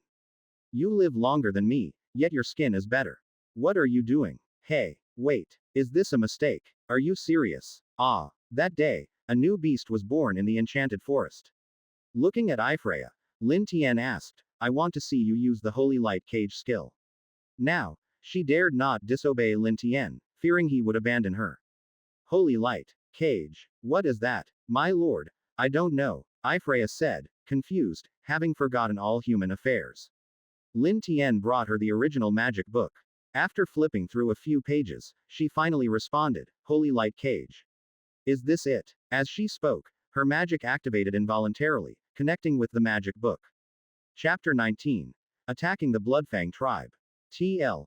Sungman. Whoosh. A powerful gust of wind rose, directly shooting out a beam of golden light, cutting down the big tree outside the tribe. Lin Tian sensed something was wrong. This must have been a holy light impact. Through the system, he could see Freya's attribute panel and skills, so he was somewhat familiar with them. Freya. LV38. Race. Human. Profession. Holy Nun. Title. God's Servant. Holy Body. Monster Hunter. Hero. Health. 309. Strength. 98. Defense. 107. Skills. Holy Light Impact. Holy Light Defense. Holy Healing. Holy Bible Cage. God's Gift Holy. Equipment. Low-level Holy Magic Book. Overall. 500. Because she was a healer, her strength wasn't particularly high, but with holy-type skills, she could still take on several big goblins alone when at full strength. However, now she was essentially a loyal dog to the goblins. At this moment, Lin Tian flipped to the page with Holy Bible Cage. Looking at the strange text on it, Freya involuntarily began to chant. Resonating with the magic book, a fist-sized golden halo flew out from the book. It transformed into a cross shape, embedding itself firmly into the ground. That's more like it. Lin Tian smiled with satisfaction. With this move, dealing with that giant hammer goblin shouldn't be a problem. But before that, he needed to collect a large amount of paralyzing toxin. After imprisoning him, just forcefully administer it until his resistance couldn't hold out. At this moment, Gobu Kwang and the others had lost interest. Loder finally had a chance to catch his breath, feeling worse than death. If he weren't waiting for the sword Saintess and the Imperial family to rescue him, he would have bitten his tongue and killed himself already. Freya, have you recovered? Quickly kill that goblin. Use magic to heal my body. Hurry, Loder almost shouted, trembling all over, his eyes wide open and bloodshot. But Freya only glanced at him, as if she didn't recognize him, then curled up by Lin Tian's feet, her fair and beautiful body starting to sleep. What is going on? Loder's breath trembled, unable to believe the scene before him. Freya, a holy nun, had actually become a goblin's dog. It was simply absurd. Lin Tian looked at him and sneered, what else? She has willingly submitted to me, and has become my dog. You're seeking death. Do you know what you've done? Freya is the daughter of the Holy Church's bishop. Chosen to serve God, the child of the Holy Mother. You have no idea what you've done. The wrath of the Holy Church. How can a mere goblin bear it? Even the Lionheart Empire must show respect to the church, and you dare to do this. Ha ha ha. Loder didn't know whether to laugh or be angry. Freya's status was even higher than his, otherwise, he would have taken action long ago. But he only dared to pursue her, not to be forceful. Because she represented the gods. If killed by a goblin, it wouldn't matter much, it would just be a conflict between humans and monsters. Quite normal. Even if she was defiled by goblins, it could be understood, after all, goblins were goblins. But now, a goblin had tamed God's servant into his personal item, obedient and docile. This was provoking the gods, provoking God. This was the prelude to a war between monsters and gods. The church would never let this go. The Lionheart Empire, and even this continent, would be turned upside down. Ha ha ha, your actions will undoubtedly lead to the complete extinction of goblins from this world. Loder laughed again and said. Lin Tian roughly understood, why can't goblins have her? God is a god, don't goblins have gods too? Ha, a lowly monster like you dare compare with the church's gods. Your existence is just to be slaughtered. Loder spat fiercely, agitated. Lin Tian nodded slowly, I see. Well then, Gobu Kwang, are you all scared? Can't do it. Why is this guy idle? Huh, boss, don't slander me. With that, Gobu Kwang and the others got back to work. Loder was shaking with anger and fear. Beasts. Damn beasts. Ah, ellipsis. When things were settled, Lin Tian began to gather the goblins and prepare their weapons. It was time to take on the Bloodfang tribe. He announced, this time, all the other goblins can be slaughtered, but their leader must be captured alive. Now, start collecting as much toxin as possible and fill these iron barrels. Fortunately, with the iron smelting process, iron barrels could be made. In the end, they collected over 10 barrels of paralyzing toxin. Let's go to the Bloodfang tribe. At this moment, inside the Bloodfang tribe. Boss, we've cleared out all the surrounding goblin tribes and caves. A goblin priest reported. The giant hammer goblin nodded in satisfaction. Very good. This way, our Bloodfang tribe can dominate the enchanted forest to the west. Ha ha ha. However, there is still a relatively large tribe to the south. But it's no big deal. When we checked them out recently, they were all ordinary goblins, not even a single big one. Although the priest said this, his expression was somewhat complicated. The giant hammer goblin dismissed it, a small tribe like that can be wiped out by just 2 big ones. No need to worry. But I discovered they have a lot of ironware, and they even keep elves. The priest couldn't help but raise his voice in surprise and confusion. Immediately, the giant hammer goblin sat up. Elves. Did they take down the northern elf tribe? It seems so. Therefore, we must deal with them carefully. We should find an opportunity to raid and destroy their tribe, and seize the elves. The priest sneered. Goblins would also guard against each other. It was better to eliminate rivals early to prevent them from growing stronger. The giant hammer goblin pondered for a moment. Alright, we'll go later. Boss, there's a goblin outside who wants to talk to us. Suddenly, a shout broke the tranquility of the Bloodfang tribe. The visitor outside was Lin Tian. The giant hammer goblin stormed out, wielding his massive hammer. He sneered, a low-level goblin. Just kill it. Bloodfang leader, I know you're a hero-tier goblin, with intelligence close to that of a human, so I've come to talk to you.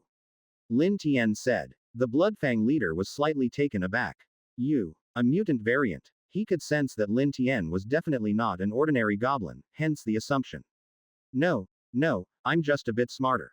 Besides, I'm the leader of the Tian Kuang tribe to the south, the one you mentioned that keeps elves. Lin Tian squinted his eyes slightly as he spoke. Upon hearing this, the giant hammer goblin burst into laughter. Priest, is this the southern tribe you said was dangerous to the Bloodfang tribe? How could this weakling pose a threat to us? Ha ha ha. For a moment, the goblin priest was speechless. When he went to investigate, they were indeed all low-level goblins. But he didn't expect them to be so weak. Bloodfang leader, I'm actually here to propose cooperation. If you join us, you can have elves and even humans to mate with. But the condition is that only you can join. Lin Tian said seriously, staring directly at him. The giant hammer goblin was stunned, then put down his bone hammer. His massive body, like a small mountain, approached Lin Tian. He reached out and grabbed Lin Tian. Fool, I'll kill you, and those elves will be mine. He said, ready to crush Lin Tian. Goblins had no concept of not killing messengers, they would kill any they could. Added Nobleman at. However, the next second, the giant hammer goblin's fingers were cleanly severed. Blood gushed out. Arg. Damn it. Kill him. The giant hammer goblin roared, retreating in pain. With the command, all the goblins of the Bloodfang tribe rushed out, but they were all naked and unarmored. Their weapons were merely stones and wooden clubs. Boom, boom, boom. In the next second, thunderous, rhythmic footsteps resounded from the dark forest. What's happening? Is a giant monster coming? The goblins of the Bloodfang tribe were terrified by the sound. But when they saw the approaching figures, true fear gripped them. It wasn't just any giant monster, this was much worse. Dozens of goblin warriors marched in unison, clad in iron armor and wielding iron spears. They moved like an unstoppable army. How can there be so many goblin warriors? The Bloodfang priest was stunned. Whoever wanted to fight could go ahead, he turned to flee. But as he reached the edge of the grassland, a sharp blade pierced his chest. Who? The Bloodfang priest roared in madness, baring his teeth to resist. One stab didn't kill him. Then another blade stabbed into his forehead. The assailant was Gobu Tian, leading a group of goblin assassins. In the dark, they were almost invisible, even with goblins' night vision. However, night stealth only worked at night, not during the day. And the duration of night stealth was only 30 seconds, used only at crucial moments. This was such a moment. With Gobu Tian's command, all the goblin assassins entered stealth mode, infiltrating the Bloodfang tribe. At this moment, the giant hammer goblin was furious. Damn it, what good are so many goblin warriors? I'll smash them all. He reached for his bone hammer again. As his fingers opened, a flash of cold light. His fingers were all severed. Now, with no fingers on either hand, he couldn't hold the hammer, greatly reducing his strength. Damn it. What is this? My hands. I can't lift the hammer. I can't lift the hammer. The giant hammer goblin raged, flailing his fists wildly.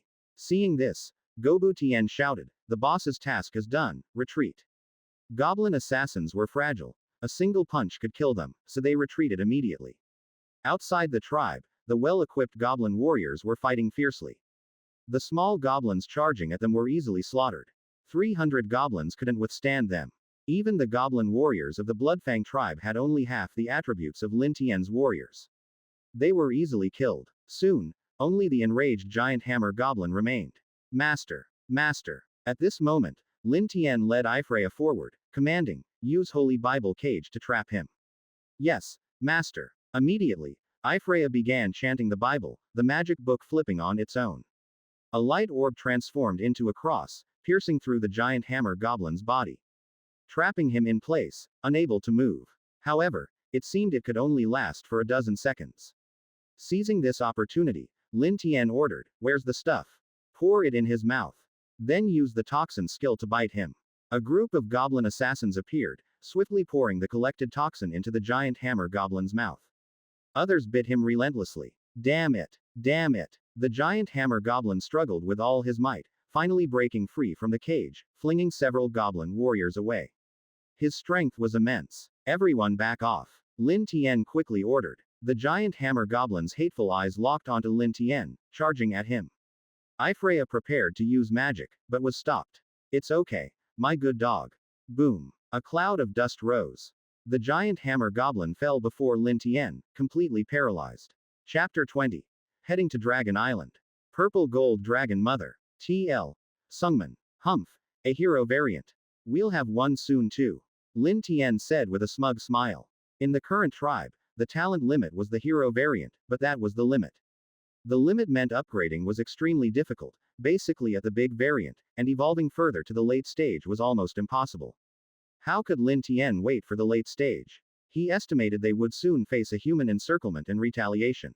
There was also a sword saintus. Time was of the essence. After dragging back this giant hammer goblin, he would immediately take control of it. Severing the tendons in its hands and feet would make it completely lose the ability to resist, ensuring it peacefully became a breeding goblin. Isn't it too big? Lin Tian, my children won't be able to handle it.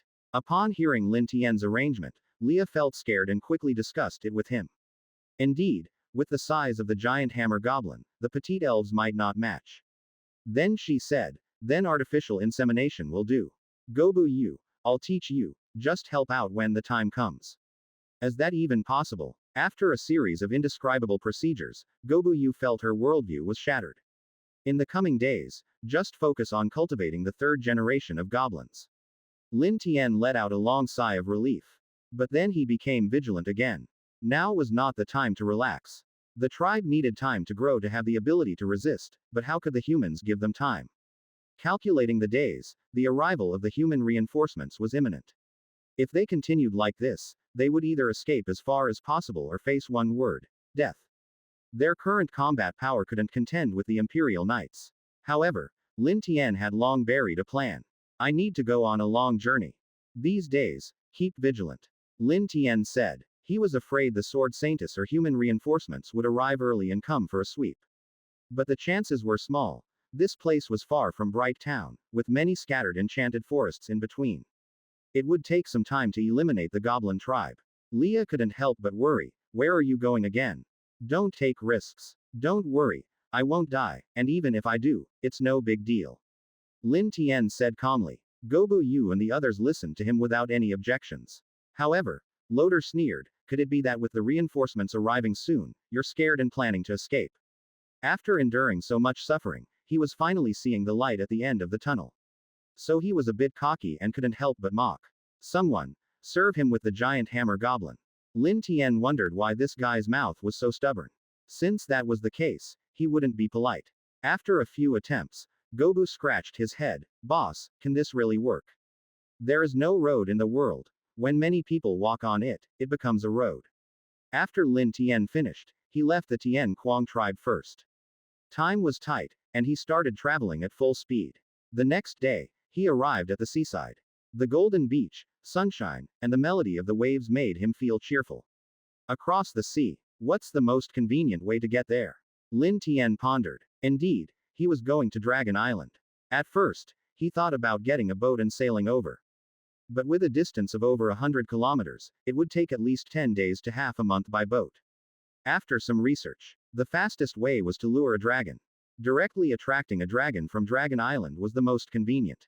Then, he simply looted a few surrounding villages, capturing a dozen or so cows and sheep. They weighed over 1,000 pounds. Then he bled them, tied the meat together, and piled it on the beach. Lin Tian hid inside the pile. The smell of blood was highly attractive to dragons during their breeding season. To gather the nutrients needed for reproduction, they would collect a large amount of food. Half a day passed. Sure enough, a black and red figure broke through the clouds in the distant sky, heading towards the beach. Lin Tian stared at the dragon through the gaps in the meat. It was too beautiful. Dragons, to men, were irresistible. Riding one in flight was a dream come true. That goblin. I see him. On the beach. Quick. Kill him. Return our cows and sheep. Damn low-level creature. At this time, a group of villagers gathered the young and strong men from the village, armed with weapons, ready to trouble Lin Tian. They were full of momentum. When they saw a giant dragon attacking from the sea, they were scared stiff.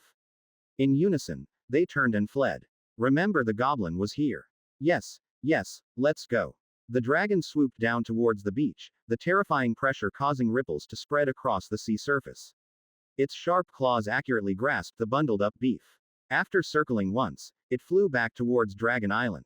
Lin Tian hid inside the meat, secretly rejoicing. As expected, he hadn't guessed wrong. These dragons weren't hunting for themselves. It was for the purple gold dragon mother, that ancient giant dragon that blocked out the sky, which had entered its breeding season. It needed nutrition, hence the enormous food requirement. Through a gap, looking at the endless ocean, Lin Tian couldn't help but marvel at how strange and wonderful this world was. He didn't even know how big it was, and there were gods and such. It seemed the humans in this world firmly believed in them. Suddenly, a spray of water shot up hundreds of meters high. It sprayed directly in front of Lin Tian. Looking down, he was almost dumbfounded. A ninth-tier monster. The sea-devouring demon whale. At a glance, he could barely see its edge. It was almost merging with the ocean. It was estimated to be about 10,000 meters in size. Fortunately, this demon whale was not aggressive, only eating small creatures in the sea. As he was lost in thought, he finally saw a small black dot appear on the distant horizon. It grew larger and larger until it was fully visible. This is Dragon Island. It looks pretty nice. Lin Tian was somewhat surprised. It was different from the imagined volcanoes, lava, and obsidian. Dragon Island was composed of many islands, with the central island seemingly split open, featuring numerous waterfalls and canyons, streams resonating with the waves. Extremely spectacular. This was fjord terrain. However, there were also vast grasslands and dense jungles on the broader islands. Full of life. Most of the dragons built their nests on the cliffs. From afar, one could see a massive mountain, with a large hollowed-out cliff pit at its center. Inside the pit lay a gigantic purple-gold dragon. Crystals grew on its back, cold and beautiful. Purple gold dragon mother. LV79. Race. Ancient giant dragon. Profession. None. Title. King of Dragon Island. Health. 4100. Strength. 510. Defense. 580. Skills. Purple gold dragon flame, humanoid transformation, dragon roar, ancient call super. Equipment. None. Overall. 2900. Lin Tian looked at this creature's attributes and felt it was acceptable. Was its overall combat power just that? Although he was lower himself, if everyone could be on par with the sword Saintess, that would be too much. However, it was clear that this creature was not an ordinary dragon but an ancient giant dragon, the large type. At this moment, the dragon carrying Lin Tian arrived at the cliff pit, directly throwing the meat in front of the purple gold dragon mother, then left indifferently. Lin Tian quickly crawled out of the meat, hiding in the messy dead branches. Afraid that the dragon mother would swallow the meat in one gulp, Lin Tian would be done for. From time to time, a dragon would fly over, drop food, and leave. Lin Tian swallowed his saliva and cautiously walked to the cliff to see how high it was. In case the negotiation failed, how would he leave? After taking a look, he regretted it. The height was dizzying, enough to make his head spin and legs go weak. Damn it, living this high up and not afraid of heights. Lin Tian hurriedly backed away, but as he turned around, a giant golden pupil stared fixedly at him. Where did this little bug come from? At this moment, the purple gold dragon mother spoke. To her, Lin Tian was indeed a tiny bug that could be crushed to death. No different from humans looking at ants. At nobleman at. The dragon's nose began to inhale, intending to blow Lin Tian away. Wait, it's me, the goblin leader who attacked Bright Town last time. Lin Tian quickly spoke. A second later and he would be. Goodbye mom, tonight I'm setting sail tilde. The purple gold dragon mother's pupils contracted, looking particularly sinister, staring at Lin Tian as if recalling something. Those contracted pupils were like mirrors, reflecting Lin Tian's current appearance. Still that ugly goblin. Short, sharp-toothed, and covered in green skin. However, this time, Lin Tian's heart didn't change at all. He had already accepted this reality. He even tidied the few sparse white hairs on his head.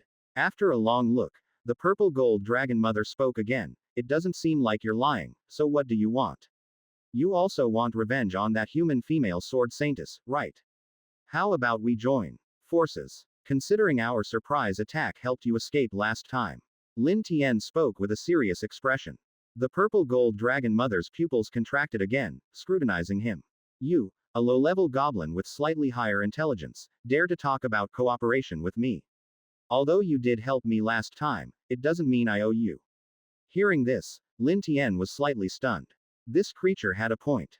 He almost forgot that high-intelligence beings did not necessarily know gratitude.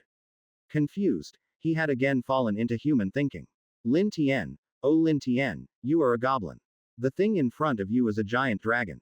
How could you negotiate with her using human morals? However, you seem interesting. Speak, how do we cooperate? I also want to take a bite out of that crazy woman. The purple gold dragon mother suddenly spoke again. Her massive body began to change, using the skill, humanoid transformation. She reverted to a human form over 2 meters tall, wearing shiny purple gold armor. Extremely captivating and beautiful, her figure was impeccable, like a beautiful woman in a tight-fitting uniform. Lin Tian calmed down and explained, it's simple, just have you and your dragons harass around Bright Town daily. Harass. Do you know how crazy that woman is? She has already requested aid from the human capital. If we keep harassing, Dragon Island might not have a single dragon left. Immediately, the purple gold dragon mother was somewhat angry, feeling tricked. Last time they underestimated that crazy woman's strength, almost leading to the dragon's extinction on Dragon Island. Even she barely made it back. Harass again, as if dragon lives didn't matter. Chapter 21. The Arrival of the Imperial Knights. TL. Sungman. Lin Tian, unhurried, continued speaking, harassment is not an attack. You just need to stay far away and let them see that there are dragons around Bright Town. The purpose of this move was simple. It was to keep the sword Saintess and the incoming human reinforcements occupied. To let them know that dragons might launch another attack at any time, preventing them from going out to search for goblins. This would buy enough time to cultivate a large number of third-generation goblins. So, we do the harassing, but what about you guys? I really want to hear why a group of small goblins dare to target that mad woman. The purple gold dragon mother asked again. Lin Tian thought for a moment and said they needed to create a large number of hero-level goblins to fight against Bright Town. After saying this, the purple gold dragon mother also weighed the pros and cons. Generally speaking, she wouldn't lose any more dragons, and the battles would be fought by goblins later. Finally, her eyes lit up with satisfaction. All right, let's join forces then. In that case, may I ask you, Dragon Mother, to arrange a ride for me? How do I get back? Lin Tian asked somewhat awkwardly. It was so high and so far away that it looked quite daunting. The purple gold dragon mother snapped her fingers, and a wyvern flew over. From now on, she will be at your service, staying with your tribe. Remember to treat her well. She's just reached adulthood. A personal ride. No, a personal dragon. Lin Tian's heart raced with excitement. This was amazing. He hadn't expected such a pleasant cooperation with the purple gold dragon mother. As he mounted the wyvern and was about to leave, he couldn't help but ask, by the way, Dragon Mother, since you've reached your breeding period, I haven't seen any other ancient dragons like you on this island. It can't be. Compared to the purple gold dragon mother's size, these wyverns. Even if the whole dragon went inside, she probably wouldn't feel a thing. Right. Are you trying to make me eat you? These wyverns compared to me are like you low-level goblins compared to humans. At nobleman at most, you have a year. After that, I have to return to the ancient dragon clan to lay eggs. So, hurry up. After saying this, the purple gold dragon mother turned around to enjoy her feast of cattle and sheep. A year. Lin Tian thought for a while. It was about right in this world. But according to what she said, there was a place similar to this dragon island composed of ancient dragons. How many such gigantic dragons would there be? Even the sword Saintess probably couldn't match them. Just thinking about it made him fearful. Then he rode the wyvern back to the tribe. The intelligence of these dragons was about the same as low-level goblins, so they could understand simple commands. Handling them was also quite easy. So, this is what freedom feels like. Above the clouds, Lin Tian felt he was riding the wind, not the dragon. Passing through the white clouds, the blue sky seemed within reach. Diving down at high speed, the splashes of water sparkled, forming small rainbows. After an exhilarating journey, he finally arrived at the enchanted forest. Alert! Gobu Tian of the Tian Kuang tribe shouted, his heart pounding as he watched the huge figure swooping through the sky. Leah was equally shocked. A dragon. It's a dragon. Why is it here? A wyvern. Has something happened in Bright Town? Loder also asked in confusion. The wyvern circled above the tribe, each flap of its wings making the trees sway, almost uprooting them. Loder struggled desperately. Let me go. If it breathes dragon fire, we're all dead. Dragon fire. What? Leah also began to panic, trying hard to open the cage. At this moment, they heard Lin Tian's voice. Everyone, calm down. It's me, I'm back. The wyvern slowly descended, landing in a haystack at the edge of the tribe. Lin Tian got down and gently soothed it. Rest here for now, don't wander off. Snort. The wyvern snorted as if agreeing. This is impossible. A trash goblin can actually ride a dragon. Loder's eyes almost popped out. He'd rather believe he was dead than accept what he was seeing. Beast tamers were rare throughout the empire, and dragon tamers were even rarer. Yet now a low-level goblin had ridden a dragon back. If he had a stick, Loder would have knocked himself out. Seeing this, Gobu Yu and the others breathed a sigh of relief. Long live the boss. So cool. This guy, is he really a goblin? Leah couldn't help but smile bitterly. Her heart had almost jumped out just now. Gobu Tian and Gobu Kuang were so excited, waving their arms and shouting. Boss, where did you go? Gobu Tian asked curiously, eyeing the resting dragon. Lin Tian didn't explain much and instead asked, how is the breeding work I asked you to do? All done, boss. Gobu Yu spoke up, saying that in the past few days, they had released the elves one by one for impregnation without any incidents. Lin Tian nodded and then went back to his hut and fell asleep. He had been traveling a lot recently and needed some rest. At least the greatest danger had been pushed back a bit, allowing him to take a breather. Ellipsis. In Bright Town. After more than half a month of reconstruction, the town had mostly recovered. However, to mourn the dozens of people who died and to serve as a reminder to everyone, their tombstones were placed in the middle of the town. Everyone who passed by saw them, constantly reminding them that an attack could happen at any moment. The sword saintess stood alone atop the highest bell tower in the town, her hands holding a sword behind her, standing tall and majestic like a statue. She often stood there without moving for an entire day. Many people tried to persuade her, but her response was that it was her negligence that led to the deaths of so many people. She shouldn't have focused solely on slaying the dragon and ignored the issues within the town. Suddenly, a rapid clatter of hooves sounded outside the town. The sword saintess's body moved slightly but then resumed its position. She lightly leapt down from the bell tower, over 10 meters high, and quickly dashed to the city wall to greet the approaching group. The Imperial Knights. All of them were elite warriors carefully cultivated by the Imperial family. There were 15 of them in total, which, compared to an adventurer team, was equivalent to a diamond-level force. They were divided into 3 parts: the Silver Blade Knights and the Battle Roar Knights. Each of these 2 teams had 7 members. The remaining one was the Death Knight, Kasimov. He wore a pitch-black, tattered medieval armor, obscuring his appearance, but the chilling aura he exuded was very intimidating. He seemed like a misfit. Even Kasimov is here. Looks like things are getting interesting. The sword saintess spoke softly. Upon seeing her, the members of the knight teams took off their helmets and bowed deeply. Sword saintess. Do you think I wanted to come? Such a fuss for that guy. Kasimov said coldly. Then he walked into the town alone without speaking. The Silver Blade captain had curly red hair, a handlebar mustache, and a roguish look. He smiled and said, Sword saintess, it's an honor to see you again. I admit I am once again captivated by your beauty. How about giving me a chance? Shut up, you curly-haired fool. You're just a worker for the Imperial family, and you dare to speak to the sword saintess like that. At this point, a bald middle-aged man nearby spoke angrily. Despite being bald, his armor couldn't hide his strong muscles. Indeed, his baldness made him stronger. He was the leader of the Battle Roar Knights. The Silver Blade captain looked aggrieved. What are you talking about? Who wouldn't be attracted to the sword saintess? In this world, is expressing love not allowed anymore? Oh no, it's too dark, too cruel, too despicable. Get lost, you pervert. The Battle Roar captain grumbled, pushing him away. At this moment, the sword saintess spoke. Since you have arrived, stay here. I need to personally go to the enchanted forest.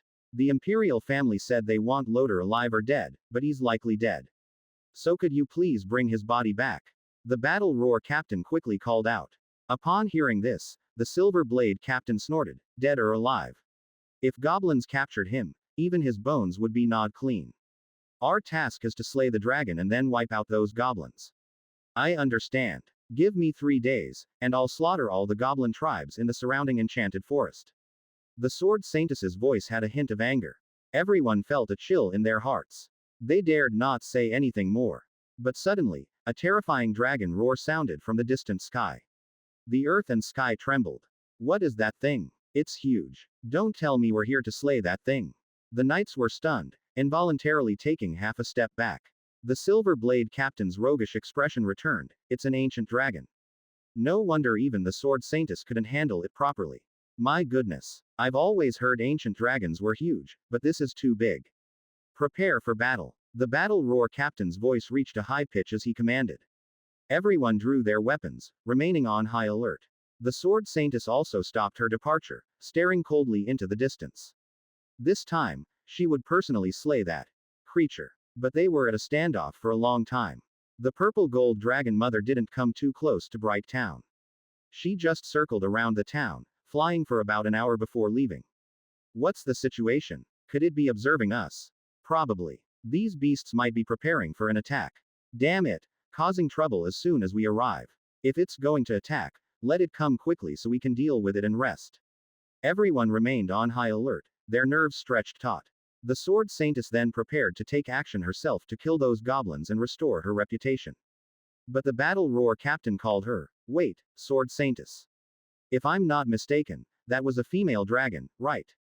Which means there could be a male dragon on Dragon Island. If 2 dragons come out, we might not be fully prepared to handle them, at least not to ensure the safety of all the residents. Upon hearing this, the sword saintess was about to say something but then swallowed her words. Last time, only the female dragon had caused significant losses on Dragon Island. If it dared to covet this place again, there might indeed be 2 dragons, or even more. But she couldn't suppress her urge to eliminate those goblins and clear the enchanted forest. She said, "Isn't Kasimov still here? He has the strength. That lunatic. Let's not count on him. Since he returned from Death Valley, he's been like a different person." The Silver Blade captain spoke irritably. Back then, the Death Knight Regiment received orders to hunt down enemy invaders in Death Valley, but only Kasimov returned. Later, they learned it was the strongest knight team from the enemy empire. Kasimov's return proved his formidable strength. The sword Saintess was displeased but ultimately held back. She didn't care about Loder's life or death, but she had to restore her lost honor. She pondered, "Then I'll stay here. The Silver Blade Knights will be responsible for hunting down the goblins who captured Loder." "That works." As expected, the sword Saintess is thoughtful. "We'll start the search tomorrow." The Silver Blade captain smiled knowingly. In the following days, the Purple Gold Dragon Mother continued to harass Bright Town, putting immense pressure on them. Some residents even moved directly into shelters, afraid to go out. Meanwhile, the Silver Blade Knights rode their warhorses into the nearby enchanted forest, starting to cleanse and inspect the goblin tribes. They slaughtered any goblins they encountered, doing their best to find Loder. Chapter 22. Building a Hero Tribe. TL. Sungman. Ellipsis. In the Tian Quang tribe, Lin Tian had almost fully recovered during this period of rest. It was time to once again improve his strength. After mating with Gobu Yu, his level cap had increased to over 100, but he still hadn't gained enough experience. He needed to raise his level. Otherwise, facing the sword Saintess would result in instant defeat. Lin Tian donned his equipment, took Ifreya by the hand, and prepared to level up in the enchanted forest. However, he suddenly thought of something. "Gobu Yu, you should come too. It would be more dangerous in the future, and Gobu Yu definitely couldn't die. She needed some strength to protect herself. It was best to take her along for leveling up. However, leveling up bit by bit would be too time consuming." System. Start the life simulation. Life simulation system is starting. Current scenario. Cultivating third generation goblins. After ambushing Bright Town and capturing the hero variant, you achieved decent results. But you have provoked the sword Saintess, the human Imperial, and even the massive force of the Holy Church. You need to quickly improve your strength and level. You took Ifreya and Gobu Yu into the enchanted forest to level up. In half a month, you killed 2 enchanted wolf packs, 7 ghost-faced monkey packs, and several first-tier and second-tier magical beasts, reaching level 43. However, Gobu Yu unexpectedly reached level 50, even surpassing you. Upon closer inspection, you discovered her talent passive skill, Wild Growth, seemed to double the experience gained. You were very pleased. Even Ifreya, the dog, reached level 40. You lingered in the enchanted forest for another half-month. Finally, you reached level 50, Gobu Yu reached level 60, and Ifreya reached level 45. Option 1. Return to the tribe and start planning the next steps. It's too dangerous to stay outside any longer. Rating. 0. Option 2. Your strength is still insufficient. Continue leveling up. Rating. 10. Option 3. Level up to 100 to challenge the sword Saintess one-on-one. Rating. 1000. Seeing these outrageous options, Lin Tian was amused. Challenge the sword Saintess one-on-one. Even if he reached level 100, it wouldn't be possible. After all, goblins were low-level monsters with limited strength. Unless he evolved into a high-level variant, but even then, it wouldn't guarantee a win against that crazy woman. It was better to use his brain. Time had passed, and it was almost time to check on the progress of the third-generation goblins. So, he chose option 1, returning to the tribe. Then he interrupted the life simulation, directly skipping a month ahead. Summary. This enchanted forest can no longer provide enough experience. Leveling up is slow. Rating. 20 points out of 100. Reward. Life points x 20. This life simulation is complete, with a time progression of 1 month. Shush. Immediately, Lin Tian felt a wave of dizziness in his head. His vision filled with blinding white light, as if he were standing in another world, the surroundings eerily quiet. From a bird's eye view, he watched everything happening in his original world. Frames of scenes flashed rapidly, finally freezing on the Tian Quang tribe. Lin Tian felt as if he were being sucked in, finally returning to reality. "My dear lord, are you feeling unwell?" Beside him, Ifreya's voice sounded. Lin Tian opened his eyes and didn't respond. Instead, he first checked his attribute panel. He was indeed level 50. Health 850, Strength 270, Defense 300. Overall combat power was only 900. So weak. His level had been quickly raised, but his combat ability hadn't caught up, resulting in an overall rating of only 900. But it didn't matter. His attributes had increased, and the rest could be addressed later. He then glanced at Gobu Yu's attribute panel. Gobu Yu. LV60. Race. Goblin. Profession. God's Messenger. Titles. Female Goblin. Fallen God. Pure Soul. Monster Slayer. God's Blessing. Health. 1000. Strength. 270. Defense. 390. Skills. Gene Devour. Wild Growth. Climb. Silent Steps. Stone Skin. Equipment. Basic Iron Armor. Basic Scimitar. Overall. 700. Her attributes had improved, but her overall rating was still shockingly low. This was probably because she didn't know how to fight. As long as she had some self-defense ability, it was enough. As for Ifreya, Lin Tian didn't care much. She was just a dog he kept. At a nobleman at. Then, he quickly went to see the newly born third-generation goblins. Gobu Tian, where are the new goblins? Why haven't I seen them? Lin Tian angrily questioned. Gobu Tian lowered his head submissively. Boss, they're with the elves. Leah had 2 goblin infants feeding from her, while another lay on the ground, curled up and seemingly very weak.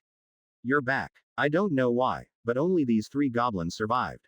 All the others were stillborn or died shortly after birth, Leah said, her eyes full of sorrow, as if she were looking at her own children. Lin Tian, though still unsure, comforted her first. I see. Thank you for your hard work, Leah. Ha ha ha ha. Disgusting goblins, you still think you can raise powerful offspring. What brainless fools. Loder mocked at this moment. His hair had grown long and his beard scruffy, hanging his head while being tied to a stone, looking particularly miserable. But his mouth was still as sharp as ever. Lin Tian narrowed his eyes slightly and asked, it seems you know why. Loder snorted coldly. The higher the tier of the goblin, the harder it is for its offspring to survive. If it were as easy as you think, goblins would have already taken over the world with their breeding capabilities. So that's how it is. So you knew this from the start but kept quiet, causing my elf ladies to suffer needlessly. Lin Tian's expression grew increasingly cold and frightening. He turned to signal Gobu Kwang and the others.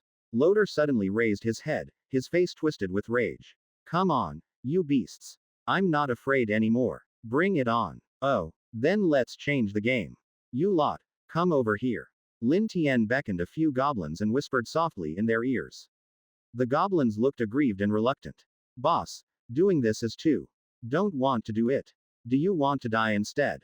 Lin Tian threatened. They could all sense that Lin Tian had returned stronger and more formidable. Terrified, they complied immediately, approaching the bound Loder and leading him into a hut. Lin Tian smiled benevolently. Goodbye. Enjoy your time. You. Get away. Disgusting beasts. Don't touch me. Don't kiss me. Oh. Mother. I was wrong. I don't want to be with a disgusting male goblin. Follow the boss's orders and let me bear your children. In the hut, instead of screams, there were the sounds of a man's embarrassed and angry voice. At this moment, Leah's sorrowful voice sounded. Lin Tian, another goblin infant isn't going to make it. Lin Tian looked over and, indeed, the goblin infant on the ground had died. Fortunately, the 2 feedings seemed healthy. Producing only 2 every month, with just the potential to evolve into hero tier, would still take a long time to evolve. Even spending a whole year would not produce many hero tier goblins. It wouldn't even be enough to eliminate the current batch. There was only one way, to capture more breeding tools. 30 elves were too few. But at this critical moment, capturing villagers from surrounding villages would be like courting death. If discovered, they would certainly go to Bright Town for help, and then they would be besieged immediately. Currently, averaging 3 surviving per month would yield only about 30 in a year. 30 hero tier goblins were still not enough to fight against the sword Saintess and her allies, with no chance of victory. There was only one solution. Thoroughly evolve this batch into hero tier goblins. And the dragon they brought would be the best source of potential. Line up. Today the boss lets you play with something special. Lin Tian walked to the resting wyvern, stroking her smooth skin. Good girl, all this food is for you. Enjoy. Then, several goblins brought a large amount of wild boar, deer, and even magical beasts. Seeing this, the wyvern immediately began devouring them. Taking advantage of this moment, Lin Tian ordered the goblins to start working without delay. A day and night passed. The wyvern lay on the ground exhausted, panting heavily. Lin Tian was surprised that she did not resist. It seemed that not only the purple gold dragon mother but other dragons were also in their breeding season. But first, the purple gold dragon mother's needs had to be met. You've been holding back for a long time, haven't you? Good girl, you can eat all this meat. Lin Tian ordered more meat to be brought. The other goblins were invigorated, extremely excited. It was as if they had gained dragon power within them, very thrilling. Long live the boss. Mating with a dragon is legendary in the goblin world. Ha ha ha, I have a feeling I can evolve. Indeed, it feels like I can evolve into something big soon. Lin Tian commanded them all to enter the enchanted forest and start an unrestricted slaughter, sparing no living creature they encountered. Only this way could they level up faster. The sooner they evolved into hero-tier goblins, the better. Today, Loader's eyes no longer held defiance. Looking at Lin Tian, they were filled with fear and trembling. This goblin was too perverse. Powerful beyond human understanding. He was actually going to create a tribe of hero-tier goblins. A single hero-tier goblin could lead a medium-sized goblin tribe. What was the concept of having over 100? It was enough to contend with an entire city. Ellipsis. Multiverse of comics. Banging a dragon is crazy. Chapter 23. Battle against the Silver Blade Knight Regiment. TL. Sungman. Immediately, Lin Tian needed to enhance his strength. Otherwise, facing a group of hero-level goblins, he might not be able to establish his authority. Ever since mating with the wyvern he brought, his attributes had grown. Health. 1200. Strength. 320. Defense. 400. The transformation of his qualities was better than expected. He didn't need to spend time evolving to obtain attributes that other goblins would have after evolution. System. Open the system store. Over this period, he had accumulated nearly 200 life points, which could be obtained not only through the life simulation. Gaining new achievement titles also increased life points. Iron Sword. 5 points. Experience Fruit. 1 point. Low-level Recovery Potion. 1 point. Low-level Potential Fruit. 1 point. Consuming it randomly increases an attribute by 1 point. These were all low-level items. At Nobleman at. Lin Tian carefully observed. There was nothing useful among the low-level items. Even the skills available for exchange were useless. He then looked at the slightly better quality and more expensive section. Excellent Iron Sword. 10 points. Large Experience Fruit. 5 points. Mid-level Recovery Potion. 5 points. Seeing this, Lin Tian couldn't help but complain, this is just like a mindless game from 10 years ago. The player fights small lobsters at level 1, giant lobsters at level 10, rainbow lobsters at level 50, and supreme god demon lobsters at level 100. Damn, let's look at the high-level items. In the high-quality section, it was mainly divided into equipment, skills, items, and others. Based on Lin Tian's current attributes, he wasn't weak, quite strong actually. But he didn't have a handy weapon or a powerful skill. Fighting would be tough. With 180 life points, he could probably exchange for something. He first checked the equipment section. Flame Longsword. 50 points, enchanted with fire element, causing fire damage upon attack. Magic Sword. 70 points, inscribed with ancient runes, can absorb and store some magical attacks and then release them. Elemental Hand Crossbow. 80 points, capable of absorbing elemental power and firing elemental arrows. Usable elements. Water, fire, wind, lightning, poison. Looking at these weapons, Lin Tian pondered. The flame sword was the cheapest but not very useful. The magic sword had a good cost-performance ratio, but for Lin Tian's small build, wielding a sword against a mage. Unrealistic. Moreover, the sword Saintess mainly used physical attacks. The best choice, which also suited Lin Tian's wallet, was the elemental hand crossbow. Small in size, it could be equipped, though a bit expensive, but no need to look at more expensive ones. The key was its long-range attack, very suitable for stealthy actions. He clicked to exchange. Immediately, the elemental hand crossbow appeared in the system warehouse. He could retrieve it anytime he wanted. But Lin Tian didn't hurry and instead checked the skills section. This section mainly had high-tier skills. He had 100 life points left. He could barely exchange for a high-tier one, but super-tier and above were out of the question. No blade capture. 80 points. Triumph without a blade, can catch the enemy's weapon attacks barehanded 3 times. Necromancer's Call. 100 points, summons nearby souls for use, lasting 180 seconds, useful in large-scale battles. Boiling Blood.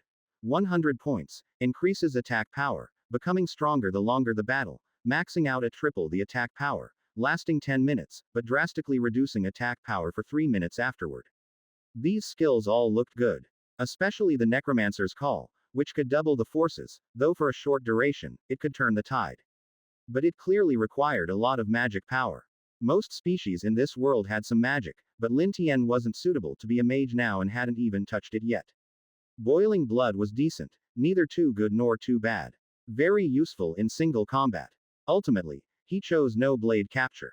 A life-saving skill, so it was. Exchange successful. Skill has been issued to the warehouse. Lin Tian looked at the remaining 20 life points. What could he do with these? Save them. They were far from the super tier skill he wanted, which needed 300 points. Evil God's Blessing. 300 points, can summon a puppet of the evil god equivalent to a 6th tier monster to protect the user, which will not disappear until killed. With this skill, his power would significantly increase. Unfortunately, he lacked enough life points. Even if he used them, there was nothing worth exchanging for.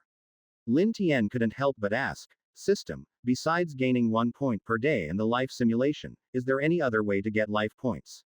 The host can also earn life points by completing tasks issued by the system. The tasks are random and usually appear when making significant life decisions. Hearing this, Lin Tian had no other options, so he decided to save the remaining 20 points. He opened the system warehouse and retrieved no blade capture and the elemental hand crossbow. He instantly learned the no blade capture skill. In his hand, he now held the elemental hand crossbow. He then equipped it on his left hand. It was about 30 centimeters long, very small, resembling a standard hand crossbow, but with 2 green, infusion tube-like things inserted into Lin Tian's arm. Being a magical tool, it needed to connect to the body. When his hand approached various elements, the crossbow could charge. Since there were no elements nearby, Lin Tian secreted his own toxins, allowing the crossbow to absorb them. Let's find a target. How about that guy? Lin Tian locked his gaze on the bound loader, raised his left hand, and surprisingly noticed a targeting icon. Just like in a shooting game. Aim. Shoot. Ah. Who's attacking me? Loader, who was sleeping, screamed in pain, cursing but unable to find anyone. The next second, his face changed drastically, body paralyzed. Damn goblins. He couldn't mistake this familiar feeling. It was the goblin's paralyzing toxin. Lin Tian nodded in satisfaction, seeing the effect was good. After practicing for a while, he roughly understood the elemental hand crossbow's capabilities. Its range was 300 meters, not very far, but extremely accurate. It could store up to 50 shots, which could be evenly distributed among elements, 10 shots each, or more for a specific element.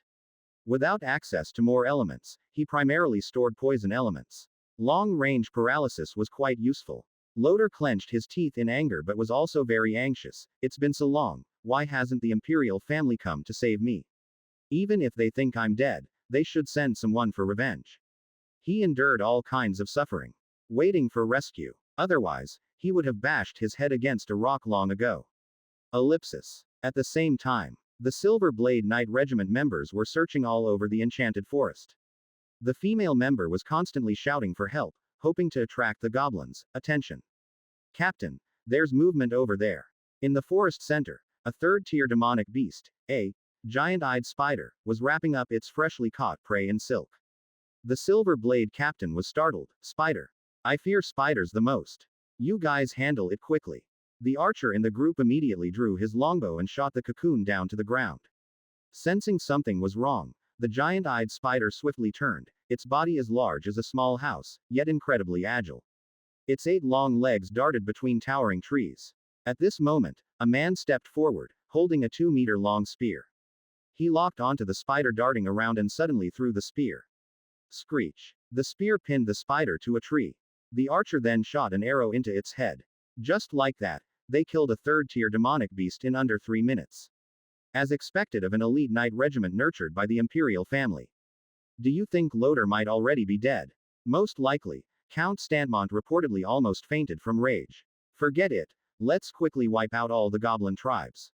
After dealing with the spider, the Silver Blade captain and his team continued forward. Sure enough, the goblins were drawn by woman's calls.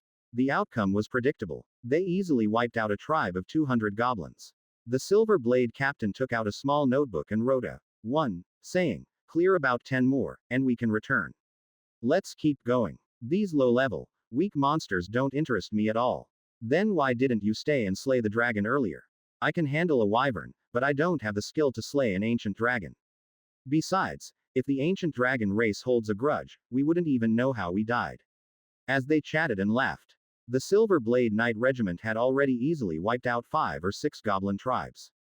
At this moment, the mage, Antu, became cautious. "Wait, don't you notice that the closer we get to the inner enchanted forest, we haven't seen a single monster?" Hiss. Now that you mention it, it does seem like that. Instantly, everyone became alert. They could faintly smell the scent of blood in the air. This indicated a massacre was happening nearby. Shush, shush. Suddenly, there was a rustle in the bushes ahead. A green-skinned big goblin walked out, bumping right into the Silver Blade Knight Regiment. For a moment, the air seemed to freeze, as they looked at each other, speechless. "Is this a goblin? A big goblin?" Mage Antu was stunned. The goblin's sudden appearance had caught them off guard. A goblin had just walked up to them. The Silver Blade captain remarked, "Wow, look at this guy's muscle definition, it could rival that bald guy from the Battle Roar Regiment." At this moment, the big goblin was also dumbfounded. Roaming the enchanted forest for so long, searching for monsters to hunt, this was the first time he had encountered humans. A group of well-equipped humans. He quickly reacted, roaring, "Ah!" This immediately attracted the attention of other goblins nearby, who stopped what they were doing and looked towards the source of the sound. The Silver Blade captain added, "Looks like we've found the reason why there are no monsters around here." Chapter 24. Forest of Despair. TL. Sungman. Immediately, the archer drew his longbow fully, aiming an arrow at the goblin's heart. The arrow bounced off. "It even has iron armor. How is that possible?" a man exclaimed in surprise. The Silver Blade captain, however, was not too surprised. Perhaps it killed a human and took the iron armor. Nothing to be shocked about. Seeing the bow and arrow were ineffective, the spearman began to gather strength. He suddenly hurled his spear. Whoosh! The sound of it tearing through the air was deafening. The goblin was directly pierced and pinned to a large tree behind it. "Easy kill," the spearman said proudly, looking very disdainful. But then, the goblin moved. It slowly pulled out the spear embedded in its body. This scene shocked everyone. The spearman couldn't believe it. "How is this possible? My attack can kill a third-tier monster. A mere goblin. Even a big goblin should be dead." He had killed many big goblins before. This was the first time his full-strength attack failed to kill one. Something is off. Antu, hit it with a spell to finish it. The Silver Blade captain ordered, frowning. The mage started chanting, but a terrifying roar interrupted him. Roar. The roar of the big goblin echoed through the forest, causing birds to flee in panic. There were movements all around. 1, 2, 3. One after another, big goblins equipped with iron armor and swords appeared. Antu was at a loss. "Damn, there are 40 or 50 of them.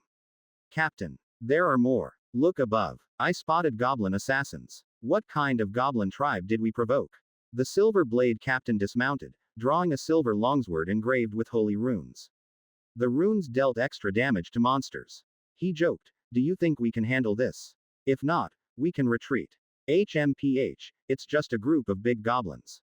We can handle it," the spearman said confidently. The others stayed silent, remaining very vigilant. But it wasn't over. The ground started to shake. A massive entity was approaching, each step causing blood pressure to rise and hearts to race. Crack, crack. In the distance, towering trees were falling and leaning. The Silver Blade captain and his men swallowed hard. "It's coming." 4 scarlet eyes glowed ominously in the darkness, slowly approaching. The height of those eyes indicated a massive creature, 2 to 3 meters tall. They finally saw it clearly. A large, gray goblin with green spots, bulging muscles, and a head much smaller compared to its body. It had 4 arms. It carried a longsword, a large beast's fang, and even a spear. The other goblins made way for it. It was Gobu Kwang. The hulking goblin had evolved into a hero variant. A powerful goblin. Is he the leader of these goblins? Quite intimidating. The Silver Blade captain tightened his grip on his longsword. The spearman took 2 spears from his horse, a hero variant with 4 arms. "I'll take him on first. Mid-tier martial skill. Storm Spear." He immediately hurled a spear. It was a skill-powered attack. The spear whistled through the air, aimed straight at Gobu Kwang's head. Gobu Kwang caught the spear with one hand and threw it back. At that moment, the other goblins attacked simultaneously. They aimed to tear the humans apart. The spearman's pupils contracted. He had a premonition he couldn't dodge the returning spear, so he quickly sidestepped. The next second, his brown horse was pierced and pinned to a tree like a roasted lamb. Damn it! Watching his beloved horse die, the spearman was enraged. He began his attack. Mid-tier martial skill. Hurricane Spear. He enchanted his spear, each swing releasing powerful gusts. It could push back big goblins. But it was ineffective against Gobu Kwang. The four-armed goblin opened his arms and struck at the silver blade captain with his longsword and the giant tooth. Each clash of their weapons sent shocks through the captain's arms. Impossible. Does a hero variant have such monstrous strength? Sweat began to bead on the silver blade captain's forehead. Seeing he was unable to break free, the archer in the distance fully drew her bow and activated a skill, mid-tier archery, power shot. If this hit the head, even a hero variant should fall. However, it required 30 seconds to charge, hence the name, power shot. Unbeknownst to her, a small figure was slowly approaching. Splurt. A sharp claw viciously pierced the female archer's abdomen, dragging her away swiftly. Damn it. Dimmy got ambushed. I told you there were goblin assassins. Why didn't you pay attention? The silver blade captain roared angrily, wanting to chase but was entangled, unable to break free. The others were in the same situation. Mage Antu's face showed panic. Captain, didn't you notice something's wrong? These goblins are unusually tough. It's been so long and we still haven't killed one. You think I don't know? This is insane. The spearman cursed. He was already injured but had only managed to kill one goblin. In the distance, the goblin that had grabbed Dimmy finally revealed itself. Unlike the goblin assassins, it was even shorter than a low-level goblin. About the size of a pet dog. Its entire body was black-purple. Naked, grotesque, with eyes so large they nearly took up its entire face, resembling an alien. Both its feet and clawed hands were exceptionally sharp. Despite its small size, it was incredibly strong, effortlessly dragging a much larger human while running swiftly. Hey. It laughed sinisterly while running. This was Gobu Tian, who had evolved into a hero variant. The Dark Goblin. A ghostly presence. It then ran up a tree, carrying the female archer. Even without using its hands, it easily reached the treetop. And hung her on a branch. Using the blood hole in her abdomen, impaling her on the branch. Ah, it hurts. Someone save me, Captain, Sword Saintess. Cough, cough. Dimmy screamed in agony, blood continuously gushing from her mouth, choking her. Seeing the grotesque Gobu Tian nearby, she screamed in horror, ghost. Monster. But screaming caused her abdominal pain to almost make her faint. My intestines are torn, liver and lungs punctured, my stomach feels like it's falling out. I don't want to die. I want to go home and eat my mom's pumpkin pie, boo-hoo.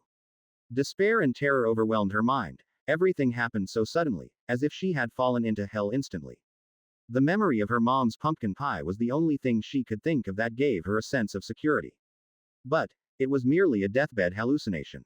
Ellipsis. Back in the forest battle. Everyone was injured. No matter how much they roared or struggled, it was futile. The Silver Blade captain could only fight Gobu Kwang with all his might, unable to care for the situation behind him. He got stabbed twice. The severe pain rendered him powerless, as Gobu Kwang grabbed him. The remaining members were also gravely wounded, caught by Gobu Kwang, unable to break free. The spearman's hands trembled with fear. No, I need to get reinforcements. With the team captured and Dimmy's fate unknown, continuing to fight was meaningless. He turned to flee. Suddenly, a grotesque creature hung upside down from a treetop, its two abyssal black eyes staring at him. He staggered in fright. It was Gobu Tian. The spearman forced himself to keep running, but Gobu Tian climbed onto his back, tearing at him, shredding his iron armor and ripping chunks of flesh away. Fueled by adrenaline, the spearman ignored the pain and charged forward. Then suddenly, he felt his left foot lose balance and fell to the ground. Seeing clearly, he screamed in horror, "Ah! My foot! Where's my foot?" Following the blood trail, he saw his severed foot ahead, being picked up and gnawed on by a goblin assassin. Hell. This is hell. Luckily, Gobu Tian was thrown off. The spearman activated a high-tier skill, Wind God. Take me away. Wind's blessing. A violent windstorm erupted in the forest. A whirlwind swept the spearman into the air, rapidly leaving the enchanted forest. During this time, he saw a horrific scene. Dimi. Her gruesome death nearly broke him. He escaped. Looking up, Gobu Kwang said calmly. Gobu Tian returned with Dimi's corpse, saying, Kekaki, let's go. We need to report back to the boss. The remaining goblins danced and cheered. It was almost becoming goblin corporate culture. In this battle, only 3 goblin warriors and 1 goblin assassin were lost. The loss was minimal. In the Tian Quang tribe, Lin Tian watched the forest, hearing the commotion from afar but unclear about what happened. Loder's face was full of pride. It must be the sword saintess coming to rescue me. The imperial family will surely send someone too. Your death is near. Ha ha ha. Ha ha ha. My time has come. My time has come. His voice was almost hysterical. The wait had been too long, the torment too painful. He was like Fan Jin passing the imperial exam. Lin Tian also felt doubtful, ready to flee with Gobu Yu at any moment. The others could die, but Loder had to be killed before leaving. Ifreya had been successfully brainwashed and could be spared for some fun. But when he saw the group of goblins returning, his heart finally eased a bit. He almost thought the madwoman sword saintess had come. Seeing Gobu Tian and Gobu Kwang's appearance, he was pleasantly surprised. At Nobleman at. Gobu Kwang held 4 people, with Gobu Tian perched on his shoulder, leading dozens of big goblins back. Oh, they captured so many people. Wait, isn't their presence a bit too intense? Lin Tian was happy but suddenly felt pressure. He almost forgot they had evolved into hero variants. Could they possibly turn on him? Chapter 25. Gobu Tian's Betrayal. TL. Sungman. From a distance, even Loder felt an inexplicable pressure approaching. Gobu Yu looked at them and, unable to contain her fear, hid by Lin Tian's side.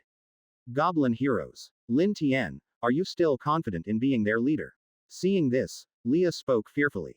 Having finally gained Lin Tian's trust, if Lin Tian were killed, their fates would be obvious. Boss, we caught some humans. At this moment, Gobu Kwang triumphantly lifted the silver blade captain and waved happily. Lin Tian did not panic. Instead, he appeared very calm. Well done.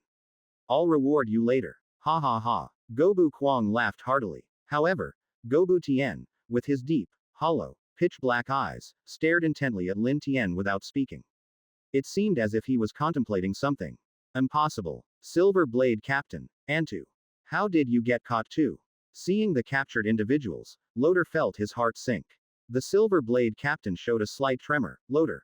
You're still alive. I'm sorry, we failed the Count's orders. These goblins are too strong. We're no match for them unless the sword saintess comes in person. As he spoke, his eyes trembled. They were no match at all. 7 people, 2 dead, 1 escaped.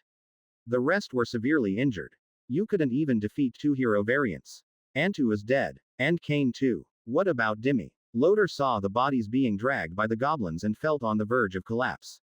Because the 3 knight regiments sent this time were all trained by the Stantmont family. So, Dimi was his childhood friend. At this moment, a goblin threw down a horribly mangled corpse. The eyes were wide open, clearly tortured in pain. But there was still a faint breath left, mumbling, pumpkin pie, Loder, your highness. Are you here for pumpkin pie too? With that, he could no longer hold on. Kill them. Kill these damn, vile goblins. I'll ask the emperor to send troops. Loder struggled madly, veins bulging. His face twisted into a mess. His eyes seemed about to burst, bloodshot. The Silver Blade Captain was also deeply aggrieved, but defeat was defeat. Your highness, we were incompetent, sorry. But 1 member escaped back. I believe the sword saintess will come to rescue us. Why hasn't that wretched Alicenia come? Has she forgotten she's the holy sword protecting the Lionheart Empire? Loder was furious, directly venting his anger on the sword saintess. After all the suffering, not only had they not been saved, but his childhood friend died so horribly. The accumulated emotions exploded at this moment. He even felt as if he could die at any moment. The Silver Blade Captain lowered his head helplessly. Your highness, don't be like this. The sword saintess is concerned about the safety of the residents of Bright Town and hasn't neglected her duties for a moment. To hell with Bright Town. Those bastards, if it weren't for them, would I be in this situation? They're all damned. Loder continued to shout. The members of the Silver Blade said nothing more, understanding his feelings. Now, they could only hope the sword saintess would come to their rescue. At this moment, Lin Tian said, tie those people up first. Don't kill them yet. I have some questions. But the goblins behind him did not move. All eyes turned to Gobu Kwang. To them, he now held more authority. However, the naturally dim-witted Gobu Kwang was the first to start working, tying up the paralyzed individuals. Lin Tian also noticed something. These goblins had started to defy him. Ha ha ha ha. Suddenly, Loder let out a strange laugh. His messy hair revealed a pair of ferocious eyes staring at Lin Tian. Retribution is inevitable. You won't remain a leader for long. I'll watch them tear you apart. Eat you alive. The Silver Blade captain still didn't understand. What? That hero variant isn't their leader. This small goblin. You should worry about yourselves. Lin Tian replied. He then checked the attributes of Gobu Tian and Gobu Kwang. Gobu Tian. LV 50. Race. Goblin. Profession. Dark Assassin. Title. Elf's Child. God's Blessing. Keen Hunter. Hero's Strength. Death God in Darkness. Monster Slayer. Health. 670. Strength. 230. Defense. 140. Skills. Razor Hands. Ghostly Presence. Spectral Stealth. Phantom Form. Equipment. None. Overall. 1200. Gobu Kwang. LV 50. Race. Goblin. Profession. Four-armed warrior. Title. Innate Strength. Dominance. Hero's Strength. God's Blessing. Monster Slayer. Elf's Child. Health. 1000. Strength. 340. Defense. 280. Skills. Frenzied Power. Mountain Shatter. Strong Shield. Magic Resistance. Equipment. None. Overall. 1100. Looking at these two, Lin Tian felt quite satisfied. Goblins, compared to humans, had higher attributes, but their overall combat power was much lower. Humans excelled in group battles, techniques, equipment, and skills. Of course, there were exceptions, such as dark goblins. So that's how it is. Gobu Tian, that kid, has become quite arrogant, reaching an overall combat power of 1200. Lin Tian muttered to himself, slowly walking towards the bonfire. He reached out to absorb the fire elemental energy. What is he doing? Absorbing flames. Is he a mutant variant? The Silver Blade captain exclaimed in surprise. But no one could explain it. Lin Tian looked at Gobu Tian. Gobu Tian, feed that wyvern. From a distance, Gobu Tian, who was perched on a rock, moved slightly, hesitated for a while, and then started to act. He behaved like a rebellious 5 or 6-year-old child. Taking advantage of the moment he turned around, Lin Tian pulled out the elemental hand crossbow, which he had been charging for a long time, and fired. Whoosh! A fist-sized fireball shot out on the spot. It was unavoidable. Gobu Tian was hit and thrown more than 10 meters away. This scene left everyone, including the goblins, stunned. The boss is fighting Gobu Tian. Fight! Fight! Fight! Gobu Tian, show him who the real boss is. As these words were spoken, Lin Tian glanced at the goblin who had spoken. But he didn't deal with it immediately because Gobu Tian had disappeared. HMPH, the Blessing of Darkness, huh. It's indeed your playground at night, a skill that allows you to become completely invisible. Lin Tian's lips curled slightly, both in praise and disdain.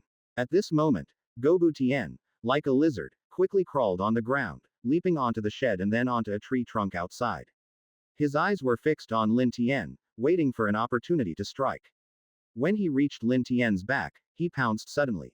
The sharp claws were enough to tear any flesh and blood apart.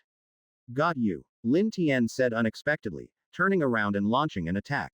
He fired 3 fire arrows at his back. Playing agility games with him. He had acquired the elven skill, Keen Eye. Back then, no one else ate the elf's corpse. The other goblins were all thinking about mating, so only he acquired this skill. Gobu Tian never expected it and couldn't avoid it, being knocked to the ground instantly. His body was burning with flames, barely breathing and unable to move. One of the 3 arrows was a poison elemental arrow. The egg-sized attack was a charged shot, highly damaging but slower. The normal ones were arrow-shaped, very fast and almost unavoidable. The Silver Blade captain was incredulous. What did that guy fire to instantly kill this monster? They had suffered miserably at Gobu Tian's hands. Dimmy had died horribly. And this small goblin before them, what kind of terrifying existence was he? It was hard to imagine their target this time was really a goblin tribe. It was too abnormal. Boss, I surrender, I was wrong. At Nobleman at. Gobu Tian twisted and struggled on the ground a few times, realizing it was useless, and quickly begged for mercy. The other goblins were stunned, never expecting Gobu Tian to lose. But a few loyal goblins cheered, dancing around. Then, Lin Tian slowly walked towards Gobu Tian, stepping on his head. Gobu Tian, after all the time and effort I spent training you, you dare to rebel against me. Boss, please spare me for capturing so many humans for you. I'm your son. Tears dripped from Gobu Tian's large black eyes. It was the first time the Silver Blade captain had seen a goblin cry, let alone say the word, son. They hadn't expected the intelligence of a hero variant to be so high. At least the level of a teenager. Lin Tian showed a loving smile. Child, my precious child, of course, Daddy will forgive you. But first, go meet your other siblings. With that, he drew a finely crafted short sword from his waist. And stabbed it through his head. Brains splattered. To him, what child? Nonsense. Betrayal was betrayal, with no moral considerations. Though common and inevitable among goblin tribes, how to deal with it was up to the leaders, like Lin Tian. Hiss. At this moment, all the goblins were frightened, not daring to breathe loudly. Even Loader couldn't believe it. You're terrifying, killing a rare hero variant just like that. HMPH, it's not over yet. Lin Tian, holding his sword, slowly approached a big goblin, his eyes full of killing intent. Slash. On the spot, the head was severed. And he continued to kill 7 more big goblins. 4 of them were goblin assassins closely associated with Gobu Tian. From today on, anyone who wants to challenge me can come forward, but the only outcome for the loser is death. And the followers of the loser will also die. Lin Tian wiped the blood from his sword, speaking coldly. This time, the goblins did not cheer but were terrified, too afraid to move. The effect pleased Lin Tian, and he proceeded to eat some of Gobu Tian's corpse. He gained a new skill, Blessing of Darkness, which allowed near invisibility in dark environments, detectable only by particularly keen eyes. But it was limited to darkness. If exposed to light, he couldn't stay invisible. Though other skills were also good, the Dark Goblin was too small to eat it all at once. He had to cultivate another Dark Goblin. You, come here. You will be called Gobu Tian now. Lin Tian called over a goblin assassin he had observed for a long time, relatively honest, and who had stood by him earlier. Gobu Tian hesitated. Boss, I am loyal to you.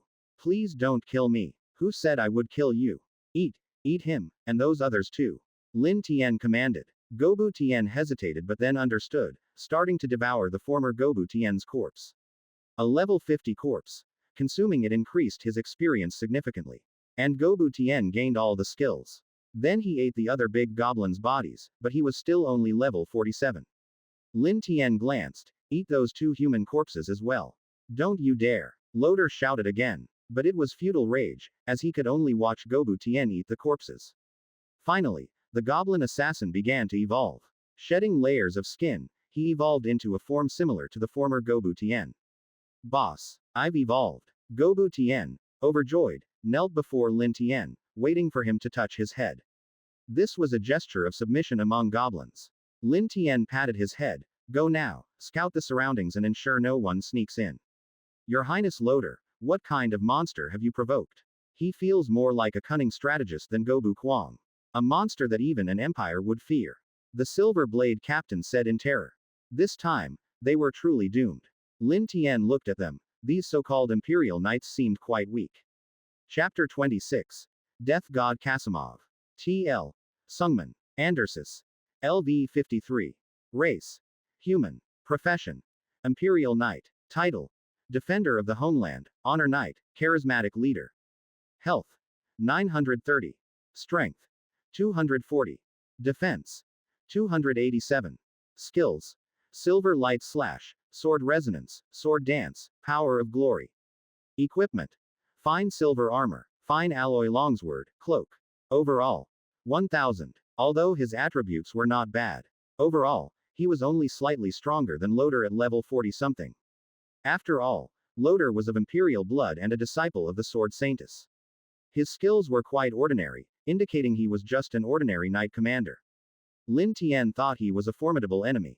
The others had power levels around 900. The upgraded second-generation elite goblins each had strength around 700.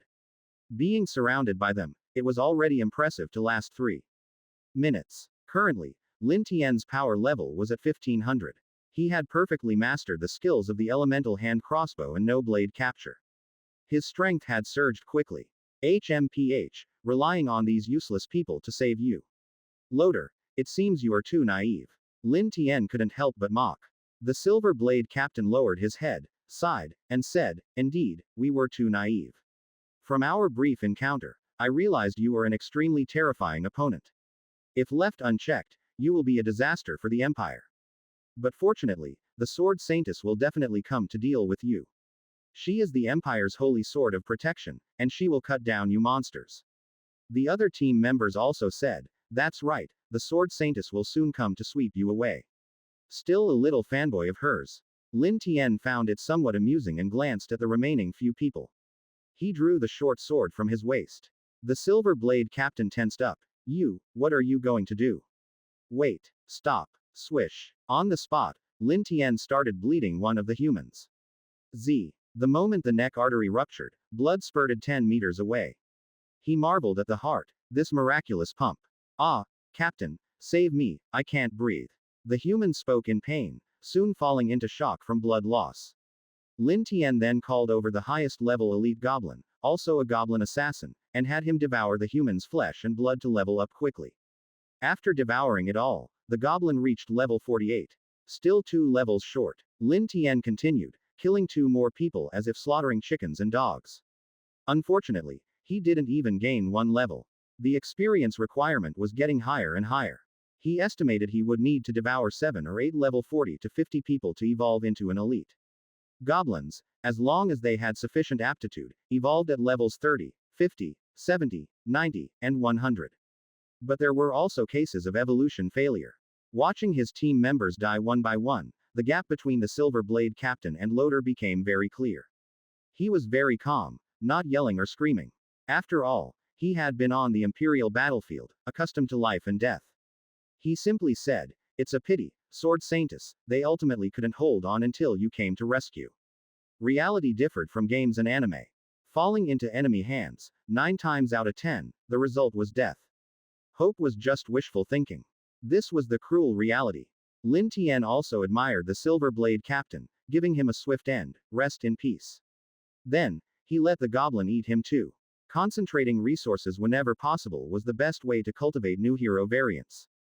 The creatures in the enchanted forest had been killed clean, leaving no source of experience. This was Lin Tian's current biggest headache. Bastard, I won't forgive you. I definitely won't forgive you. Loader had completely lost his mind, barking like a mad dog. Lin Tian's ears were getting calloused from hearing it, so he knocked him out. Then, he mounted the dragon and prepared to check out the situation in Bright Town. If the sword Saintess really came, things would be dangerous. Ellipsis. At dawn, Bright Town was already bustling. The members of the Battle Roar Regiment were chatting and laughing in the tavern. They hadn't slept all night to guard against a dragon attack. Early in the morning, they even had a glass of whiskey to refresh themselves. Very fitting for the wild and bold Battle Roar Regiment members. Those guys are too useless, aren't they? Gone for so many days and still haven't dealt with a few goblins, ha ha ha. The Battle Roar captain laughed. He clinked glasses as he spoke. At this moment, a strange gale rushed towards Bright Town, arriving above the town. Thud. Suddenly, a spear-wielding man fell from the gale, covered in blood, missing a leg, and with several broken bones from the fall. The townspeople were frightened out of their wits. They even thought it was a monster invasion and scattered in all directions. The spear-wielding man struggled to stay conscious, crawling forward despite his broken bones, refusing to stop. Eventually, he collapsed in exhaustion. From afar, the sword Saintess spotted him. She leapt several steps into the town and reached his side. She carried him to the tavern. Sword Saintess, what brings you here? Would you like a drink? The Battle Roar captain stood up quickly, but his expression changed drastically when he saw the spear-wielding man in her hands. Everyone hurried over to check. The healer immediately began casting healing spells. The Battle Roar captain was incredulous. Weren't they going to deal with goblins? How did they end up like this? Anyone would think they had gone to slay a dragon. The sword Saintess said, I don't know either. I saw him fall from the sky and then faint. Soon, the spear-wielding man finally woke up, but he was still very weak. Everyone asked seriously, what happened? Where are the others? How did you end up like this? Cough, cough, Sword Saintess, have you stayed up all night again? You really work hard. The spear-wielding man coughed, blood and clots pouring from his throat. The Sword Saintess quickly took out a high-level recovery potion, intending to heal him. But he refused, saying, my injuries are too severe, it's no use. Sword Saintess, you must go save the captain and the others. They were captured by a group of goblins, including 2 hero variants. Dozens of elite goblins, probably from a super large tribe. Moreover, be very careful, these goblins are unusual. Each one is twice as strong as a normal goblin. Cough, cough. He coughed a few more times. The battle roar captain frowned and said, a super large tribe. That doesn't make sense. 2 hero variants and dozens of elites shouldn't be able to capture them. They're just goblins. Hey, hold on. At this point, the spear-wielding man couldn't hold on any longer. His eyes rolled back, and he died a tragic death at dawn. The Sword Saintess looked at him and sighed. After all, he was a knight of the Imperial family. How did he get injured so badly? A severed leg, multiple sharp weapon wounds all over his body, even his lungs. It seems these goblins have iron weapons. Damn it, the last survivor of the Wind Spear family, and he died like this. The battle roar captain said angrily, looking at the spear-wielding man's corpse with deep sorrow. He couldn't believe that the Silver Blade Knight Regiment had fallen at the hands of a group of goblins. At Nobleman at. A group of low-level monsters that they usually wouldn't even care about. Just moments ago, they were laughing and joking, and now they had been severely humiliated. The other team members were also puzzled, even with 2 hero variants and a group of elites, they shouldn't have ended up like this. They didn't even have a chance to escape. Damn it. Let's go wipe out those damn low-level beasts. The battle roar captain, furious, swung his double-bladed giant axe and was about to charge out. But the team members stopped him. Wait, Captain, didn't he just say? These goblins are unusual, we can't act rashly. To hell with that, I want to chop off all their heads and shove them up their asses. The battle roar captain was so angry that his fists crackled. At this moment, the Sword Saintess spoke, calm down, everyone. If you leave, I can't protect the residents from an invasion by 2 ancient dragons and a large group of wyverns. There might even be a goblin sneak attack. But, Sword Saintess, are we just going to sit and wait? If we're too late, the Silver Blade Knight Regiment will be wiped out. The battle roar captain sat down, frustrated and angry. Going was not an option, nor was staying. The Sword Saintess was also in a difficult position, finally saying, you should hurry back to the capital and bring more reinforcements. Then, I will personally slaughter those goblins and dragons. All you need to do is guard Bright Town. But, if we do that, won't the Silver Blade Knight Regiment be? The battle roar captain still wanted to say something. A team member stopped him. Do you think they still have a chance of being alive? The condition of the man who returned proves it. The spear-wielding man couldn't even survive the escape. If captured, some goblins had probably already digested the others and excreted them. Hearing this, the battle roar captain finally calmed down. Sigh, all right, let's do that.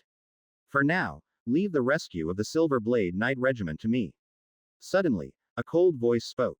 The speaker was Kasimov, the leader of the Death Knight Regiment.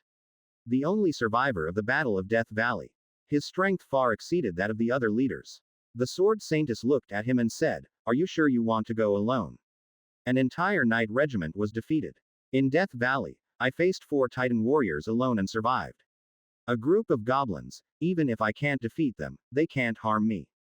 Kasimov said, taking off his pitch-black helmet. Everyone was shocked when they saw his true face. No hair, full of burned scars, crisscrossed with knife scars on his face. He looked like a terrifying monster, unimaginable what kind of battles he had survived.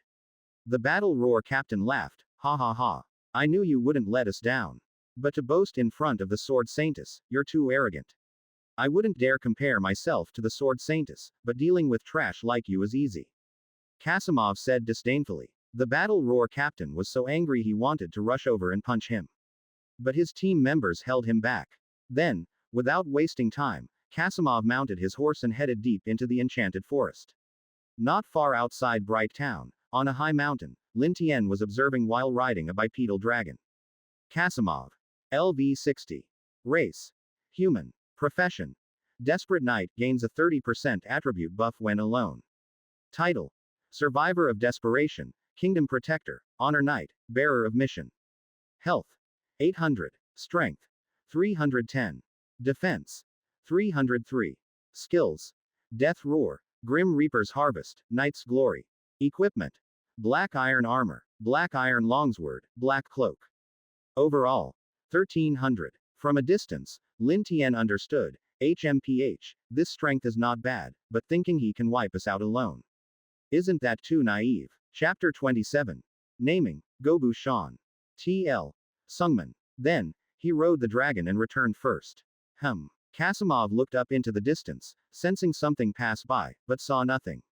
Lin Tian flew at low altitude to avoid being exposed. Upon returning to the tribe, he started thinking of ways to capture that guy. Level 60, not weak at all, and a big bundle of experience. If he devoured him, he'd be one step closer to cultivating a new hero variant. Do you know a man named Kasimov? He's here, coming to die. Lin Tian walked up to Loder and said. Upon hearing this, Loder was overjoyed, ha ha ha. I didn't expect him to come too. Finally, we are saved. You will all die. He is someone who has taken down several Titan warriors alone. What are Titan warriors? Lin Tian asked in confusion. Loder did not hold back and explained, they are special warriors cultivated by an enemy nation. Using Titan genes, their physical qualities are extremely strong, capable of tearing apart 5th-tier monsters with their bare hands. In that case, Kasimov indeed has some skills. Lin Tian pondered. He couldn't fall into that guy's hands and had to minimize casualties. Ideally, 0 casualties. Every goblin in this tribe had been painstakingly nurtured. Loder kept laughing proudly on the side, incessantly saying that they were all doomed and would all die. Lin Tian suddenly looked at him coldly. I don't even know how to deal with you right now. At this moment, sending the goblins to deal with him would actually delight him. Physical torture. He was already numb to it, barely feeling any pain. Suddenly, Lin Tian thought of a way to handle Kasimov. Ifreya, crawl here. Master, my noble lord, what do you need Ifreya to do?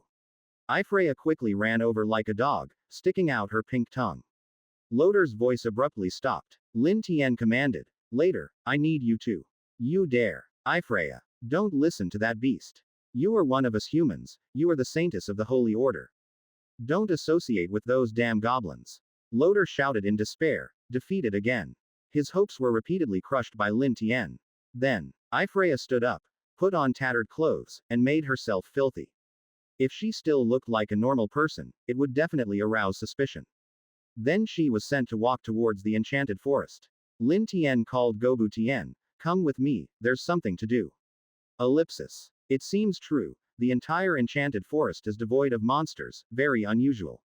Kasimov scanned the surroundings and said. Finally, he saw the place where the Silver Blade Captain and others had fought last night, with obvious battle marks. Getting closer. He quickly accelerated, riding his horse at full speed. At that moment, a person suddenly appeared in front of him, and the face seemed somewhat familiar. Help! Help me! Kasimov! It was Ifreya. Seeing him, she immediately ran over. Kasimov dismounted swiftly. You are, the white-robed nun Ifreya. You didn't die. Where is Lord Loder? He is dead. Take me away from here quickly. I need to return to the order, boohoo.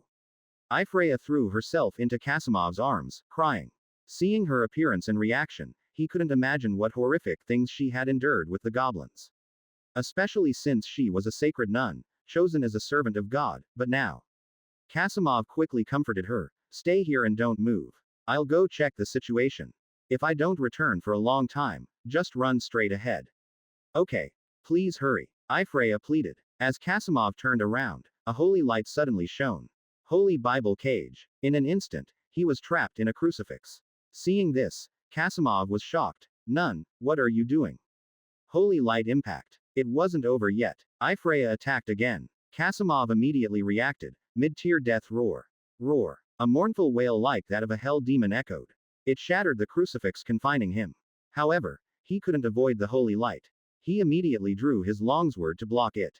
Unexpectedly, such a powerful attack only pushed him back 4 or 5 meters and was completely blocked. White-robed nun, do you know what you're doing? Kasimov said, eyes filled with fury. However, Ifreya had no intention of stopping, continuously attacking. This was Lin Tian's order. Sustained attacks to exhaust Kasimov's strength. They also ambushed from behind. While the two fought fiercely, a figure quietly approached. Even though it was daytime, Gobu Tian's dark blessing didn't work, preventing him from becoming invisible, but his speed was still incredible. Suddenly, he struck. Clang. The sharp claws made a metallic collision sound but failed to pierce through, leaving only a crack. Kasimov reacted immediately. What the hell is this? Death roar. This skill not only dispelled control but also stunned enemies, rendering them immobile. At Nobleban at. He was serious now. The ear-piercing roar paralyzed Gobu Tian, and the longsword was about to fall on his head. A burning arrow suddenly flew from nowhere, forcing Kasimov to retreat. In the brief moment, Gobu Tian quickly escaped. With his incredible speed and small size, he darted through the grass, making it hard to locate him. Someone else is hiding. No, it must be a monster. Freya, as a nun of the Holy Order, why are you colluding with monsters? Kasimov angrily glared at her. However, there was no response, only continuous attacks. It seems I have to get rough with you. Then, he ignited a black flame in his left hand, casting a high-tier spell, Grim Reaper's Harvest. It could seize souls, causing them to pass out. Lin Tian watched from afar, sensing something was wrong. If this continued, Freya would be taken away. He would rather let her die than be captured. Controlling the elemental hand crossbow, he launched an attack. Clang, clang, clang. However, it was blocked by iron armor again. This armor seems quite valuable, it's incredibly resistant. Lin Tian commented. Kasimov coldly stared in the direction the arrows came from. Stop hiding. What kind of monster are you? Come out now. Heh heh heh. It seems you are indeed more troublesome than those guys last night. Finally, Lin Tian slowly walked out of the bushes. Seeing it was a small goblin, Kasimov was still extremely shocked. How can a low-level goblin like you? He realized this goblin tribe was terrifying. A small goblin was so strong and intelligent. And that black creature hiding in the bushes was likely a special variant of goblin too. The situation was too dangerous. He had to leave quickly with the white-robed nun. Kasimov steeled himself. Let's end this quickly. Suddenly, he charged, moving first. But Lin Tian stood still, not intending to dodge. You're dead. Kasimov couldn't imagine how Lin Tian could evade. It was too late to use any skill. The cold black blade was just centimeters from piercing Lin Tian's heart. But suddenly, Kasimov felt dizzy and confused. His hands were empty, not knowing what to do. His longsword appeared in Lin Tian's hands. Not bad, this sword. I'll give it to Gobu Kwang. Lin Tian examined it, then threw it dozens of meters away, embedding it into a tree trunk. Kasimov's heart pounded, his expression worse than if he had eaten shit. Impossible. What happened? My sword. How did it get into your hands? This was Lin Tian's skill, no blade capture. When activated once, it could be used 3 times consecutively to withstand 3 physical attacks. If used all at once, it had a chance to seize the opponent's weapon. Depending on the opponent's strength. Your strength is formidable, but unfortunately, you're too arrogant. As Lin Tian finished speaking, Freya's Holy Bible cage skill became usable again, trapping Kasimov directly. Then he let Gobu Tian take action. Slash. This time, he shattered Kasimov's armor with one strike. Lin Tian had been continuously attacking the cracks in his armor, causing them to widen and break more easily. Blood flowed down Kasimov's back. Kasimov started to panic. When did that monster get behind me again, or was it always there? No matter what, was I always destined to lose? Now he understood that even if the sword hadn't been seized, the black creature would have ambushed him. Covering his wound, Kasimov retreated repeatedly. Severely injured and weaponless, he knew his end was near. After being savagely torn by Gobu Tian, he completely lost the ability to resist. Facing just 2 goblins, I am no match. What kind of terrifying existence is this tribe? Leader, I am coming to meet you. Kasimov finished and fell into a pool of blood. Lin Tian smiled coldly, pleased. Finally, the matter was resolved. Fortunately, these guys came one by one like the Calabash brothers rescuing their grandpa. If they had come together, it would have been tough to handle. However, under his open scheme, they had no choice. Otherwise, it would have been a wasted trip to find the purple gold dragon mother. Looking at Freya in the distance, Lin Tian said, well done, I will reward you well. This time, she had indeed played a role. Freya hopped over on all fours. Pulling at Lin Tian's ragged clothes, noble master, I want my reward now. I am already your slave, let me serve you. Go away, we'll talk later. Lin Tian impatiently kicked her fair and tender face. Then he retrieved the black longsword and had Gobu Tian drag the corpse back to the tribe. When Kasimov's body was thrown in the middle of the tribe, the goblins cheered again. Loder's face was filled with disbelief. Another one dead. That sword Saintess bitch. Why hasn't she come yet for those damned Bright Town riffraff? Oh, is this how you slander your master? I think she's quite great. Very righteous. Lin Tian said, scrutinizing him. Then he had the previous goblin come to devour the corpse. It leveled up to 49, almost evolving into a hero variant. And received the name from Lin Tian, Gobu Shan. This guy was quite docile, considered kind in this goblin tribe. Encountering flowers, grass, or small insects, he wouldn't crush them but play with them instead. Usually, he preferred to be alone. However, he wasn't truly kind. He was a truly dark, evil, and even perverted goblin. Catching prey, he would torment it to death bit by bit. With small insects, he enjoyed making them fight to the death, watching them kill each other. Then he ate them all. Lin Tian wanted to see if he would mutate into a rare existence if he evolved into a hero variant. Gobu Shan. Thank you, boss. Thank you, boss. I have a name now. Gobu Shan danced with joy, celebrating. Chapter 28. A Deadly Stratagem. TL. Sungman. The next day. In Bright Town, every day was lived in constant fear. The purple gold dragon mother would come to harass at irregular intervals, keeping everyone on edge, unable to relax for even a moment. It's been so long. They should have returned by now, right? Inside the tavern, the members of the Battle Roar Regiment drank and discussed. They were the reserve team, always ready to go out and fight, while the sword Saintess took on the arduous task of standing guard. She stood on the highest clock tower like a statue. She dared not make another mistake. If something happened again in Bright Town, she couldn't live up to her title. The title of Guardian of the Holy Sword. Protecting the lives of the Empire's people. This moved the residents of Bright Town, who often came to persuade her to rest, offering money and food, all of which she refused. Another few days passed. Finally, the Battle Roar Regiment believed that Kasimov had also perished in the Enchanted Forest. Damn it, what kind of goblin tribe is this? One after another, they die. Why do I feel like we're caught in a deadly stratagem? A deadly stratagem. Hiss. If that's true, it would be terrifying. Impossible. Impossible. As they discussed, the sword Saintess entered. She spoke directly. All of you leave here and go to the capital to request reinforcements. It's the only way. We are in a very unfavorable situation. On one side, there was the dragon's restraint. On the other, the goblin threat. More reinforcements were needed to solve all the problems at once. Moreover, if we leave those goblins unchecked, they will likely leave here, and their development could become a great threat. The sword Saintess added. The enchanted forest was almost devoid of monsters and animals. Clearly, the goblins had captured and eaten everything.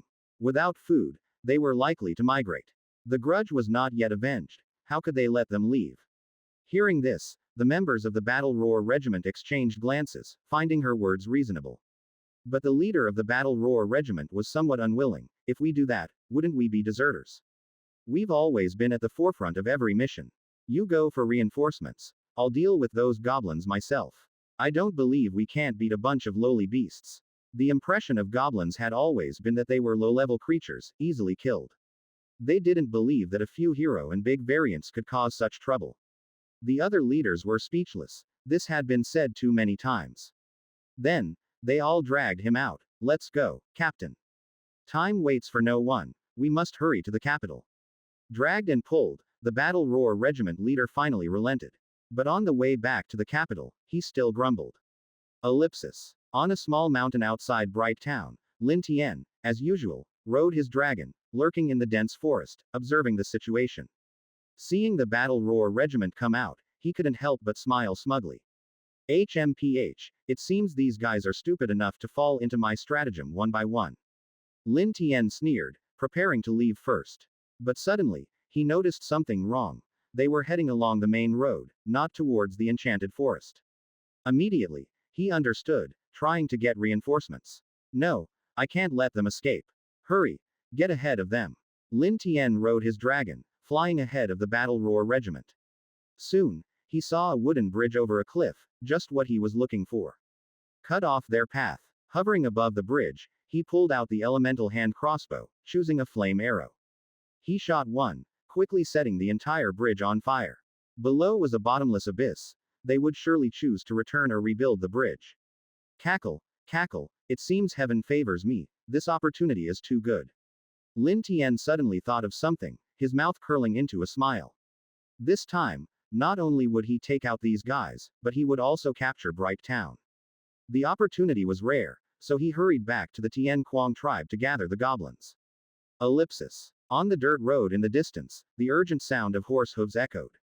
The Battle Roar Regiment members were galloping swiftly. These horses were first-tier magic beasts, carnivorous horses, resembling ordinary horses but with sharp teeth, eating only meat. The advantage of taming them was their strong endurance, able to run hundreds of kilometers a day. Ordinary horses would collapse after running a few dozen kilometers. They were considered the best means of transportation in this world. Wait, stop. At Nobleman at. Suddenly, the Battle Roar Regiment leader's anxious voice sounded, and everyone pulled on the reins, stopping the galloping horses. They saw that the wooden bridge over the cliff ahead had turned into a pile of charcoal. It seemed that a light touch would cause the whole bridge to crumble. Who set this fire? Damn it! Damn it! Who the hell is so lacking in morality? Come out, and I'll cut you down immediately. Come out, you damn coward. Afraid to admit what you did, you cowardly wimp. The crowd shouted angrily, but only the echoes in the valley answered. No one came forward to admit it. With the bridge destroyed, their expressions were as if they had eaten something foul. How long would this delay them? Without a second thought, the Battle Roar Regiment leader immediately ordered, everyone, chop down trees and build a bridge. We can't waste any time. Upon hearing this, everyone quickly dismounted and started working. However, building a 100-meter-long wooden bridge was no easy task. They could get across easily, but without horses, walking to the capital would take so long that Bright Town's people would be long dead. The group plunged into busy work. Some chopped trees, others split planks, and others drew up structural plans. They also sent someone back to get ropes and chains. The estimated time needed was 1 day. At this moment, in the Tian Kuang tribe, Lin Tian had gathered all the goblins again. We're going to do something big soon. We'll act in 2 groups. If you do well, there will be great rewards. If not, we all might die. Boss, what are we going to do? Gobu Tian asked in confusion. Lin Tian continued to explain. Gobu Tian, you take 50 goblins and carefully hide in the dense forest outside Bright Town. The farther you stay, the better. You observe the area but don't get discovered. When you see a woman in platinum armor leave Bright Town, take all the goblins and rush in. Capture all the women, but be careful not to expose your tracks. Understood, boss. What about you? Gobu Tian scratched his head, feeling hesitant to lead the other goblins alone. Lin Tian then looked at Gobu Kuang. You come with me. We'll intercept a night group led by a bald guy. This time, I'm going to become a general. Beside them, Loader, who was tied up, was dumbfounded.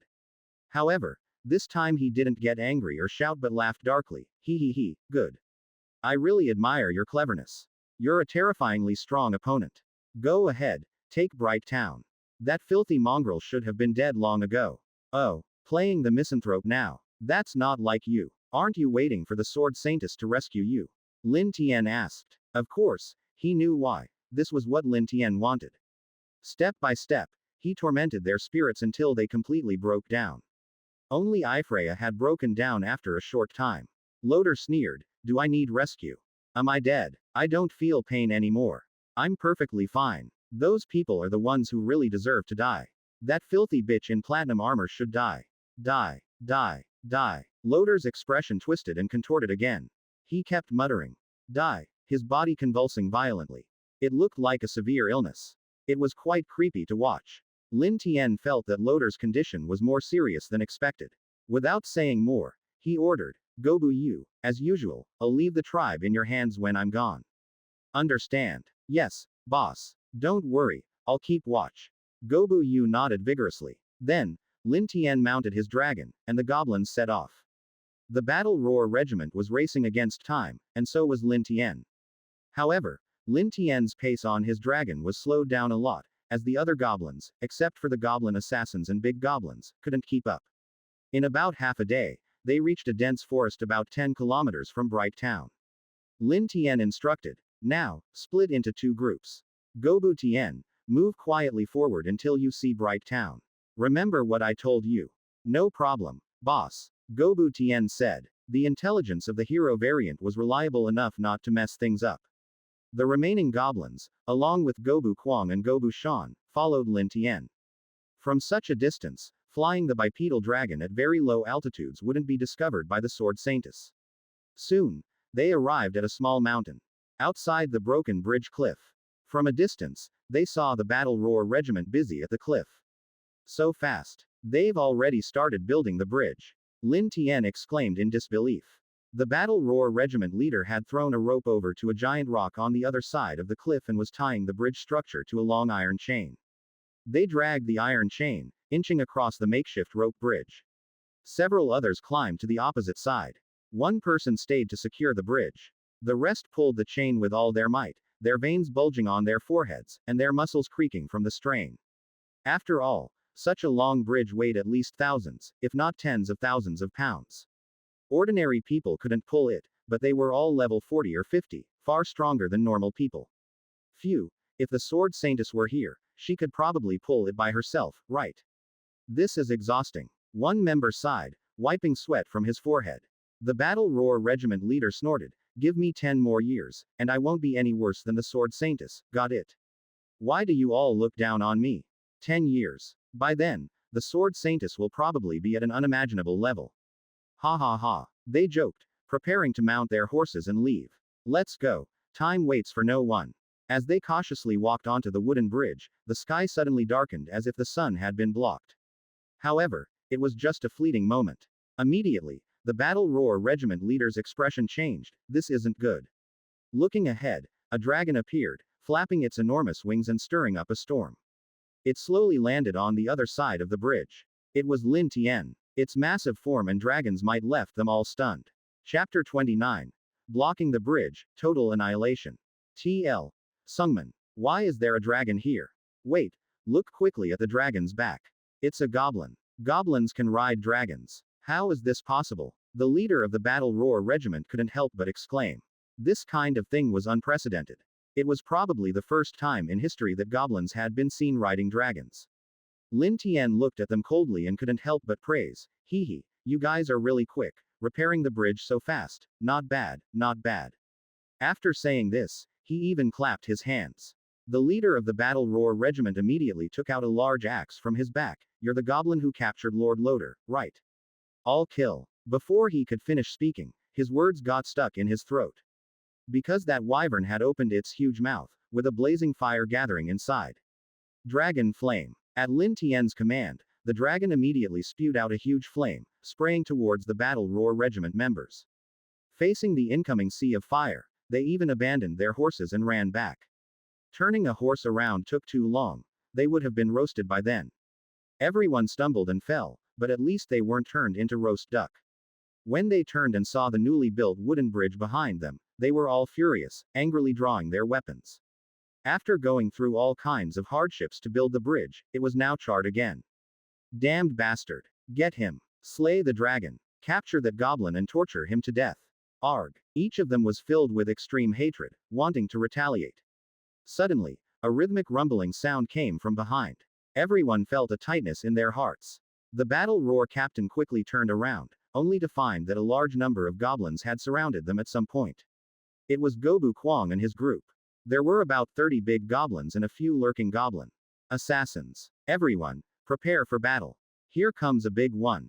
The leader of the battle roar regiment said cautiously.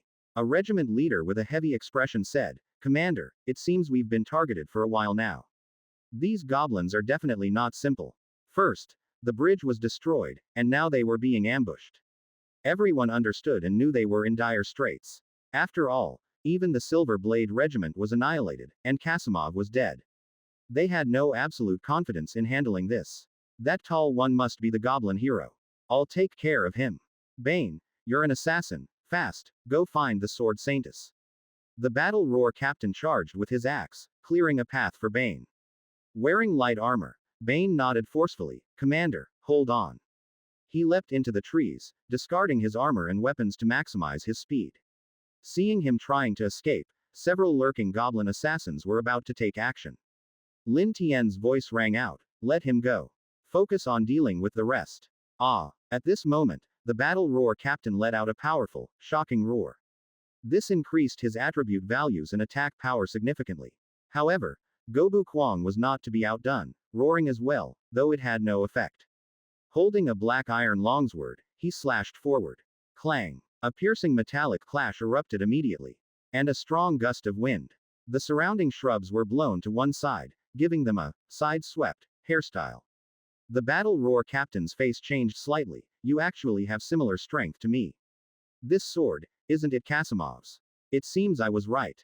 I like your axe. Give it to me. Gobu Kwang sneered coldly, reaching out with his extra hands to grab it. The battle roar captain hurriedly retreated, only to suddenly notice a figure emerging from the bushes. It leapt up and slashed. Splurt. Green goo splattered everywhere. A goblin assassin's head was directly smashed. Due to his high attack power, he could instantly kill the fragile goblin assassin. Across the bridge, Lin Tian's expression turned sinister. You can do anything, but why kill the goblins I painstakingly raised? Saying this, he slowly raised his left hand, adjusting the elemental hand crossbow to wind element. This was the power absorbed while riding the dragon. It was perfect for testing the effect on him. Since it was a sneak attack, he could charge it up. Whoosh! A wind sphere burst out instantly. The sound of breaking through the air was incessant. It forcibly caused the other regiment members along the way to have their heads shaken. Commander! Watch out! Unfortunately, even with a warning, it was too late. The battle roar captain wasn't a speed-type knight, and it was difficult to dodge with his large axe. Boom! The wind sphere exploded, sending him flying several meters away. He spat out a mouthful of blood. Seeing this effect, Lin Tian was somewhat surprised. Oh wow, internal injuries. This wind element is very effective against high defense enemies. Unlike fire and poison arrows, even if you were wearing armor, it could cause massive shock damage. That damned little goblin. How can he use such terrifying attacks? The battle roar captain cursed as he got up and ordered, kill the one riding the dragon first. I feel he's the leader. Yes. The members understood. The mage among them began chanting, mid-tier magic song of battle. Mid-tier magic domain capture. A loud and majestic song rang out, maximizing the strength of all members. Moreover, domain capture greatly expanded everyone's skill range. It was extremely powerful. This was exactly what the battle roar captain wanted. Let's die together.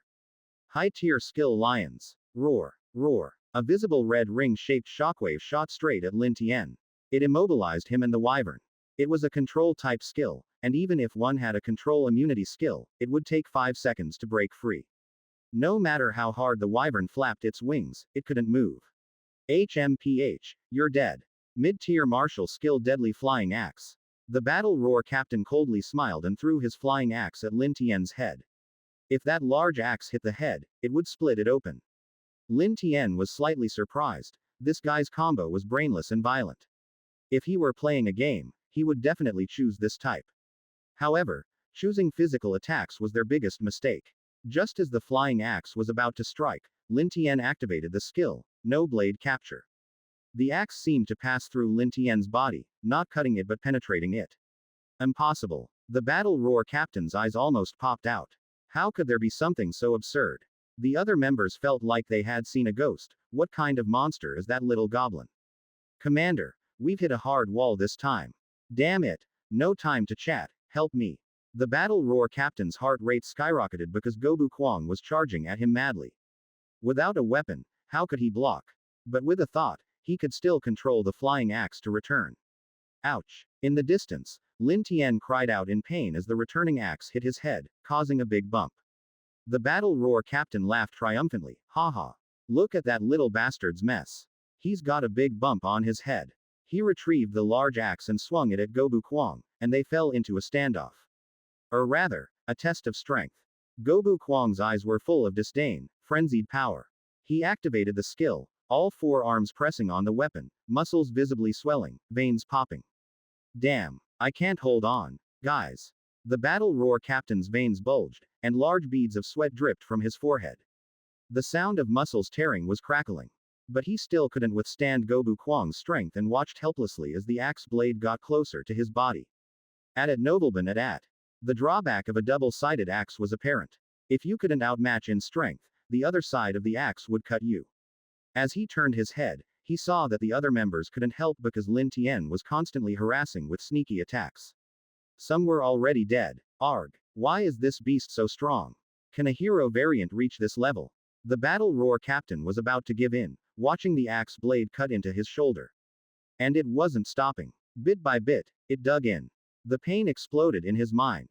It felt like a girl's first time, the pain of being penetrated bit by bit. Slash. Following that, his arm, along with his shoulder, was cut off. Normally, the intense pain would have incapacitated him. Fortunately, adrenaline kept him moving quickly. But he didn't notice Lin Tian's dark expression in the distance. Damn it, this bump on my head isn't over.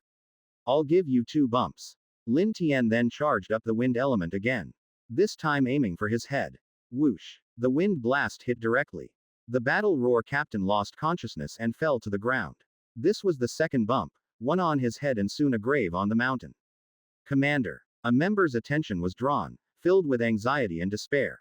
Immediately, a goblin assassin took the opportunity, pierced him with a blade, and killed him. Gobu Kwang laughed. This axe is great, haha. Boss, look at my new weapon. Indeed, the large axe in Gobu Kwang's hands was even more terrifying. He went over and dismembered the battle roar captain.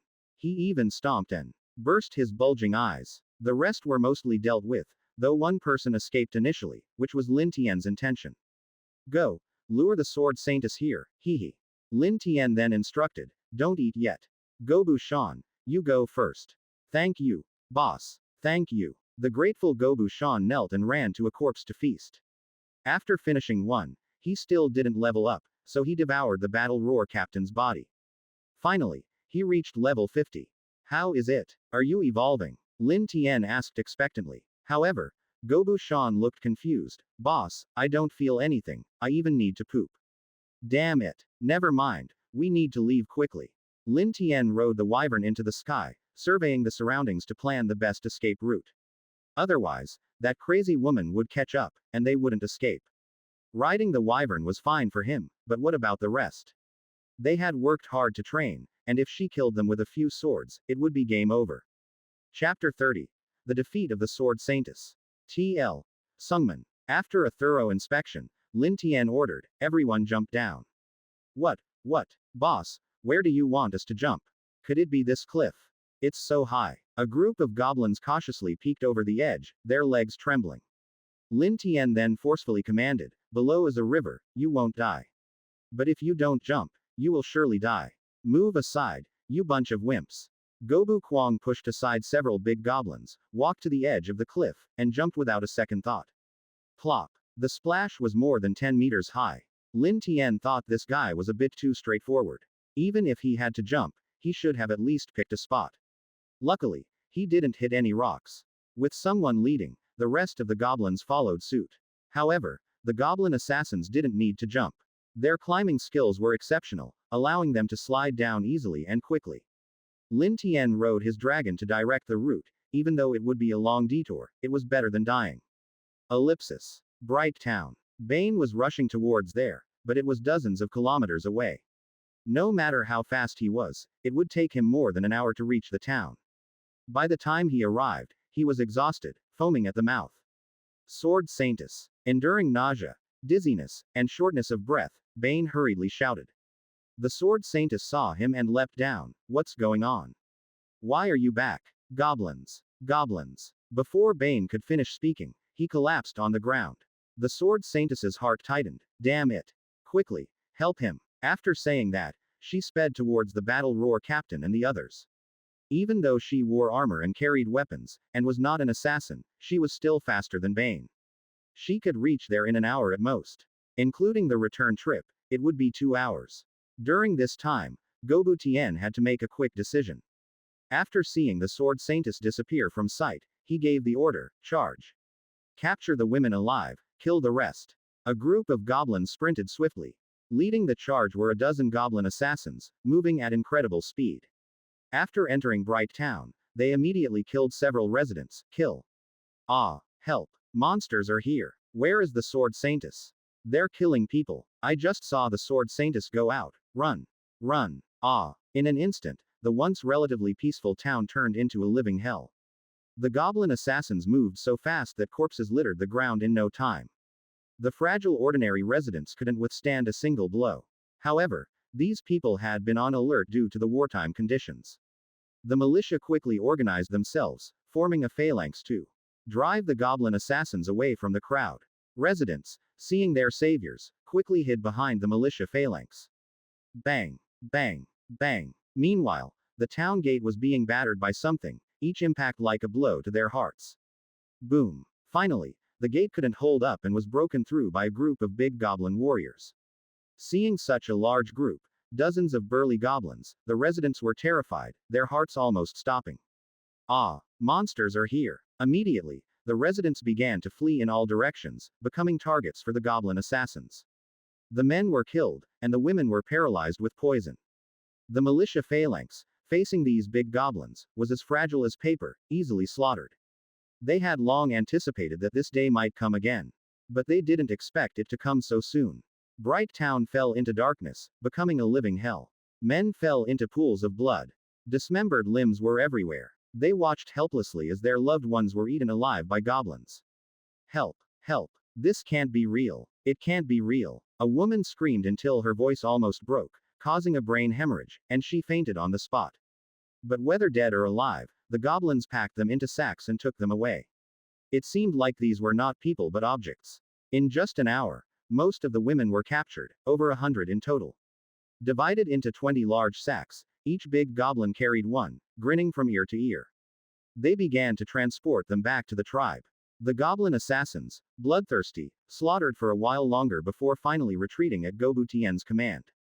Kekakik. The remaining residents, hearing the evil laughter, were plunged into deep pain and despair.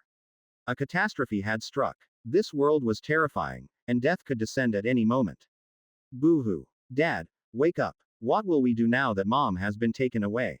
A little boy pushed the man lying in a pool of blood in front of him, crying loudly. But the man didn't respond. There was already a bloody hole in his chest, and all the blood had drained out. Some elderly people who had been hiding came out, and upon seeing the horrific scene, some were scared to death. The streets were full of corpses. Blood everywhere. The air was filled with the smell of blood and the bitter saltiness of tears. On the other side, the sword Saintess had already arrived at the cliff. Seeing the tragic scene before her, she thought, am I too late? These goblins. Previously, her emotions had been calm, but now she couldn't endure any longer. To suffer repeated losses at the hands of goblins. It was simply a disgrace to the name of the sword Saintess. How could she face the previous sword Saintess? Are there not even any corpses left? The sword Saintess searched around, hoping to find someone near death who could be saved. But there was nothing left, only torn clothes and some blood-stained bones with tendons. It looked like they had been gnawed by wolves. Immediately, she quickly searched the surrounding area but found no clues. Goblins. Goblins. Why can't I even deal with a group of goblins? Time and time again. Swish. The sword Saintess, overcome with anger, swung her sword furiously towards the cliff ahead. Sword chi bombarded the rock face, sending dust flying everywhere. When the dust settled, the cliff had been shattered, with the rubble forming a new path. Suddenly, the sword Saintess's aura condensed as she thought of something. Wait. No. Whoosh. She turned into a streak of white light, rushing back. With each step, she could leap more than 10 meters, moving so fast she became a blur. Only the rapid stomping of iron boots and the clinking of armor could be heard. This time, it took her only half an hour to reach the outskirts of Bright Town. The wretched cries inside nearly petrified her heart. She quickly leapt onto the city wall, tore off the cloth covering her eyes, and time seemed to stop. The air ceased to flow, and everything fell silent. No, no, no, don't do this to me, God. After a long time, the sword Saintess trembled as she uttered these words. Reflected in her beautiful eyes were corpses, blood, and residents kneeling in agony. In that moment, her heart completely shattered. This can't be real, it can't be. Boom. The sword Saintess felt powerless, utterly powerless, and she fell from the city wall. Her noble platinum armor was stained with filthy blood. She didn't get up. She didn't want to. She even wished she was the one who had died. It was too despairing. What opponents hadn't she defeated? 7th-tier monsters, enemy armies, all kinds of difficult and dangerous situations had been crushed with absolute power. But now, for the first time, she was plunged into such despair. The bright town she had painstakingly protected for so long was completely destroyed. Destroyed right under her nose. For someone with such a strong sense of justice, it felt as if she had destroyed it with her own hands, filling her with endless guilt and self-reproach. It left her powerless, terrified, unable to hold back her tears. Large, heavy tears flowed out uncontrollably. She struggled to her feet, trying to comfort the child clutching his father's body, only to be pushed away. Get away. Get away. You pretend to protect us every day, but where were you when my dad was dying? And he saved his milk for you people every day. You bad person. I. The sword saintess wanted to say something but couldn't utter a word. She wandered like a weak woman, devoid of any strength. Everywhere she looked, there were corpses and curses. The residents now blamed all their anger on her. The scolding around her felt like ghostly hands from hell, pulling her down. Deeper and deeper. So deep that she couldn't breathe. I'm sorry. Finally, after saying those words, the sword saintess collapsed. She lost consciousness. On a distant hill, the purple gold dragon mother in her human form watched everything, laughing proudly. That goblin, he really pulled it off. Human sword saintess. Undefeated legend. Defeated by a goblin. Ha ha ha. Looking at the unconscious sword saintess, she didn't even bother to finish her off. At a nobleman at. Just a pitiful stray dog. She then transformed into a giant dragon and flew away. I wonder when I'll see that little guy again. Ellipsis. In the Tian Quang tribe, Loder watched the bright town residents being brought back in large sacks, laughing maniacally. Good, good, good. Excellent, excellent. Woohoo. That's it. Loder raved. He was even happier than the goblins. By evening, Lin Tian and the others finally returned to the tribe. Well done, Gobu Tian, nice work. Those human women locked in cages were the key to strengthening the tribe. Hurry, tell me about that bitch. What happened to her? Quick, quick. Loder, full of curiosity like a child, asked excitedly. Lin Tian gave him a look and inquired, Gobu Tian, you didn't encounter any problems on the way back, right? Gobu Tian explained the events clearly. They captured nearly 100 women and killed over 100 humans, leaving mostly the elderly and children in the town. Good, I believe that Sword Saintess will be completely broken by this. Lin Tian said with a smug smile. Facing such a strong opponent head-on was impossible. So he targeted her weak spot. It had become clear over time that the Sword Saintess was someone with an overwhelming sense of justice and responsibility. She didn't even come personally for revenge when the Silver Blades, Kazimov, and even Loder and Ifreya were captured. Wasn't that obvious enough? So Lin Tian came up with this plan. Next to him, Loder struggled furiously. I asked you a question. What about that bitch? Did she die? Did she die?